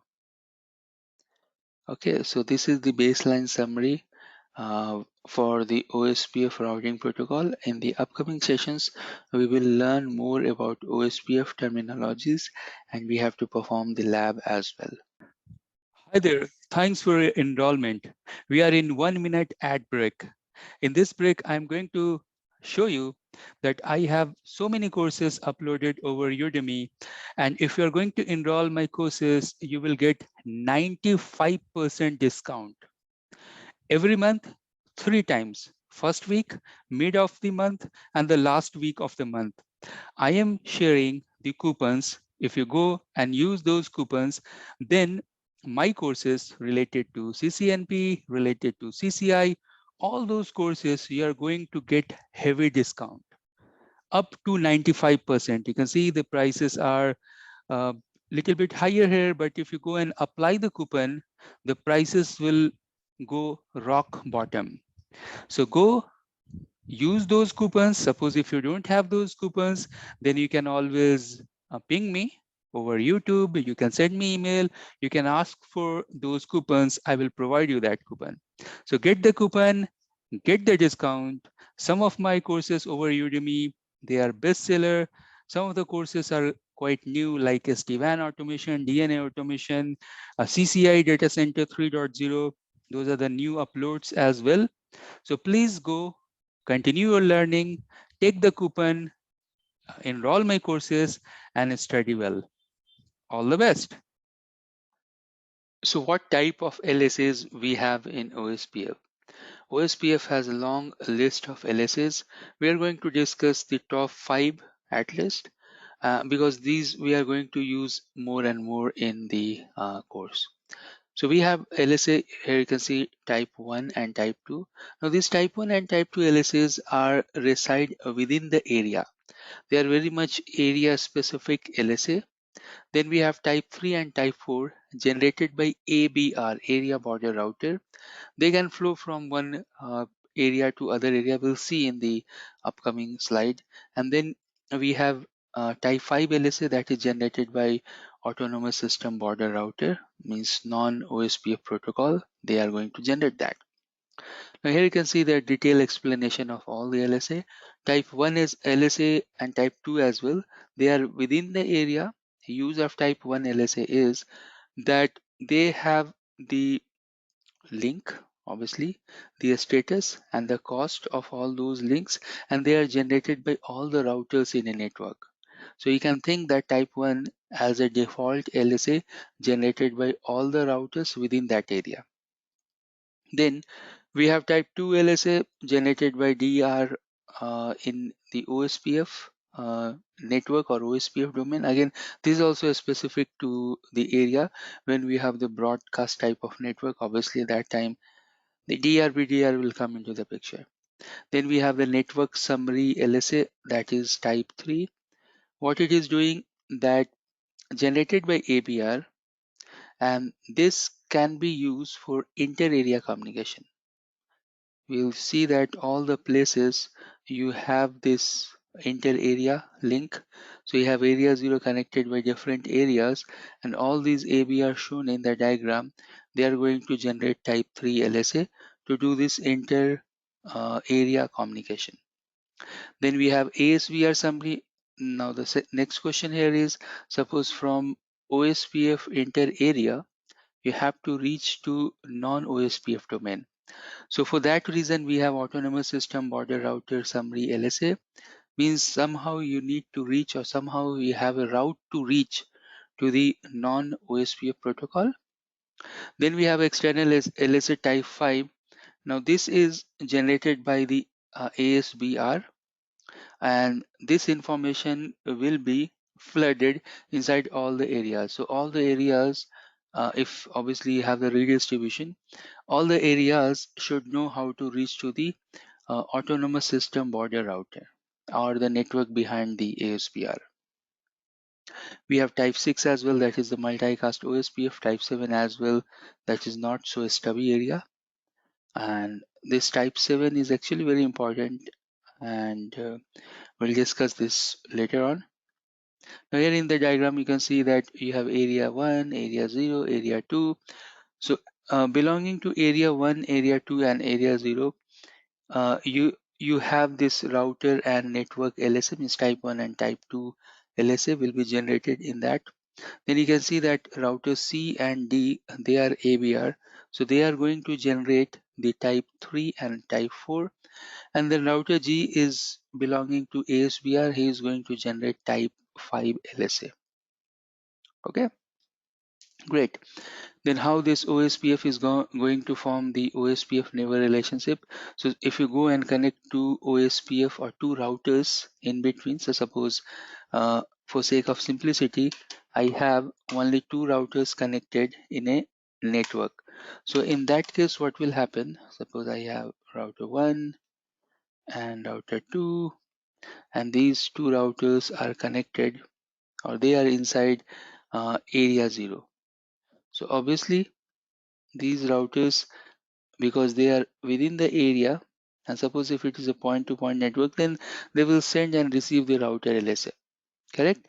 So what will happen, that they are going to send their hello packet in the point-to-point network, or in the broadcast network. This hello timer is 10 seconds and dead timer is uh, 40 seconds, so it's 1 into 4. And in the broadcast network, actually in the NBMA network, that will be 30 second, and then the dead timer will be 30 into 4, that is 120 second. So they will send and receive, they will exchange their hello packets, and if they are matching certain criteria while sending and receiving the hello packets, then they are going to form the neighbor relationship. So here you can see that what will be what are the things inside the hello packet, what are the fields inside the hello packet. They contains area ID, area type, prefix, subnet mask, hello interval, dead interval, network type, and authentication. Basically it is termed as that they have 8 fields inside hello packet, and you should match at least the area ID, the subnet mask, hello and dead interval, authentication, etc. So some fields are mandatory that should match in between two routers to form the neighbor relationship. Okay, so here you can see that a neighbor table is constructed from OSPF hello packet, which includes the following: the router ID, the current state, directly connected interfaces, and the IP address of the remote interface of each neighbor. We'll see that in the lab section, and we'll go and we'll run the command show IP OSPF neighbor, and then we can see the specific about the neighbors. Now the next topic here is that OSPF designated router and backup designated router. So what is happening and how they are going to form the DR BDR, or how they are doing the selection for the DR BDR. Let's discuss about that. So here you can see in the diagram, first of all, these devices, they should have their priorities. So let me show you what I try to tell here. I should have slide for that. Yeah. So here you can see that that these devices, they have their unique identification. That's the router ID. All the routers in a network, they have the router ID. We can configure it manually, or suppose if device has the loopback interface or they have the physical interfaces, first of all they will check the loopback interface if you are not doing it manually. So that loopback interface will become the router ID, or the highest physical interface will become the router ID. So they should have the router ID.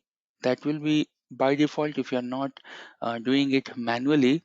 Once they have router ID, then they are going to do the DR-BDR selection, and this selection will happen only in the broadcast network. So here you can see in the diagram that if we have router ABCD connected with a shared network or the broadcast network, so at that time they will go and select the DR and BDR. Okay. Now, what will be the selection criteria here? The DR-BDR selection are determined by the router's priority, which is configured per interface basis. The router with the highest priority becomes the DR, and the second highest will become the BDR, and the rest are DR to others, something like DR, BDR, others. Okay. Now, if there is a tie in the priority, whichever router has highest router ID, that will become the DR. Now we can go and set this priority like this also, like we can go to the interface and we can set IP OSPF priority, and then we can force to make certain device as a DR or BDR. Now by default the priority will be 1, so obviously the selection will happen with respect to router ID. So whoever having the highest router ID in the network, that will become DR, BDR, etc. like that, in that manner. Suppose if you don't want that certain routers or device will take part inside the DR, BDR selection, so you can go to the interface and you can set the priority as a 0. So if you set the priority as a 0, that device will not take part inside the DR, BDR. Okay. So what are the important things we have studied in this video? That type of LSA, then how they are going to form the OSPF neighbor relationship, what are the important fields you have inside the hello packet, all the devices they are sending the hello packets to the peer devices or the neighbor devices to form the neighbor relationship, then how they are going to form the DR-BDR selection. Again, the router ID will be important factor here, and as per the router ID they are going to form the DR-BDR, because by default we are not setting the priority. By default the priority will be 1, and according to the router ID they will select who is the DR, who is the BDR. Let us learn more about OSPF neighbor state, and then I'm going to perform one small lab task where we'll understand more about the OSPF process, OSPF actually neighbor process, and even the baseline commands of OSPF as well. So now when the OSPF, the first stage is that they have to form the neighbor relationship. When they are forming the neighbor relationship, at that time they are exchanging or they are going through a process or they are going through multiple steps. So what are those states we have? Here you can see that they will start with a down, init, two-way, etc. So in down state indicates that no hellos has been exchanged, but the actual process will start from the init state. Init state, the devices they will start sending their hello packets. We know that inside hello packet we have some important fields. Few of them are mandatory, like the area, like the authentication, uh, the network subnet, etc. So few of the fields are mandatory that two sides or the neighbors they should match those mandatory things. Then they will go to the two-way state. By the end of two-way state, uh, the devices, if they are in the broadcast network, they have to select the DR and the BDR. And by the end of two-way state, the devices they are forming the neighbor relationship. Okay, then we have the external start and external exchange. Now external start and exchange is a state where the devices they have to select that who is the master and who is the slave so they can exchange their databases. So obviously the devices they are sending their link state or LS information to each other to build the database. Once they have the database as per the uh, master and slave entry, as per the master and slave role, they have to exchange their LS type. Correct. So someone may sending say link state advertisement. Someone may asking link state request. So LSA, LSR. Those things are going in depth when we are talking about the exchange state. Then we have loading where all the devices they have to sync their database, and by the end of this loading state the OSPF process they are forming the topology table. Remember we have three important table. We have neighbor table, so by the end of two-way state they will form the neighbor table. We have topology table.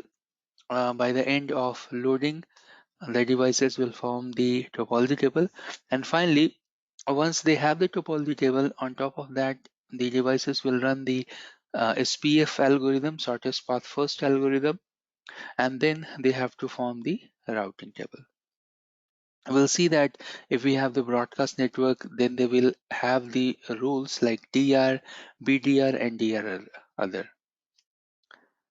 All right, so here you can see that suppose in broadcast network, if we have these rules, this DR other, they will go and stop at the level of two-way, because what is happening in that situation, in that case, is that we are giving the authority to DR and BDR to exchange all the LSs with all the other. Rather than all the other, DR others, they are exchanging their database packets. So that means they will stuck at the two-way state, means all the DR others, they will stuck at the two-way state. They will not have the full authority to exchange the databases. Correct? All right. So we have a small lab topology in this first lab. Just to start with, what we are going to do that we will go and initiate the OSPF process. So let me show you this. Although we have this master lab topology, what we can do as per our requirement will go and use it. So what does it mean that we'll go and make these devices, say for example R1, R2 and switch 101 within area 0 at the moment. So they will be the part of area 0, And this switch that you are seeing here, switch 105, that I will make as a switch only. Later on we will make this as a L3, but at this point of time I assume that I have R1, R2 and switch 101, and the IP that I am going to use, the IP will be, say, let me write here the IPs, and according to that I am going to configure the lab. So the IPs that I want to use is, say, for example, 10.1.1.1 and 10.1.1.2 as per the name of the devices, and here, so for example, 10.1.1.101. They are inside the same broadcast network, so you can see that they will go and form the DR and PDR. Loopback addresses I will give like 111, and then this I can give 2222 as the name of the device, and this I will give as 101, 101, 101, 101. Okay, we are going to initiate the OSPF process inside area 0, and then we'll see that how they're going to exchange all those hello packets and the important ls type. All right, so let me go and log into the lab devices. All right, I logged in, and we know that we have other interfaces and links also connected that I don't want. So this is the topology that we have. What I can do here, that I will start with 101 E1/2. So let's do that. I can go to, first of all, let's see this neighbor, and I want to shut down few of the interfaces that I don't want to use. So for example, I want to use only interface 1/2, so 0001 and 1/2. So 0001, so I can do one thing, interface range E0/2 to 3, shut down, interface E1/0, shut down, because I want to use 1/2 only. So rest of the interfaces I'm making shut down, like that. 1 also I want to make shut down. Now if I go and check show CDP neighbor, so I have 0001 and 12 that I want to use. Now next I will go to switch number 2. So switch 2 is not required in this particular lab, so leave it. Then I'll go to switch number 5, and we should check this E1/2 configuration as well. So I will go here and check E1/2, and what is configured here. Nothing is configured. If nothing is configured at this point of time, at least what we can do is we can make this interface as a switch port. Correct. So here you can see this capabilities R, S and I, and that I don't want. I'll make this as a switch port. Then we'll go back to the switch number 5. Here you can see, and the interfaces we have is 0, 0, 1, 2, 3 and 10/0. So apart from that, what I want, that I want to make other interfaces as a shutdown, and we have so many interfaces. Here you can see, even we can leave it as well, just to check the configuration for any of the interfaces. Say so run interface E0/0 that is connected with router number 1, and then router 2. So these are the interfaces connected. I don't want to do anything, rather I will do one thing, that interface range E0/0 up to, for example, 4 maybe, and 3. I'll make this as a switch port and no shutdown.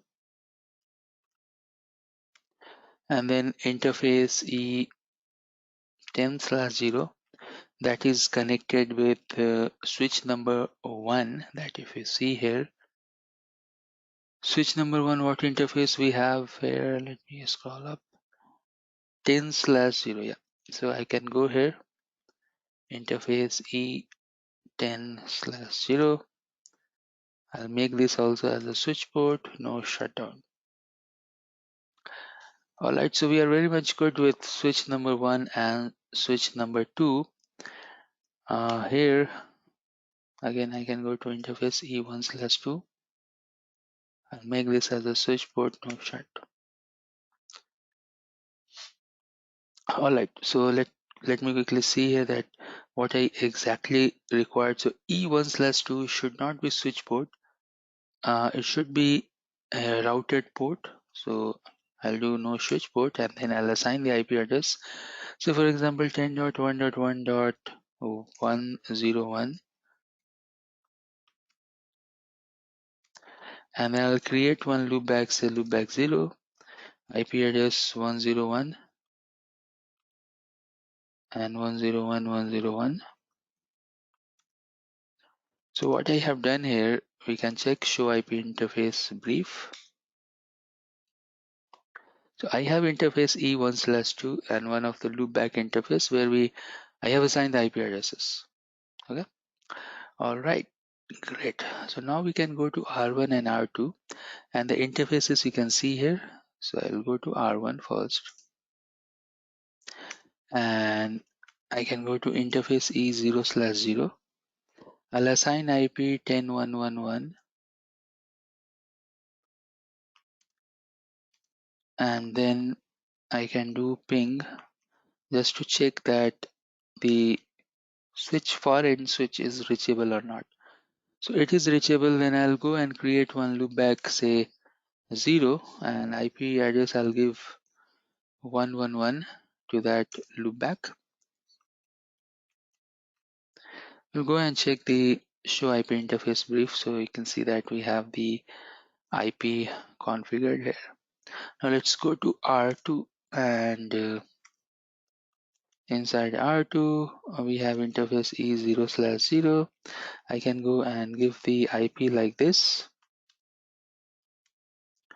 and then I'll create one loopback 0 where I can give IP related to as per the diagram or as per our schema 22222, and then let me try to ping first of all within the same network. Obviously everything is inside the same network for this example. So what I'm doing that I'm pinging to all the devices from R2. So now we have the baseline IP at this connectivity connected. The thing here is that we are going to enable the OSPF to all these devices and we are assuming that all these devices are inside area 0, correct? So let's do this and let me go back to the lab. Yeah. So before doing that, at least one of the device I want to enable the debug. So I want to enable the debug OSPF packets and events. Debug IP OSPF packets, and then I want to enable the events as well. Okay, let's do this OSPF configuration. So we can go to router OSPF and then you have to define the process ID, say 1 I'm giving at this point of time. Then I should go and advertise the network. So network is, I have two network, one is 10.1.1.0. I can go and give the wildcard bit inside area 0. So this is the format that we can go and enable the OSPF. And at the moment I enable that, you can see that we have event because we have enabled the debug as well. You can see that this router using this multicast address and the router ID is get selected as 11111 We have discussed this earlier. If I go and check show IP OSPF, you can see the red router ID is 11111, and we have the other information as well. Okay, so we have the OSPF configuration, and periodically he is sending the hello packet. We can go and check the configuration for that, what we have done. So we have enabled the OSPF process, and then we have advertised the network, correct? So likewise, I can go here and initiate the OSPF process here as well. Then I can go and I can assign the router ID via the CLI command as well, means manually as well. But if you do not do this, automatically they will take this loopback, highest loopback address as a router ID. So then I have network 10.110.0.0.0.255 area 0, and then I have network 2222, say 0.0.0 area 0. Alright, and let me see that what configuration I have done here. Now they try to exchange this neighbor relationship. From there they will go and form the topology table, and finally they will go and form the routing table as well. Okay, so let me quickly see that what command I have given here for the network. Because we have used /32, that's why I have given 0.0.0.0.0. Now somewhere you will find that you are moving to loading to full state, and here if we can see that information in the log message. So we have enabled the debug and OSPF authentication is 0. We haven't put any authentication, so it is telling that OSPF authentication is 0. And here you can see that we have this loading to full message. If you go and check show IP OSPF neighbor, then you can see that you have DR BDR selection already happened. For router 1, he is telling that router 2 is BDR. Now if you go to router 2 and if you check show IP OSPF neighbor, you can see that he will tell who is the DR. So for router 2, this 11111 is the DR, what is the interface, what is the IP address that we have discussed earlier. Now I'll go to switch number 1, and here also I'll go and do this router OSPF say 1, and then I will put the network, for example the loopback address that we have 101.101.101.0.0.0.0 area 0, and then I'll put the network that we want to form the OSPF relationship. So we have a network and with the wildcard bit 0.0.0.0.255. Alright, and within area 0. At the moment I'll do this, I can go and check show IP OSPF neighbor. Now you can see that he is seeing that who is the DR and who is the BDR, correct? The third device. Now if you go here and check the OSPF neighbor, you can see clearly that DR other. So now this IP is DR other. We haven't assigned the router ID manually, but here you can see that they can detect it. Means the router process can go and assign what will be the router IP or router ID for these devices. We can go and check like this, show IP OSPF, and you can see the ID. Now if you want to filter and use that, I try to do with this command, simply you can go and check the ID. That will tell you who is the router ID. Alright, so this is the way that they are going to form the DR and BDR. And if I have one more device in the DR other, then you could find that the process will stuck as two-way state. Okay, so what I'm telling here is that if I am here and if I have one more device connected to this guy here, and that is also working as a DRLer, then these two devices, they will stuck as a two-base state. They will not exchange the entire topology and database table set, etc. All right, so let's stop here. Hi there. Thanks for your enrollment. We are in 1 minute ad break. In this break, I'm going to show you that I have so many courses uploaded over Udemy. And if you're going to enroll my courses, you will get 95% discount every month, 3 times. First week, mid of the month, and the last week of the month. I am sharing the coupons. If you go and use those coupons, then my courses related to CCNP, related to CCI, all those courses, you are going to get heavy discount up to 95%. You can see the prices are a little bit higher here, but if you go and apply the coupon, the prices will go rock bottom. So go use those coupons. Suppose if you don't have those coupons, then you can always ping me over YouTube. You can send me email. You can ask for those coupons. I will provide you that coupon. So get the coupon, get the discount. Some of my courses over Udemy, they are bestseller. Some of the courses are quite new, like SD-WAN automation, DNA automation, CCI data center 3.0. Those are the new uploads as well. So please go continue your learning, take the coupon, enroll my courses, and study well. All the best. So let's quickly understand the network type, OSPF metric, and the usefulness of passive interface. Now, OSPF is supporting a wide variety of network type. Here you can see that in OSPF, you have these many network type support.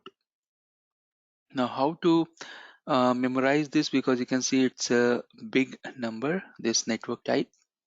So you can think like this, that you have point to point and you have, see here, so point to point, and then you have point to point, point to multi-point, broadcast and non-broadcast, like you can think. So you have network type broadcast, and then you have network type non-broadcast, and then again if we add with point to point and point to multi-point. So now point to point, obviously we know that point to point is just point to point network. Two devices are connecting with each other. It's a point to point network. Then what about point to multi-point? So here you can see that point to multi-point non-broadcast.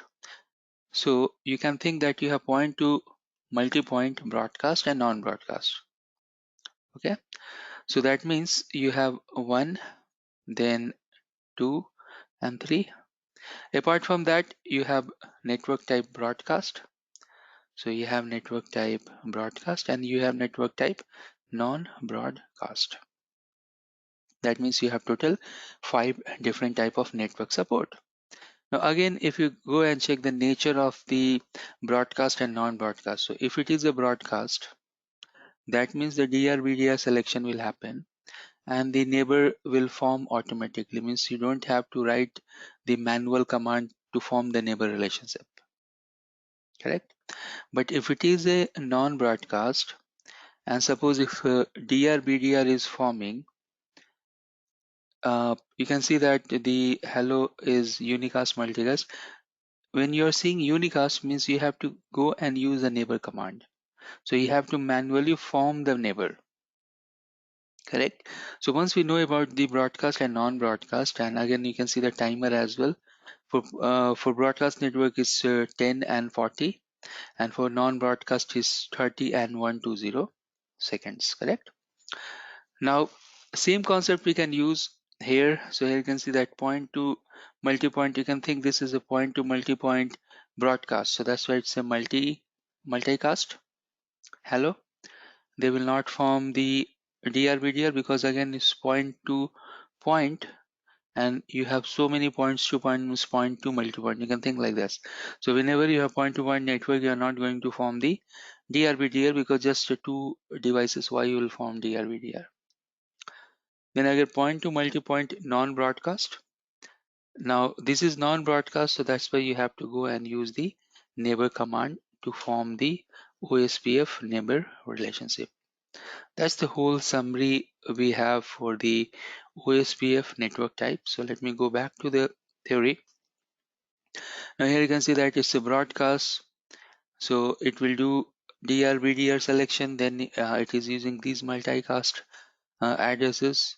Because this is the broadcast, they will not form the neighborship manually. Automatically they will form. Point to point, no need to define the neighbors because you have only two ends. They will form the neighbor relationship. Their timers will be 10 and 40 seconds. They are going to use the multicast address. But again, point to multi-point as well. Everything that is valid here for point to point, it will be valid for point to multi-point as well. Okay. Now, then we have non-broadcast. Whenever we are talking about non-broadcast, then you have to go and form the neighbor relationship manually. Now OSPF will elect DR and BDR, but neighbor relationship will be manual. And that's why we have this summary. This summary, it's easy to memorize. Even no need to recall, but just will make a point that okay, you have point to point, point to multi-point, point to multi-point, non-broadcast, point to multi-point broadcast, and then you have broadcast and non-broadcast network. How we are going to do the configuration? Configuration part is actually very easy. Only one command is there to define the network. You have to go to the interface. Suppose you are over this serial interface, you go to the interface and use this command IP OSPF network. Suppose if you go and type question mark, then you'll get all the options. So is it a broadcast? Is it a non-broadcast? It's a point to point, point to a multi-point, etc. Each and all these options you will get. And if it is using unicast method, means if it is a non-broadcast, then you have to go and define the neighbor. Otherwise, rest of the configurations are standard OSPF configuration. So for example, NBMA, non-broadcast multi-access. So here we are going and defining the network type is a point to multi-point, and if it is a non-broadcast, then you have to go and define the neighbor, right? So just refer this summary and things will become easier. Now OSPF is using cost as a metric. Here you can see the speed and the cost. So for example, for fast Ethernet and EPUB, your cost will be 1, and then you can see for token ring core Ethernet, for token ring 4 Mbps, you can see the cost. Now the lower is better. So if lowest cost is there, that will be the preferred path in the route selection. How we are going to do the basic OSPF configuration, although we have done one lab. So there you have seen that you can go and initiate the OSPF process. You can define the router ID, otherwise it will take the highest loopback or highest physical interface if it is not configured. Then you can define the area, and that's it. So this is the baseline configuration. Now here interesting thing is that we are defining the wildcard bit. And now it is recommended that if you know the exact subnet, so according to that you can use the exact wildcard as well. So suppose if I am using point-to-point network, so I can use, say for example, 172.168 1.0. So here it's 17. So 172.171.0, and then I can use wildcard 0.0.0.3. So like that we can go and use the wildcard wisely. What will happen if we go and initiate the OSPF process, and once we start advertising the network, or once we put this network command, then they will send the hello packet, the neighbor relationship will start working, we know that the steps down init, two-way, X start, exchange, loading to full. First they will form the neighbor table, then topology table, and finally they will run the SPF algorithm and we'll get the final OSPF routing table. Correct? Now the final thing here in this recording, as per the theory, the passive interface, the concept of passive interface. Now, suppose if you don't want to form OSPF relationship, then you can go and make any of these interface as a passive interface. So suppose if I make this interface as a passive, then you can see that the passive means the command prevents update from being sent out or received from this interface. So if I go here in this example, it is showing this interface. So if you go and make this particular interface as a passive or any interface as a passive, they will not participate in OSPF neighbor relationship. Means they will not send or receive the updates. And that's the usefulness of passive interface. But generally how we are using this command is we will do this thing no passive interface E0. Here you can see first of all we'll make all the interface as a passive. So the command one is passive interface default. Suppose if you have 10 interface, that means all the 10 interface you're not sending and receiving the updates, and then you will go and add the interfaces one by one where you want to send or receive the updates. Okay, we have one important note here that the passive interface command will prevent OSPF and EIGRP from forming neighbor relationship out of that interface. No routing updates are passed in either direction. So this passive interface is true not only for OSPF, but this is true for EIGRP as well. So we are going to stop here, and in next section, I will show you a few of the things that we have a study here, like network type, how you can go and change the network type and you can enable the passive interface. Let us do the lab. Here you can see the topology. We have router 1, router 3 and switch 101. I'm using in between switch 105 as a L2 switch. So that means I have area 0.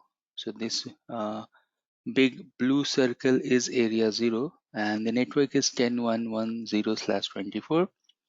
Then I have switch 101 and 102 connected. That is inside area 2020, and the network is 10.1.102.0.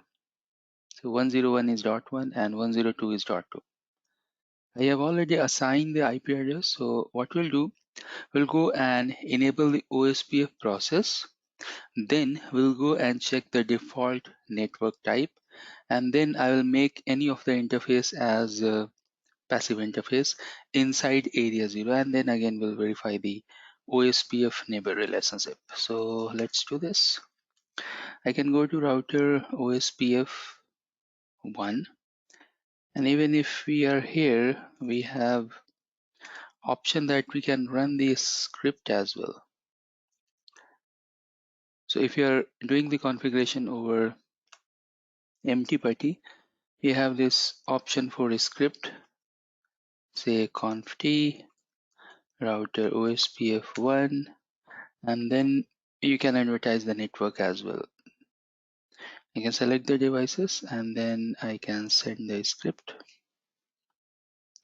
Now once OSPF is configured, then I should go and assign the, or I should advertise the network, or should I can use the network command.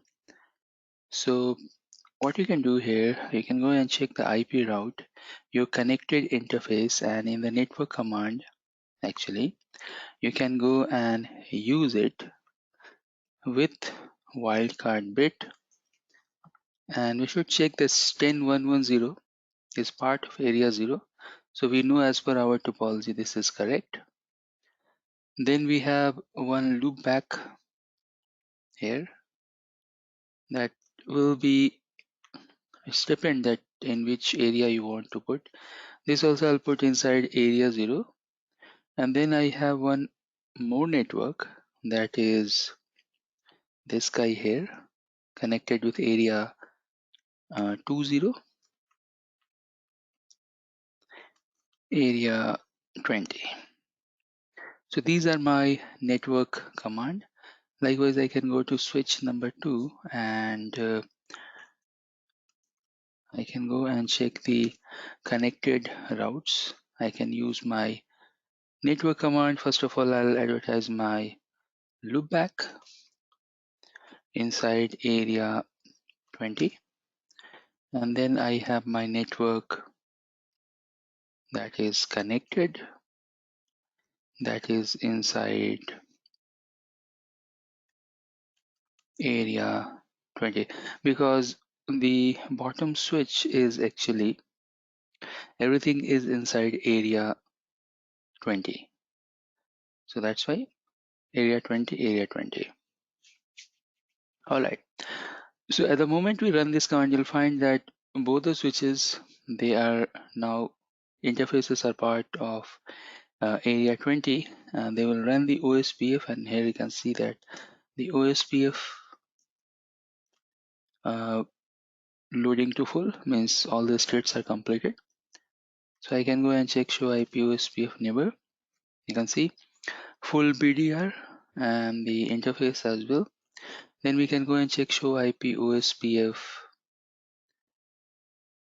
actually show IP route OSPF. So here you can see that you have the metric value and you have the AD value. AD is 110 and the metric is 10 plus 1. So that's why it is 11. We know that for Ethernet interface that is 10, and then 1 is for loopback. So that's why it is showing like this. All right, here you can see the Ethernet. So for that we have 10, and then generally 1 it is using for loopback. All right, next thing that I want to check here is that is show IP OSPF interface, and that is E0/0. Now here you can see that interface where the network type is broadcast. So what I can do that the switch is connected over E00, I can go to the interface E00 and I can make that IP OSPF network as point to point. Now here you can see that you have broadcast, non-broadcast, point to, multi-point, point to point. And if you go to point to multi-point and type question mark, you have point to multi-point. By default it will be broadcast, and then you have the non-broadcast like that. So I'm interested to make this as point to point, and both side I should do like this. So other side also I should go, and I should go here to E0/0 network point to point. Now you can see that again OSPF process is running. It is going from full to down, and the SPF algorithm is running one more time. And then we have the new tree, SPF tree, and from there we have new routing update or routing table. Show IP OSPF, and the interface is E0/0. You can see this network is now point to point. You can see this cost as well. There is other information as well related to timers, non-stop forwarding, etc. All right. So we have done this task with these two switches here. Likewise, I will go and initiate the OSPF process, and I will advertise the network for R1, R2, and only R1 and R2. We don't have any R3. All right. So let me quickly check here in switch 101 what is the complete OSPF configuration that we have done. So these three network, one network is belonging to the network that we have connected with R1 and R2, that is nothing but the area 0. And then these guys have one loopback address 111 inside area 0. And likewise, I'll go here and then I will use 222 area 0 and then this. Now if I go ahead and check show IP OSPF network, here we have 3 devices who is forming the OSPF relation. If I go and check show IP OSPF interface, I want to check the interface E0/0. So here I can see that again the network type is broadcast. Now in our topology, either I can use network type as a point-to-point or broadcast, but we have seen that chart that as per the topology, suppose if you are working or dealing with frame relay, then you can use NBMA and then you have the mode for NBMA, correct? I don't want to make this as a non-broadcast. If you make this non-broadcast, so suppose if I go to R1 and R2, and I should know what is my neighbor, show IP OSPF neighbor, and if I go to interface E0/0 and if I make this IP OSPF network is non-broadcast, then I need to add the neighbor command manually. So now if you check your neighbor, you can say it's a down, because in this case you have to use this neighbor command. So you have to go to router OSPF1 and use the neighbor command. Who is your neighbor? So this guy is your neighbor. Then use the neighbor command. This guy is your neighbor. So manually we are adding the neighbor now, and here also it is detached. So these are my neighbors. I'll go to interface E0/0. IP OSPF network is non-broadcast. Then router OSPF1. We'll go and add the neighbor, this, and again I'll go and add one other neighbor. Then we can go and check show IP OSPF neighbor. Still this is down. Show IP OSPF interface and then E0/0. So now it become non-broadcast, but we are seeing here that the network is down because we are using the wrong network type here. If we have the NBMA type of, or if we have a non-broadcast type of network, then we should go and use here. Again, you can see this hello and dead timer is changing. Okay, so what I'll do here that I'll go and make this interfaces again backup. Interface is 0/0 and IP OSPF network is, say, for example, broadcast. So one side is broadcast and other side is non-broadcast at this point of time. And now you can see it is forming the relationship with the switch 101. So if I go and check do show IP OSPF neighbor, you can see it is forming this. Likewise, I'll go here and again interface is 0/0. IP OSPF network is broadcast, and then we can go and check show IP OSPF neighbor.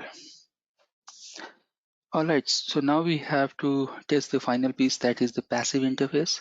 So suppose if I go and make one of the interface over R1 as a passive, so let's do that. I can go to router OSPF1. You can see that we have this command passive interface default, and then you can go and make no passive interface. So once you do this command, all the interfaces become passive, means your neighbor is down. So here you have to use no passive interface, and that is the E0/0.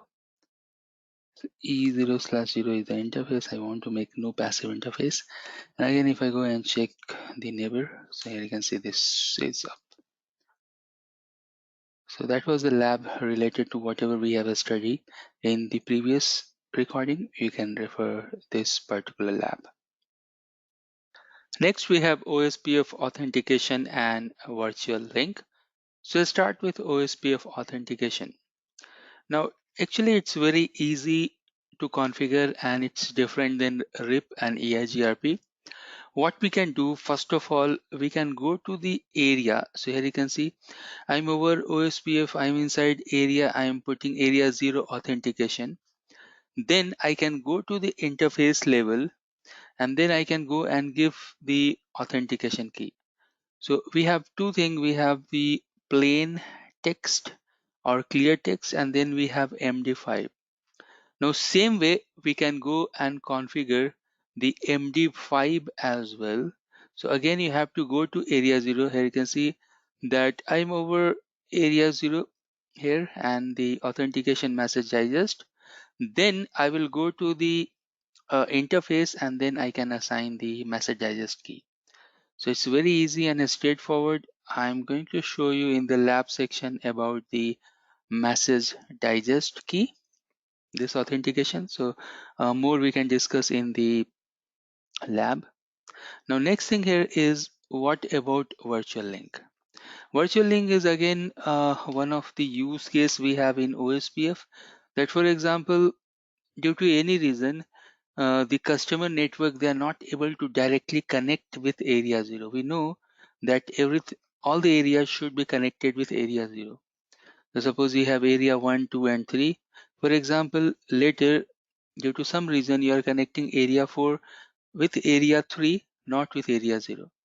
So in that case we can create the tunnel in between area 0 and area 4. So the router inside area 4, they will think that I am part of area 0 or I am directly connected with area 0. And that's the concept of virtual link. Again, you will see the configuration here. The configuration you'll find it's a very much like we are creating that tunnel. So router, the area 1 is working as a transit, and then I have tunnel in between, say for example, area 0 and area other area. So let me go back here. So here you can see this is a classical example that you have area 0, area 1 and area 2, and then you are creating the virtual link in between that.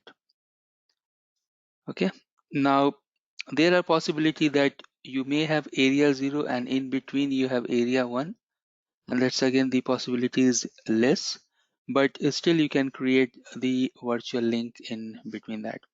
Now once we create the virtual link, then over the area 0 we have put the message digest. So same key we can put over virtual link as well.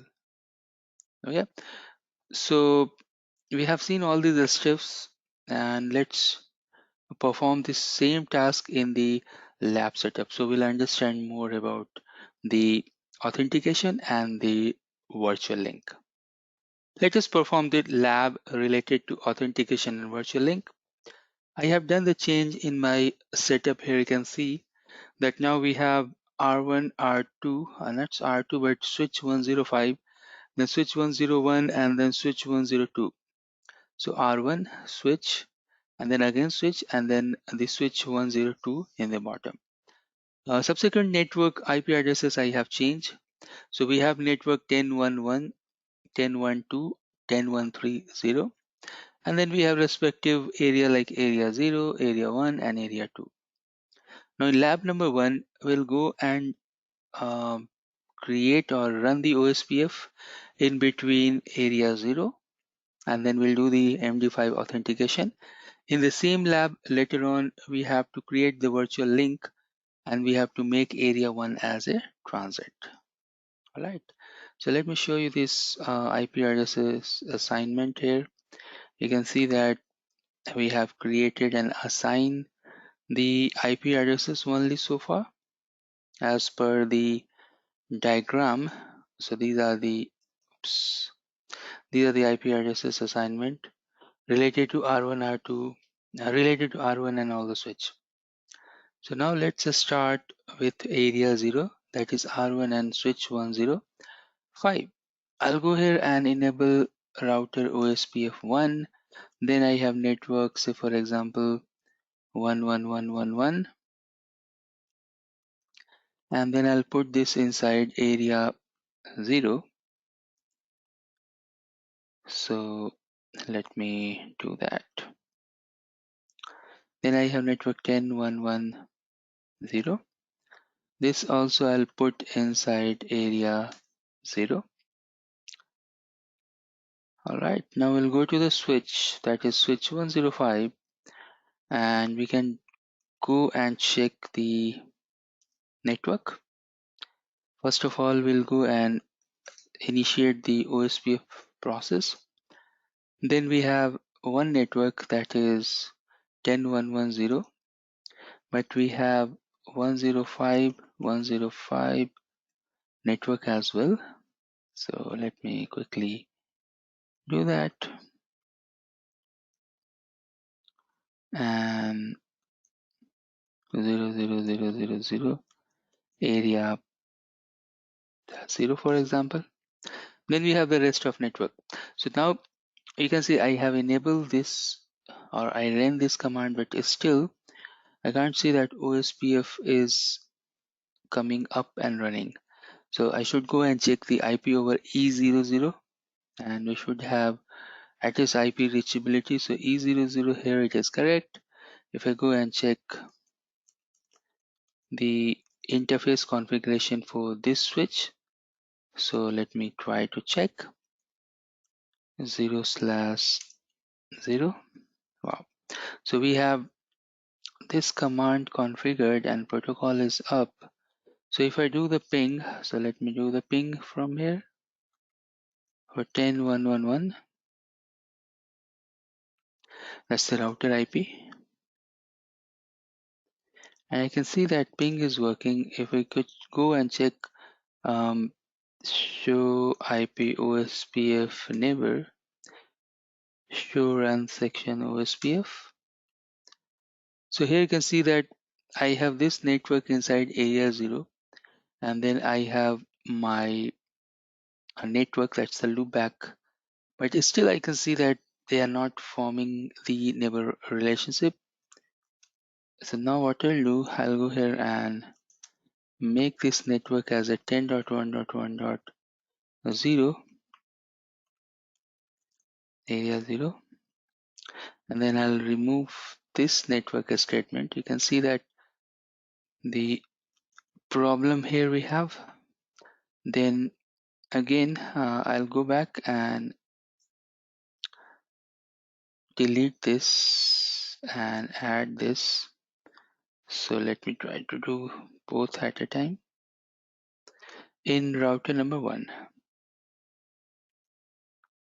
okay, and let's try to check show IP OSPF neighbor. Now they are in two-way dweller state. They're stuck in dweller state.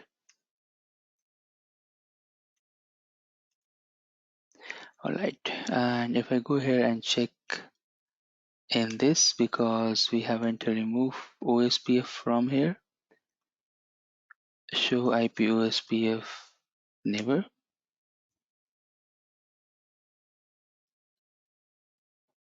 Okay, so the reason maybe now it is up. Maybe the network type that we haven't changed, but now it is showing it is up and running, so that's okay. Now we have the OSPF relationship over area 0. What I want to do now, that I want to run the authentication. So I can go to router OSPF 1 and then area 0 authentication. Here you can see that you can do plain text if you want. You can leave with this authentication, or if you want to do the MD5, that is the more secure, then you can go and use this. Now at the moment I have done this, you can see that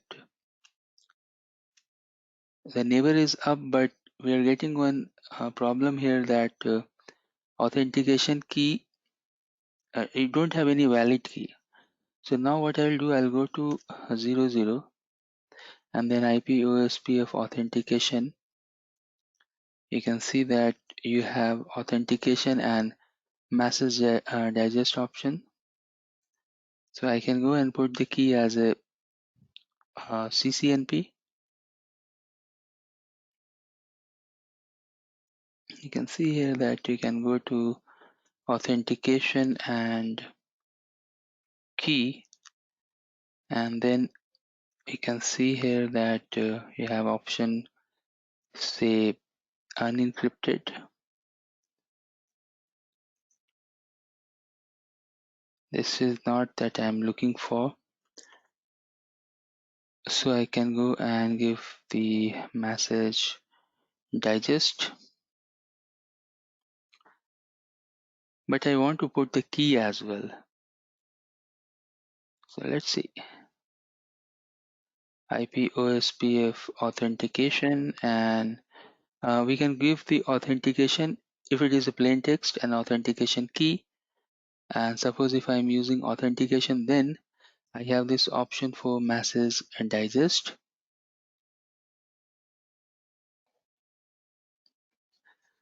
Actually, that is quite a confusing option that Cisco is giving to you. So because obviously natural thing is that we'll go and check IP/OSPF authentication, and then whatever authentication will be there. But in case of message digest, you should go and check IP/OSPF, and then you have this option of message digest key if you want to put your key. So I'll put key as the CNP, but let's see, yeah, MD5, and then so this is the long command that we need to put here. Now if we go and check show IP OSPF neighbor, we can see that neighbor is down because of mismatch of the, or we don't have the key configured to the other side. So here also we can go to router OSPF 1 area 0 and then the authentication message digest, and then we'll go to interface E0/0 IP OSPF message digest key. Now we are getting this error MD5 CCNP. So now you can see that the neighbor is coming back up. So this is the way that we can go and do the authentication inside area 0. Now what I want to do here, that I should go to the I should first of all do the OSPF rest of the configuration, and then we'll create the virtual link. So let me do that. R1 is okay. In R2, let me check show IP route and what network that we have configured so far. So we have router OSPF 1. We should have one more network, that is 10 dot let's see the network. That's 10.1.2.0. So 10.1.2.0 0000255, and that is inside area 1. Correct. So this network is in area 1. Now we have switch number 101.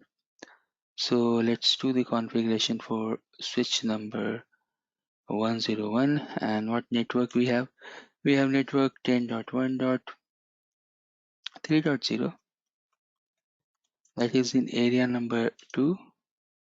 Then we have network say 101, 101, 101, 101. So for example, I'll put this in area 1, and then finally I have 10.1.2.0. that is inside area number 1. Alright, so we are very much done with this OSPF configuration. Finally, we have switch number 102, where we have 10.13.0 network. So I'll go here as well and should enable OSPF, and then we have network. Say for example, first of all, I'll advertise the loop back, and this is inside area 2. And finally, we have network 10.1.3.0. That is again inside area number 2. Now here you will see that after running all these commands, we go and check show IP OSPF neighbor. So he has neighbor that is 102 and 105. Now if you go here and check to the switch 105, you will find show IP OSPF neighbor.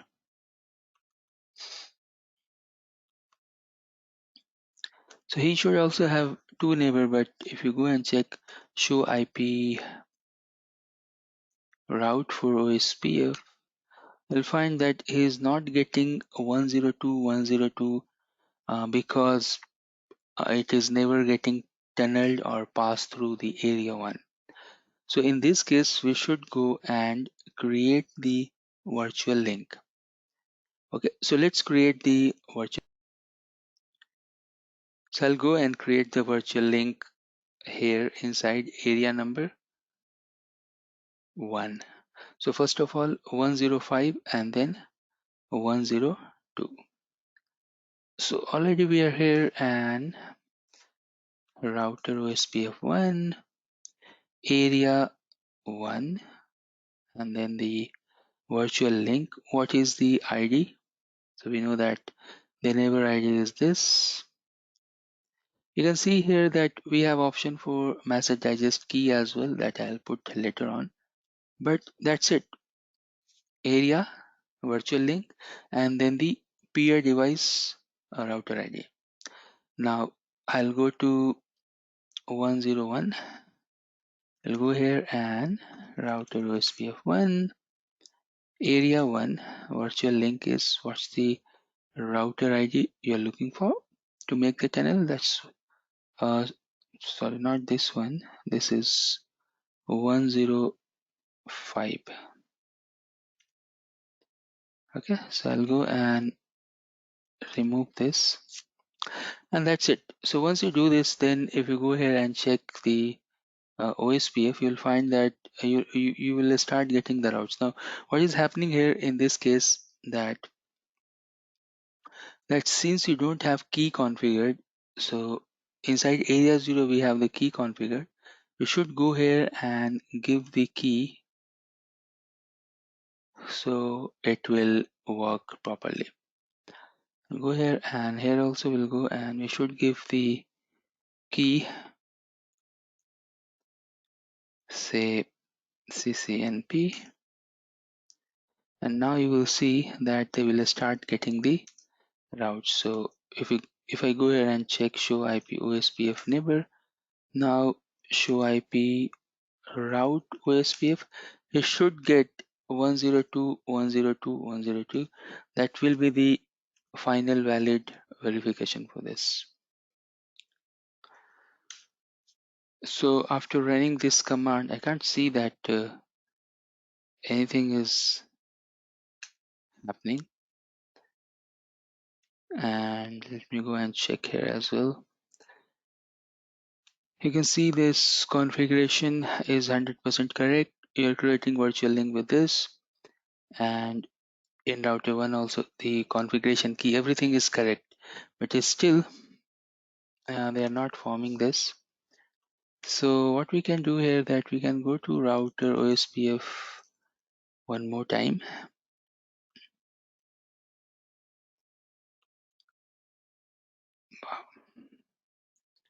Router OSPF 1, area 1, say for example the authentication is message digest, this belongs to area 1, and here also we have area 1 as well. Let's see the final configuration.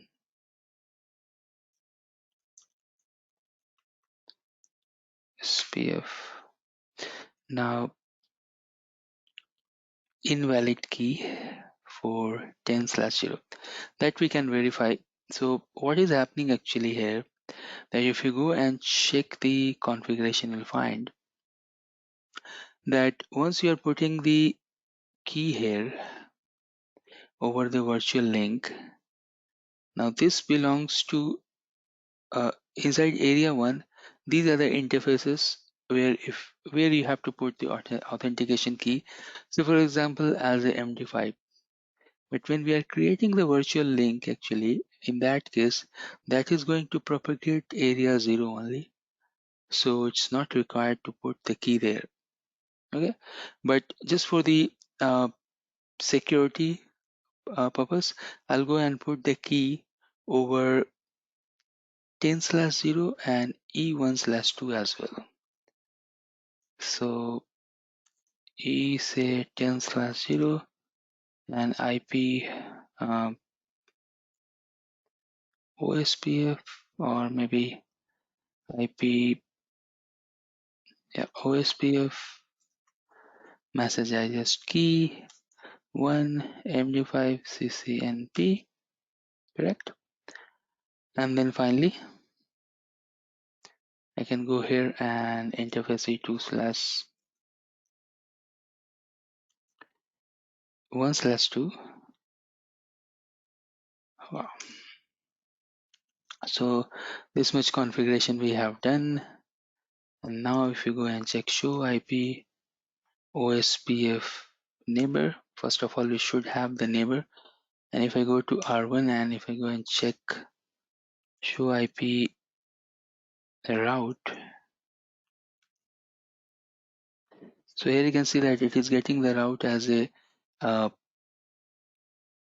O routes, as it is directly connected with area 0, and we don't need to put actually authentication over the area 1 interfaces that I have done, but for sake of security we want to put the authentication key at all the places, so you can go and put the authentication keys at all these places.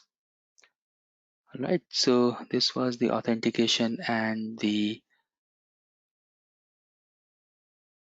next important section, we have OSPF summarization, different type of areas, and the default route concept. So let's start and understand the summarization. Now clearly you can see in the diagram that you have area 0 separated by area 1 and area 2. And for example, if you're getting routes, say 10, 1, 0, 0, 1, 1, 1, 2, 3 up to 7, and other side you can see that is 8, 9 up to 15. Now we are sending all these routes to the core router. Here you can see all the individual route, and hence the database or the topology table of the inside the area 0 will increase. Rather than what we can do, that we can summarize the area 2 as 10.1.8.0 and area 1 as a 10.1.10/21/21, correct? So in that case we are sending only one update, and our routing table will be efficiently utilized. Doing so, we can reduce the load over the router CPU. So this is one of the interesting use case we have with inter-area OSPF summarization. Now what's the command? Command is very easy and straightforward. We can go to the router, and over the router you can go to the area, and then you have to use the keyword called range, and then you can use the address and the subnet mask, and then this will be done. Now there is one important point to mention, that suppose if you have some of the routes in between that is not part of subnet. So for example, If I don't have 1.5, 1.6, is still I am using this summarization, that is 10100/21. So in that case, what we can do, we can use the concept of static route null zero, and we can point out this summary route towards null zero. So that means that anything that is not matching, that will be garbaged. That will be bit bucket. Correct. Now here you can see that note that after 12.16 and now we are running the modern or advanced version of operating system. Even this command is not required. It was required for the earlier version of iOS. Now the second point related to summarization we have is, suppose if the summarization is coming from the external system, it's not related to inter area routing, but it is coming from outside. Now at this point of time, we should go to the ASBR. Suppose router B is ASBR, who is connected with non-OSPF domain or non-OSPF routing protocol. So in that case, you can do the summarization, but syntax will be little bit different. So in this case, instead of doing area, the command is summary address and then the network and the subnet mask, means whatever network we want to summarize. Correct. So now this concept is very much like we are doing the aggregation, and we have two type of border. We have ABR and we have ASBR, and like that we can easily do the summarization. Now here you can see that we have one use case in case of ASBR summarization, that if you don't want to advertise certain prefixes. So in that case, you can go specifically to that particular network and you can use the keyword called not advertise. If you use not advertise, obviously these networks will not be advertised inside the OSPF. Okay, so this is the concept related to summarization. Now next important concept we have is the OSPF area type. Now I have one summary chart as well where we can go and summarize the OSPF area type after a few slides. So here you can see that you have area type called backbone, non-backbone, stub area, totally stubby area, and not so stubby area. That is NSSA in short. So let's learn and discuss about the area type. Now starting with the basic area, that is the normal or the standard area. We know inside that area we have LSA type 1, we have LSA type 2. So here you can see that we have all the LSAs inside the standard area, say type 1, type 2, type 3 and 4 generated by ABR. Then we have type 5 as well, that is generated by the ASBR. So it is able to understand all the LSA. That's the standard area.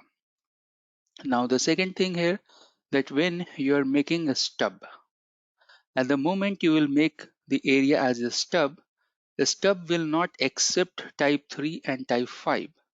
But remember, they will automatically inject the default route. Now doing so, we are not, while doing so, you can think like this, while doing so, we are cutting off the SPF calculation. And who is doing the SPF calculation? My CPU, my process. So that means that we are cutting off the intensive cycles, CPU cycles, and hence we are providing good type of optimization in terms of CPU and memory. Correct? Now, what's the command? Again, the CLI command is very easy and straightforward. You can go to the network. So here you can see a router process. First go to the router process, and then you can go to area 1 stub. At the moment you do the stub, that means it will start stopping type 4 and type 5, although it will get router, network and ABR generated LSA. That is type 1, type 2 and type 3. And other thing is that it is generating the default route. Now the third concept we have is the totally stubby area. Now what totally stubby area even will do, that will accept only type 1 and type 2. It will not accept type 3, type 4 and type 5 LSAs, although it will go and generate the default route for type 3, 4, and 5 LSAs. Again, the use case is that we are saving the bandwidth, we are saving the CPU core, process cycles, etc. Now the command here is interesting that here we have used in a stub area, we have used area 1 stub. For totally a stub area, you have to add one more keyword, that is no summary. So the command is area 1 stub no summary. It will stop LSA 3, 4, 5 and it will generate the default route. Okay. Now the fourth one is not so stubby area. Now, why we need not so stubby area? Here you can see that you may have chance that area 0 is connected with external network, or you may have chance that area 1 is connected with external network. Correct. So in that case, we'll see that when you have area 1 connected with external network and you want to filter some sort of LSA, you are going to use the not so stubby area. Means it's a stubby area, but it's not fully stubby area. What it will do, here we'll see that like a standard stub area, NSSA area routers will share type 1 and type 2 LSAs. Okay, they are not blocking type 1 and type 2. NSSA area will also accept type 3 LSA. So they are going to accept type 1, type 2, type 3. But NSSA will not accept type 4 and type 5. Okay. Now we are going to introduce one new LSA, that is LSA type 7, that we haven't discussed so far, but not so stubby area is linked with LSA type 7. And what's the use of LSA type 7? Now we'll see. So if an ASBR exists within the NSSA area, this is ASBR will generate type 7 LSA. Again, NSSA areas are almost identical to a stub area. If area 1 was configured as NSSA, it would not accept any external route originating from router G as ASBR outside area 1. So here you can see that they are not accepting any type 4 and type 5 LSA. Rather than we have type 7 LSA. So here you can see that it will not accept, this is the router G, it will not accept any external network, external non-OSPF domain network. Correct? Great. However, area 1 also has an ASBR within the area router A. Those external route will be flooded into area 1 as type 7. So here you can see that you have area inside area 1, you have router 1 and who is getting the external routes, and that will be flooded inside area 1. Now these external route will not be forwarded to other area as type 7 LSA. Instead they will convert it into type 5, and that's the key, and that I'm going to summarize. Type 5 LSA by area 1 ABR router C. So what is happening here when you are creating not so stubby area, in that case you are getting type 7 LSAs, and router C, what he will do, he will convert type 7 LSA to type 5 LSA, and then it will flood it into the other area, or the other area will calculate as per the type 5 LSA update. The configuration is very simple. What you have to do, you have one keyword, go to the route process and then area 1 NSSA. Okay. All right, and final concept we have is totally not so stub area. So let me stop here, and remaining concept we'll discuss in the next recording. But here you can see the summary, and in this summary, let me try to highlight. Backbone LSA 1, 2, 3, 4, and 5. They are not getting LSA 7. Non-backbone like area 1, area 2, etc. They are also getting all the LSA. Stub area LSA 1, 2, and 3. Totally a stub area, only LSA 1 and 2. Remember, they are going to generate the default routes. Then not so stubby area type 1, type 2, 3 and type 7. This type 7 will be converted to type 5 and then it will be reaching to area 0. That's the overall summary we have with this recording. So let's stop here and next section will continue from here. Let us continue where we have left off.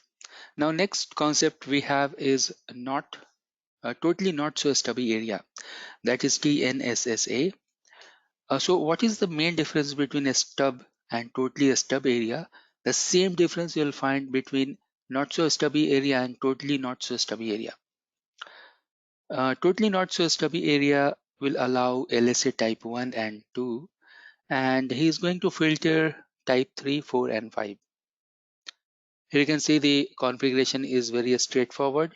You can go to OSPF area and then you can give area 1 NSSA. The keyword is no summary.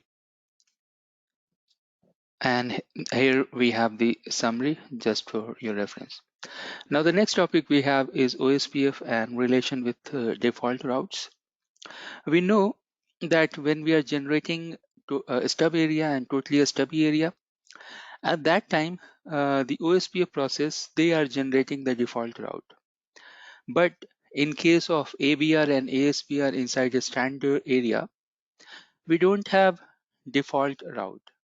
Now suppose you are sending LSA type 3 from router C and you are expecting that you are getting say LSA type 5 from router 1.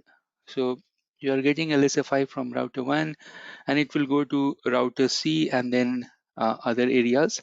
Likewise, LSA type 3 will go to B and A and actually B and then A and then the external network. At that time, suppose for the external network, you want to create the gateway as router A, so we can go and create the default route.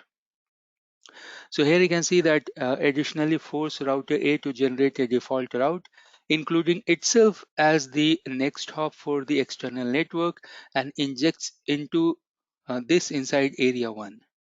Okay, what is the command? Command is router process, go to router process and default information originate. So this will inject the default route.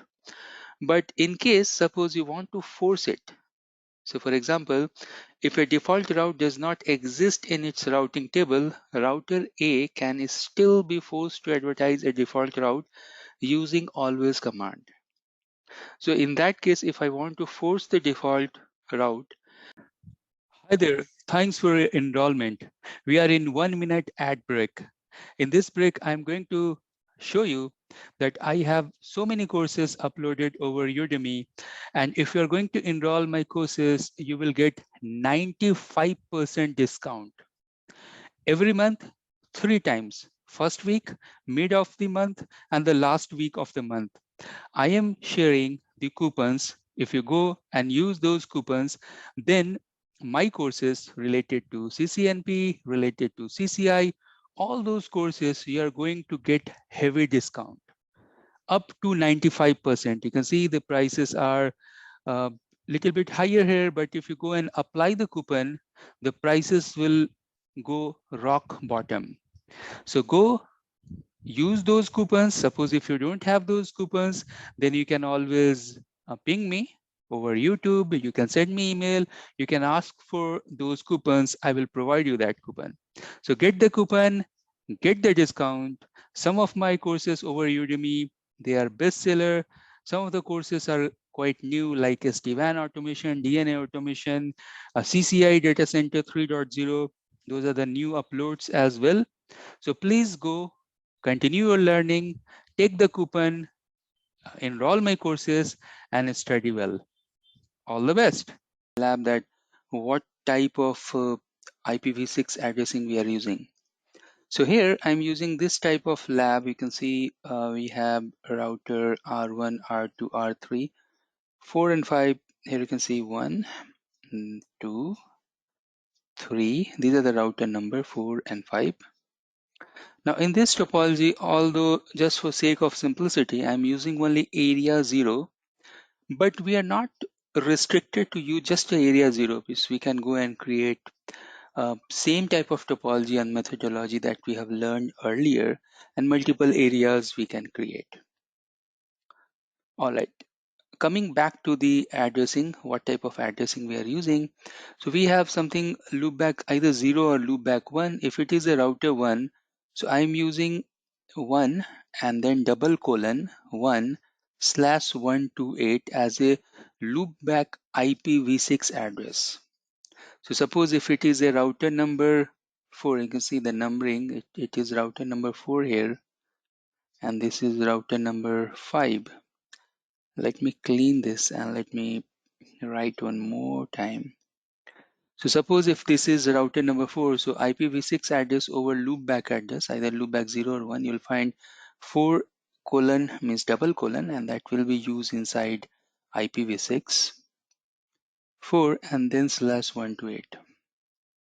That's the IPv6 address I'm using for loopback. And what about the interfaces? So suppose if this is router 1 and this is router number 4, so IPv6 address that I'm using here, you'll find 14 colon 1/64 here, and then 14 colon 2/64 here.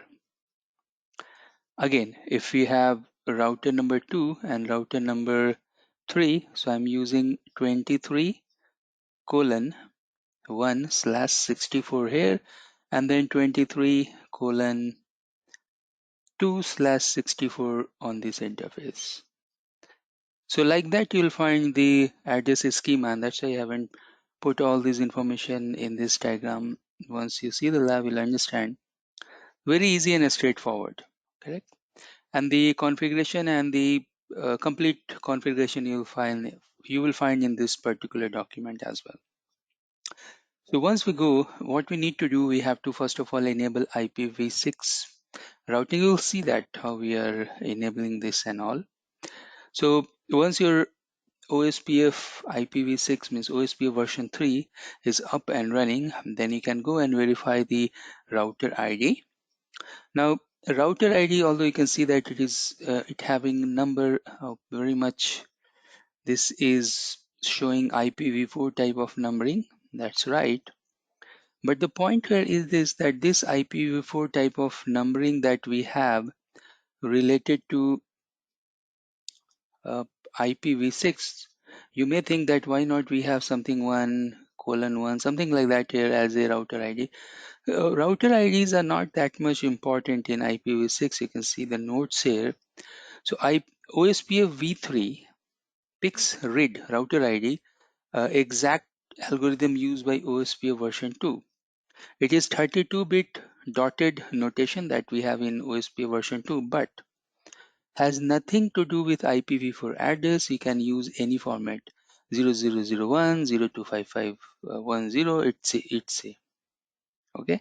Should not use 0.0.0.0 because it is reserved. Apart from that, you can use any 32-bit dotted notation.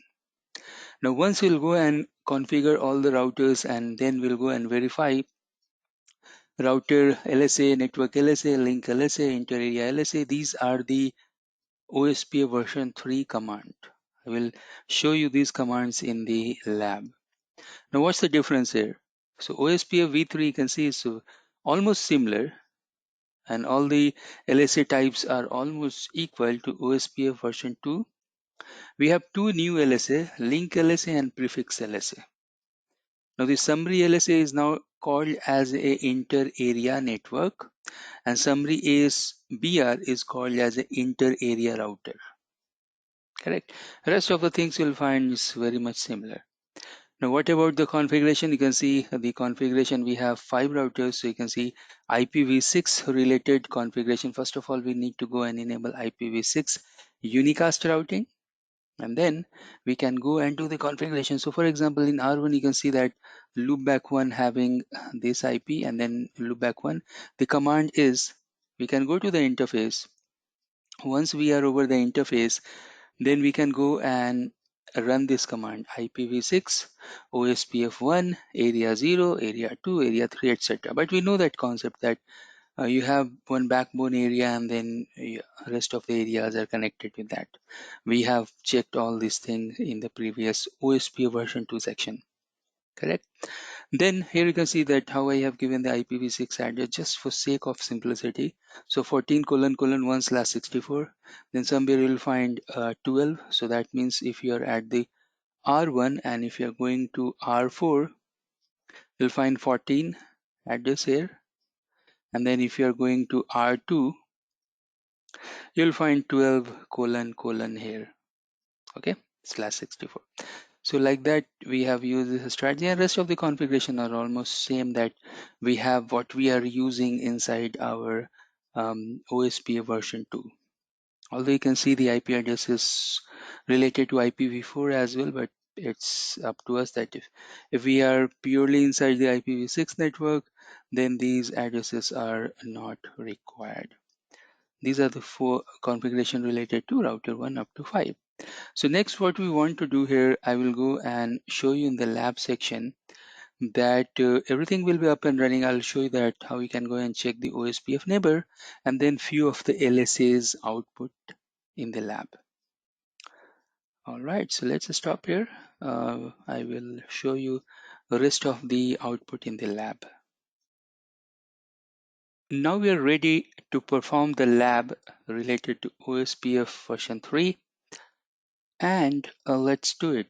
So already I have done the configuration, and let me log into all these devices one by one. Let me show you this. So same topology that we have seen earlier in the slide in the PPT. I have all those 5 routers which is running here. They are virtual routers over viral environment, but if you want, you can use GNS3 or any other emulation that is available. Now what we can do here, we can go here and we have this script option, and we can send to all. So let's select all and use show IPv6 interface brief just to see that what IPv6 interfaces we have in configuration. So here you can see that gig is 00. You have your global address, you have the link local addresses as well that is derived there over these interfaces. So gig 01, 02, and likewise you can see all the IPv6 addresses in the same way that we have discussed earlier. If it is R5 to R3, so you will see here 35::5. Like that we have the address. Now next, what we want here is that we want to check the OSPF version 3 configuration. So for that, actually we need to go and we can go and check these interfaces.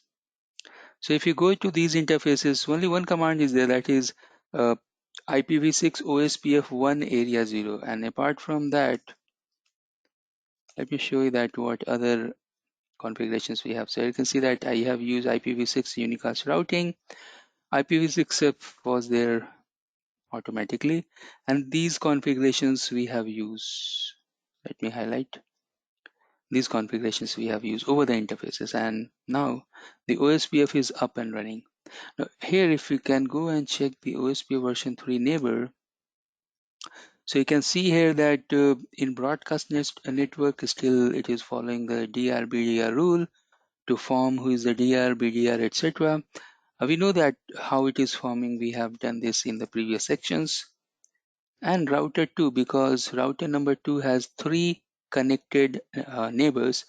One is router number 1, one is router number 5, one is router number 3. So likewise, you can see here that it is showing you this information, and here you can see the router ID as well.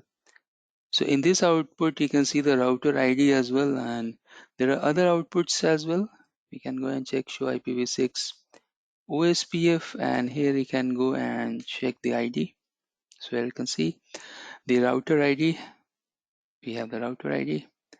Show IPv6 OSPF also will give you the detailed information, and then if you want, you can go and do the filtering there as well.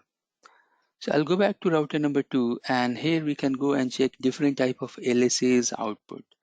So we can go and check show IPv6, OSPF, and once you are there, you can see that what filters here. We can see good long list of options that we have, but we are looking for database. And after database, you can see that we have options related to a router, a link, network. You will see the router as well, correct? So if you want to check the router, and then we can go and check the self-originated link status. So here you can see that we have the router LSAs. Likewise, we can go and check the network LSAs as well in IPv6. So instead of router, you can go and use the network and then self-originate. You have the network LSAs. Likewise, we can go and check the link as well, link LSAs. So here you can go and check the link LSAs, and finally you can go and check the prefixes as well. So if we have the prefixes, let's see the prefix self-originate. Great. So this is the way that we can go and check all the LSAs, most of the LSAs, but we know that there is good amount of LSAs. But this is the way that we can go and do the implementation. And then again, after implementation, we can verify as well what's the output we are getting here. And the implementation in all the devices, I told you that I am using only area 0 just to sake of simplicity, but to do the deployment related to version 3, OSPF version 3 is the same. So not a big thing. It's very much same like we are doing inside OSPF version 2. All right, so let's stop here and we'll move to the next section. Now we are ready for the OSPF troubleshooting section. In this section, we are going to discuss some of the troubleshooting use cases, some of the troubleshooting tickets related to OSPF, starting with the path computation. So let me quickly walk you through the topology diagram that we have. We can see that we have big topology diagram, starting with router number 1 to router number 19. And this topology I'm going to use for different use cases. Different sections, subsections going to be used. Same topology diagram I have over Cisco viral, and different use cases again we are going to discuss with that. Now in first use case, we are going to discuss about the path in between R1 and R4. So again, before going there, I just wanted to pause here so you can mark it down that what is the IP schema I'm going to use. So suppose if it is R1 and R2 and the address in between, how I have used. So 10 dot the lowest router number, then the highest router number, and then suppose if you are in router number 1, so last octet will be that router number. So 10 1 2 1 and then /24 will be the IP for router number 1, this interface. Other interface will become 2.2, correct? So 10.1.2.2, like that. Now, if it is a broadcast type of network, such as here you can see. Now, for broadcast type of network, I'm going to start with 10.0 and then the router, so lower router, say router number 1, and then the router number, first router or second router, whatever router is there in that list. So for example, R1, R2, R3, so X will become 1 and then X will become 2 and X will become 3. So here the IP is 10.0.1.1. Here the IP will be 10.0.1.2, and in this interface the IP will be 10.0.1.3. Okay, so easy type of address formatting. Two different type of interfaces are there, broadcast and point-to-point, and IP you can understand. Then for loopback, 10.0.0.x, X will be the router. So suppose if it is router 8, so 10.0.0.8. If it is router 19, 10.0.0.19. will be the loopback addresses for the interfaces. So 3 different type of address schema I have used here. Now let's check use case number 1. So we have some issue in between router number 1 and router number 4, and if you go and trace the path, you'll find to reach from router number 1 to router number 4's loopback. So router number 1 loopback to router number 4 loopback, you have 3 different paths.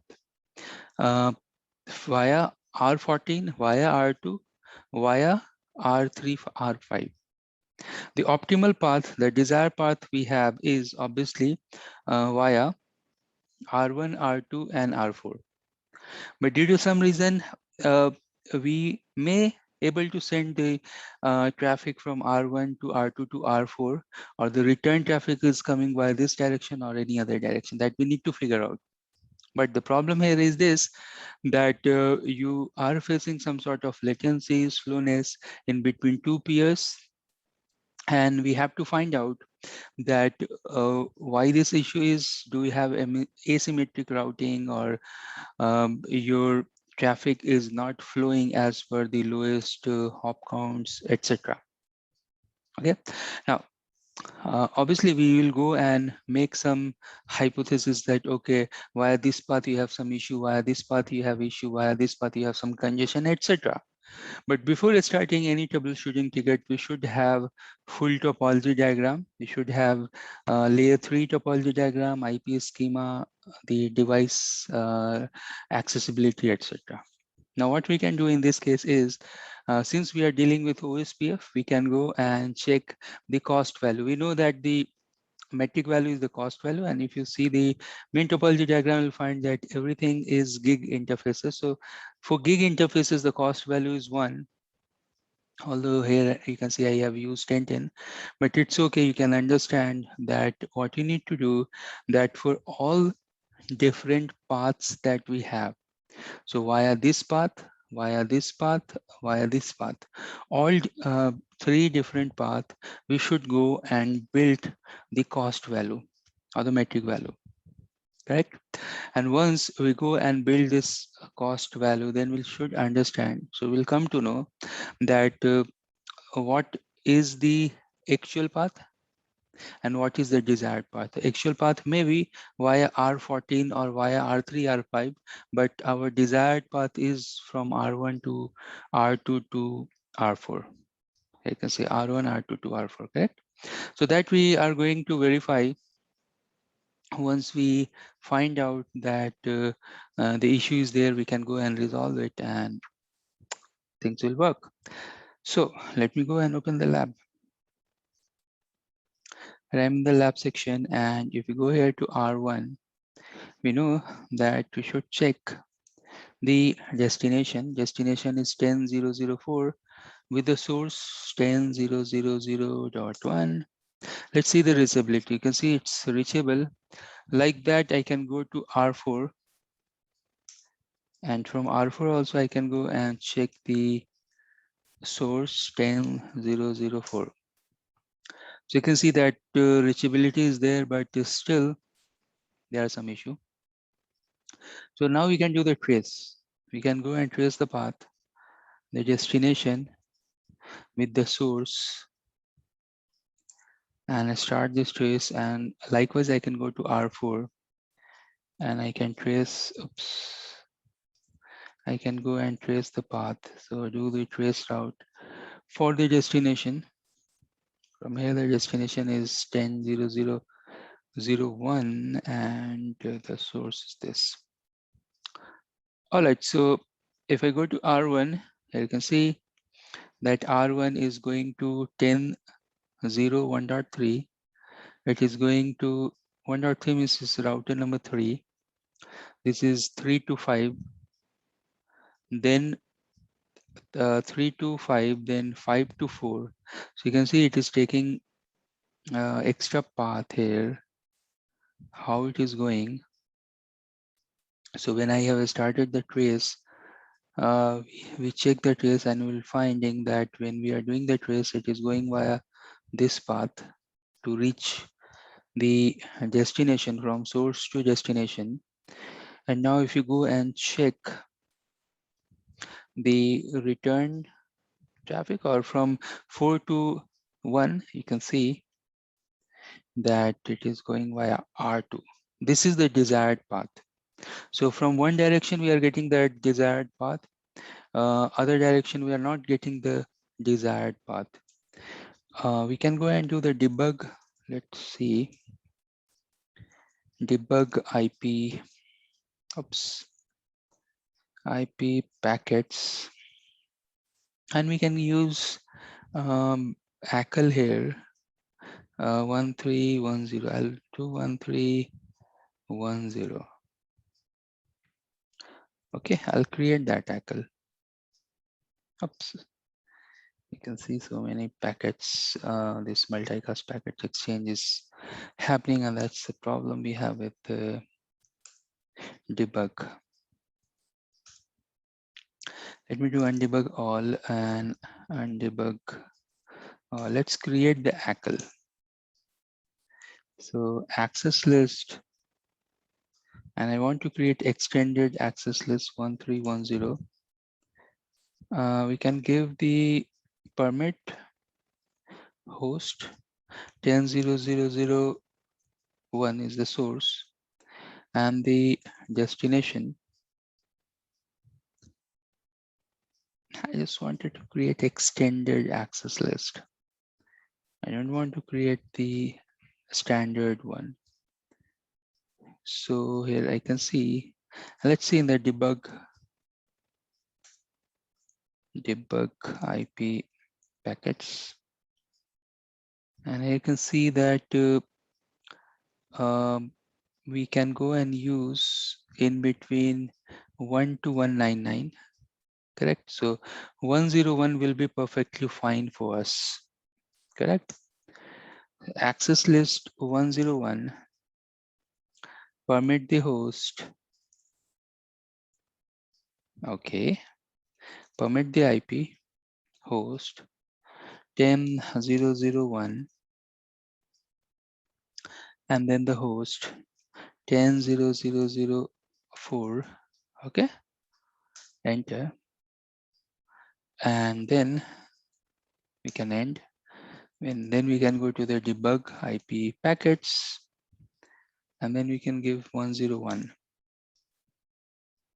Then if we do the ping or trace route, so let's do the ping.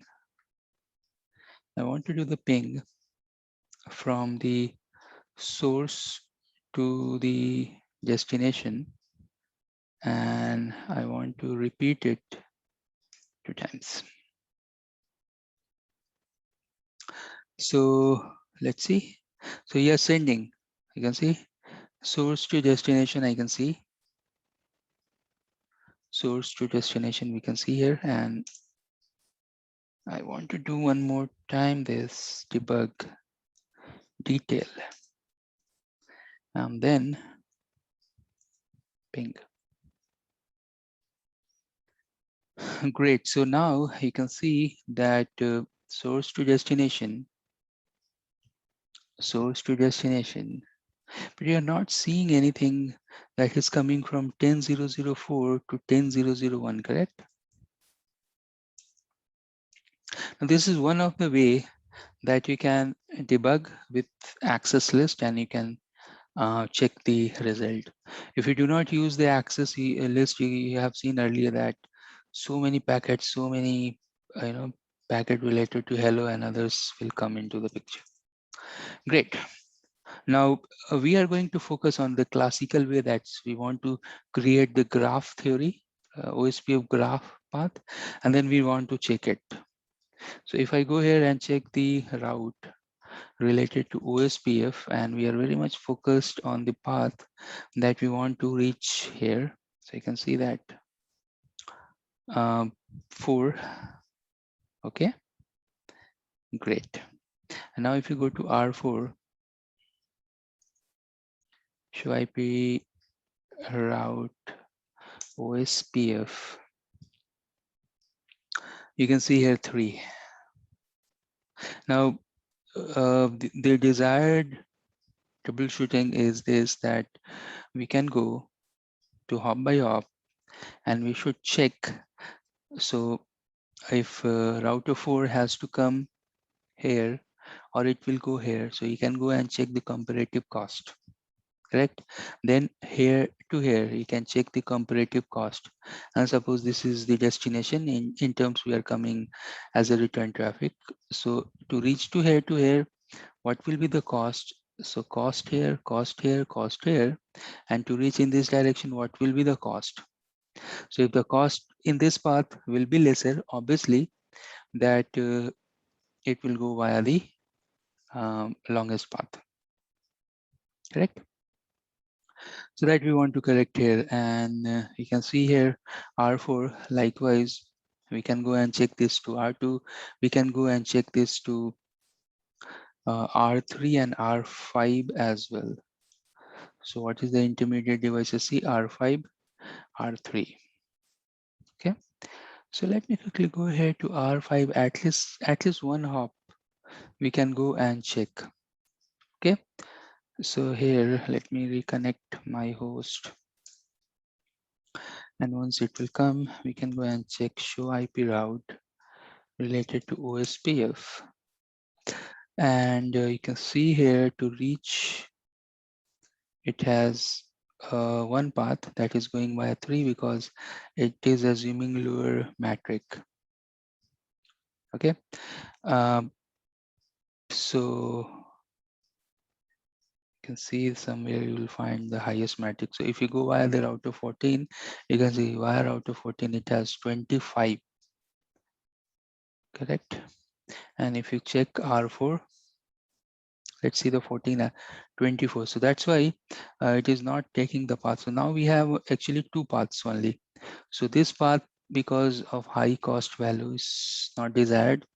So we have two paths. We have to troubleshoot this path and this path.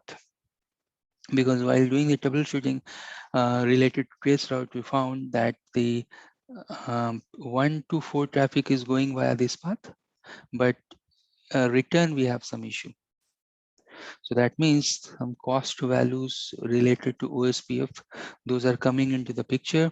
And if it is related to cost value, we should check this guy here and we should check this guy here, the cost value to R2 and R5. Better, we can make the cost value common to all the devices, correct? So if I go here and check to R4, let's just start with R4. Show run section OSPF. Do we have any cost configured here? No. Now we can go to the peering devices, correct? So I should go and verify two devices. One is R5, one is R2. So let's go to R5, it's already open. And here you can go and check. Okay, do we have any cost value? No, you don't have. Show run section cost. Oops. If cost is configured, so it will tell you. So if cost is not there, that means that you should go and check R2 first. Show run section cost. Inside R2, I can see so many costs are configured. Let's see how many interfaces we have here. So we have 4 physical interfaces, and if you go and check all the interfaces one by one, so cost 1 place, cost 22, that is going towards router number 14, that I don't want to do any change. Let's see 3, and let's see 4 as well. Cost, so that is going to router number 4. So that means if I go here to interface kick 0/4 and I can do no IP OSPF cost, remove this cost value. Okay, and now once we remove this cost value, then let's see when we have done the trace route. Again, we can go and check the metric values and we can do the trace as well. So let me try the trace. And from R4 as well, I just wanted to do the trace one more time because we have corrected the cost value here. So one change we have done in a network, and after that change, because anyways capturing the trace result as well. Wow. Anyways, let the debug going on. It's no problem with that. Undebug all. Let's do undebug all and let's run the trace one more time. Meanwhile, let's see router number 4. So router number 4 path is good now. And what about router number 1? Let's wait and watch. It's coming up. So it's going to router number 2. Then it's going to router number 4. That's 100% correct. So now you can see router number 4 and router number 1 is behaving properly. Great. So you can see that we have done the OSPF path manipulation and we are now able to find the optimal path from router number 1 to router number 4 and 4 to 1. In this lab, we are going to see that if we have issue related to OSPF adjacency, that means that OSPF, they are not forming the adjacency. What are the common issues? What are the common problems we have? We have to gather the problems and then we have to fix it. In our lab diagram, we have two routers, router number 2 and router number 10.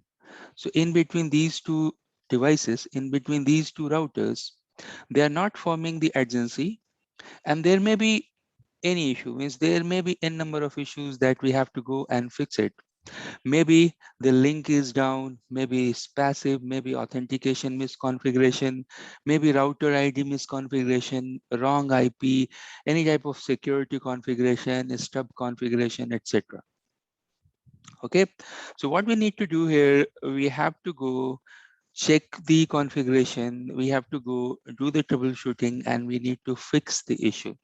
Okay, so I will go log into router number 2, router number 10. I will try to identify the issue and then we'll try to fix it.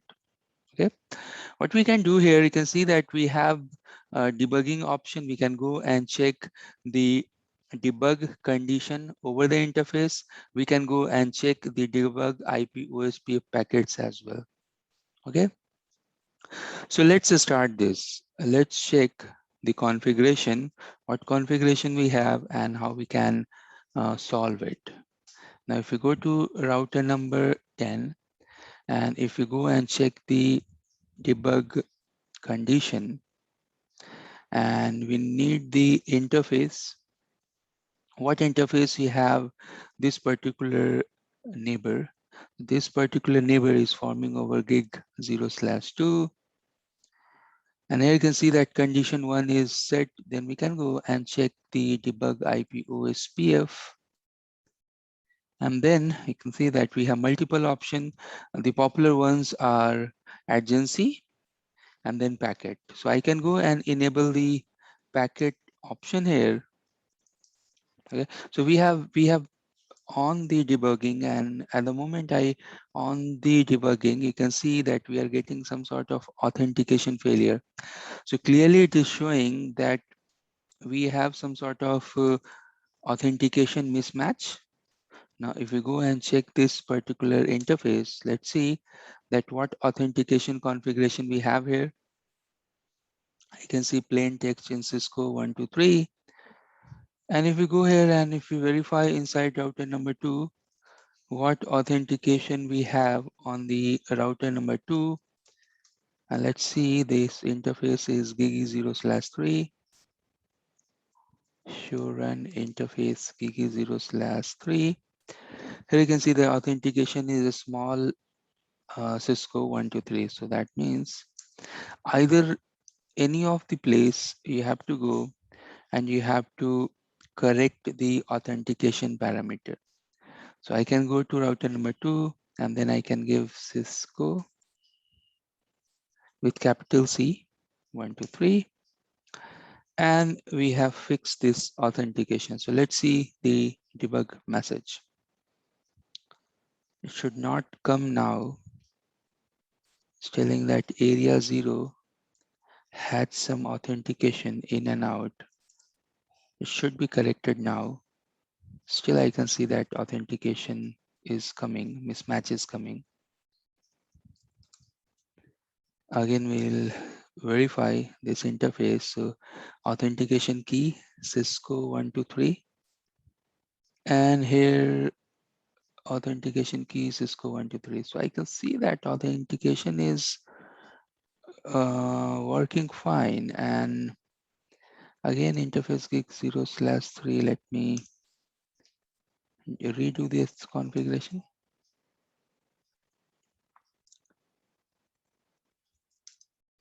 So what is the message? The version 2, type 1 length, read area, checksum, auth1. Okay. All right. So we have fixed that authentication, but still we are getting the authentication related message. So what we will do next, I can see that one extra configuration we have here is called TTL security. I should not have TTL security here. So I will go and negate that. No IP OSPF TTL security, remove that configuration from here. And let's see.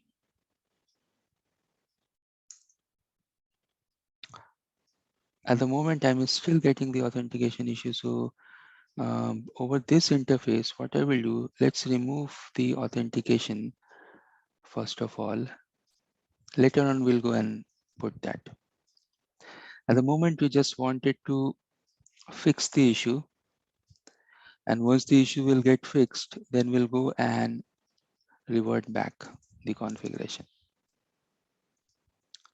So one place I have removed that, other place also I should go and remove that authentication.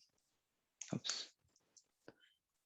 And here also I can go and remove the authentication key, that is Cisco 123.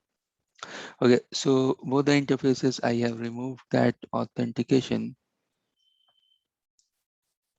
0/2. Clearly you can see that there is no authentication configured. And oops, here also I could go and verify 0/3 on this interface. So authentication is gone. Let's see if I can ping to the destination. The destination IP is 10 to 1010, 10 to 1010. And still I can see that there are some issues going on, checksum and auth0.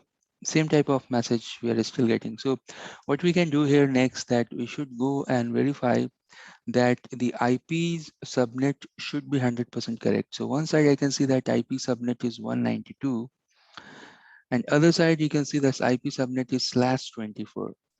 So that means that over gig 0/3 should have the correct IP subnet, and that I will go and correct from one side 255.255.255.0.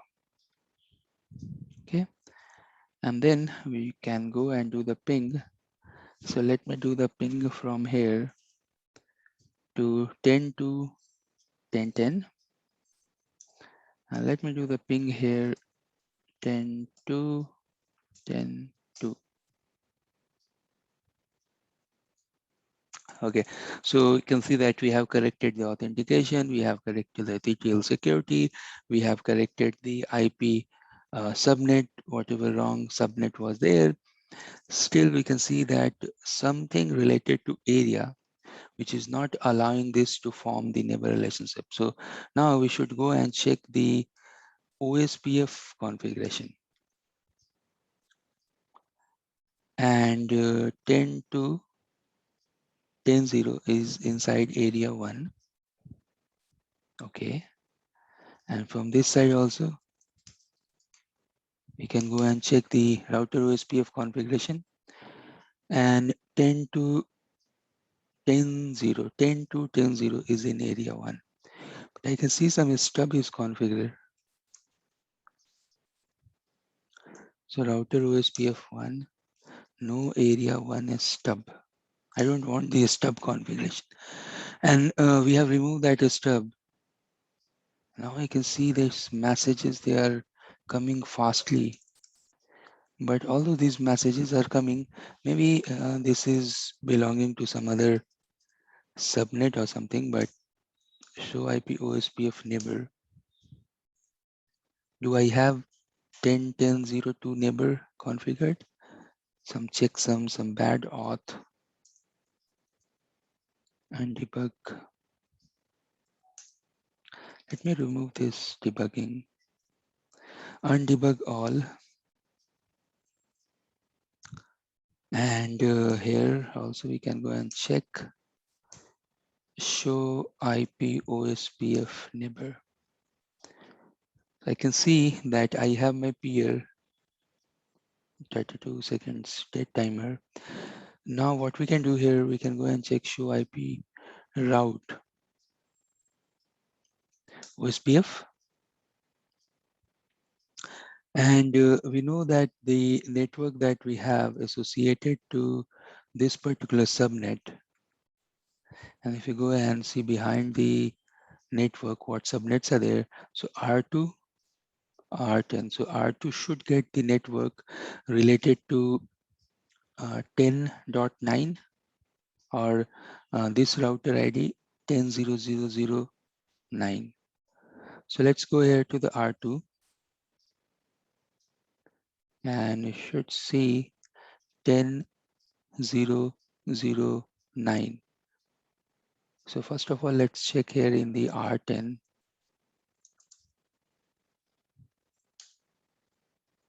So IP route OSPF 10.0.0.0.9 is there.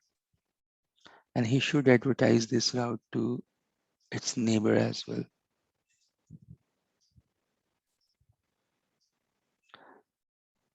So 10.0.0.9 is missing, but apart from that, do we have any other network to verify? Quickly, we'll go and verify other as well. So do we have 11? Do we have this network? Let's see.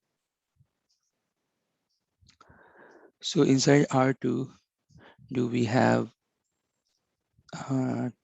10? I can't see other network. So you can see that we have 10, we don't have 9, we don't have 11. So that means that neighbor is there, but they are not advertising their agencies. But anyways, that's okay because you can see that this is area 1 and again this is area 0. So other way around, that means I have to go inside R9 and check that these routes are coming to R9 or not. But this particular issue got resolved because we just wanted to form the neighbor relationship in between R2 and R10. And yes, we are able to form the neighbor relationship in between R2 and R10. There are different type of issues. Maybe configuration, maybe a stub configured, maybe authentication, maybe OSPF security configuration, etc. But one by one, we have corrected all those problems. And now we have the adjacency form in between router 2 and in between router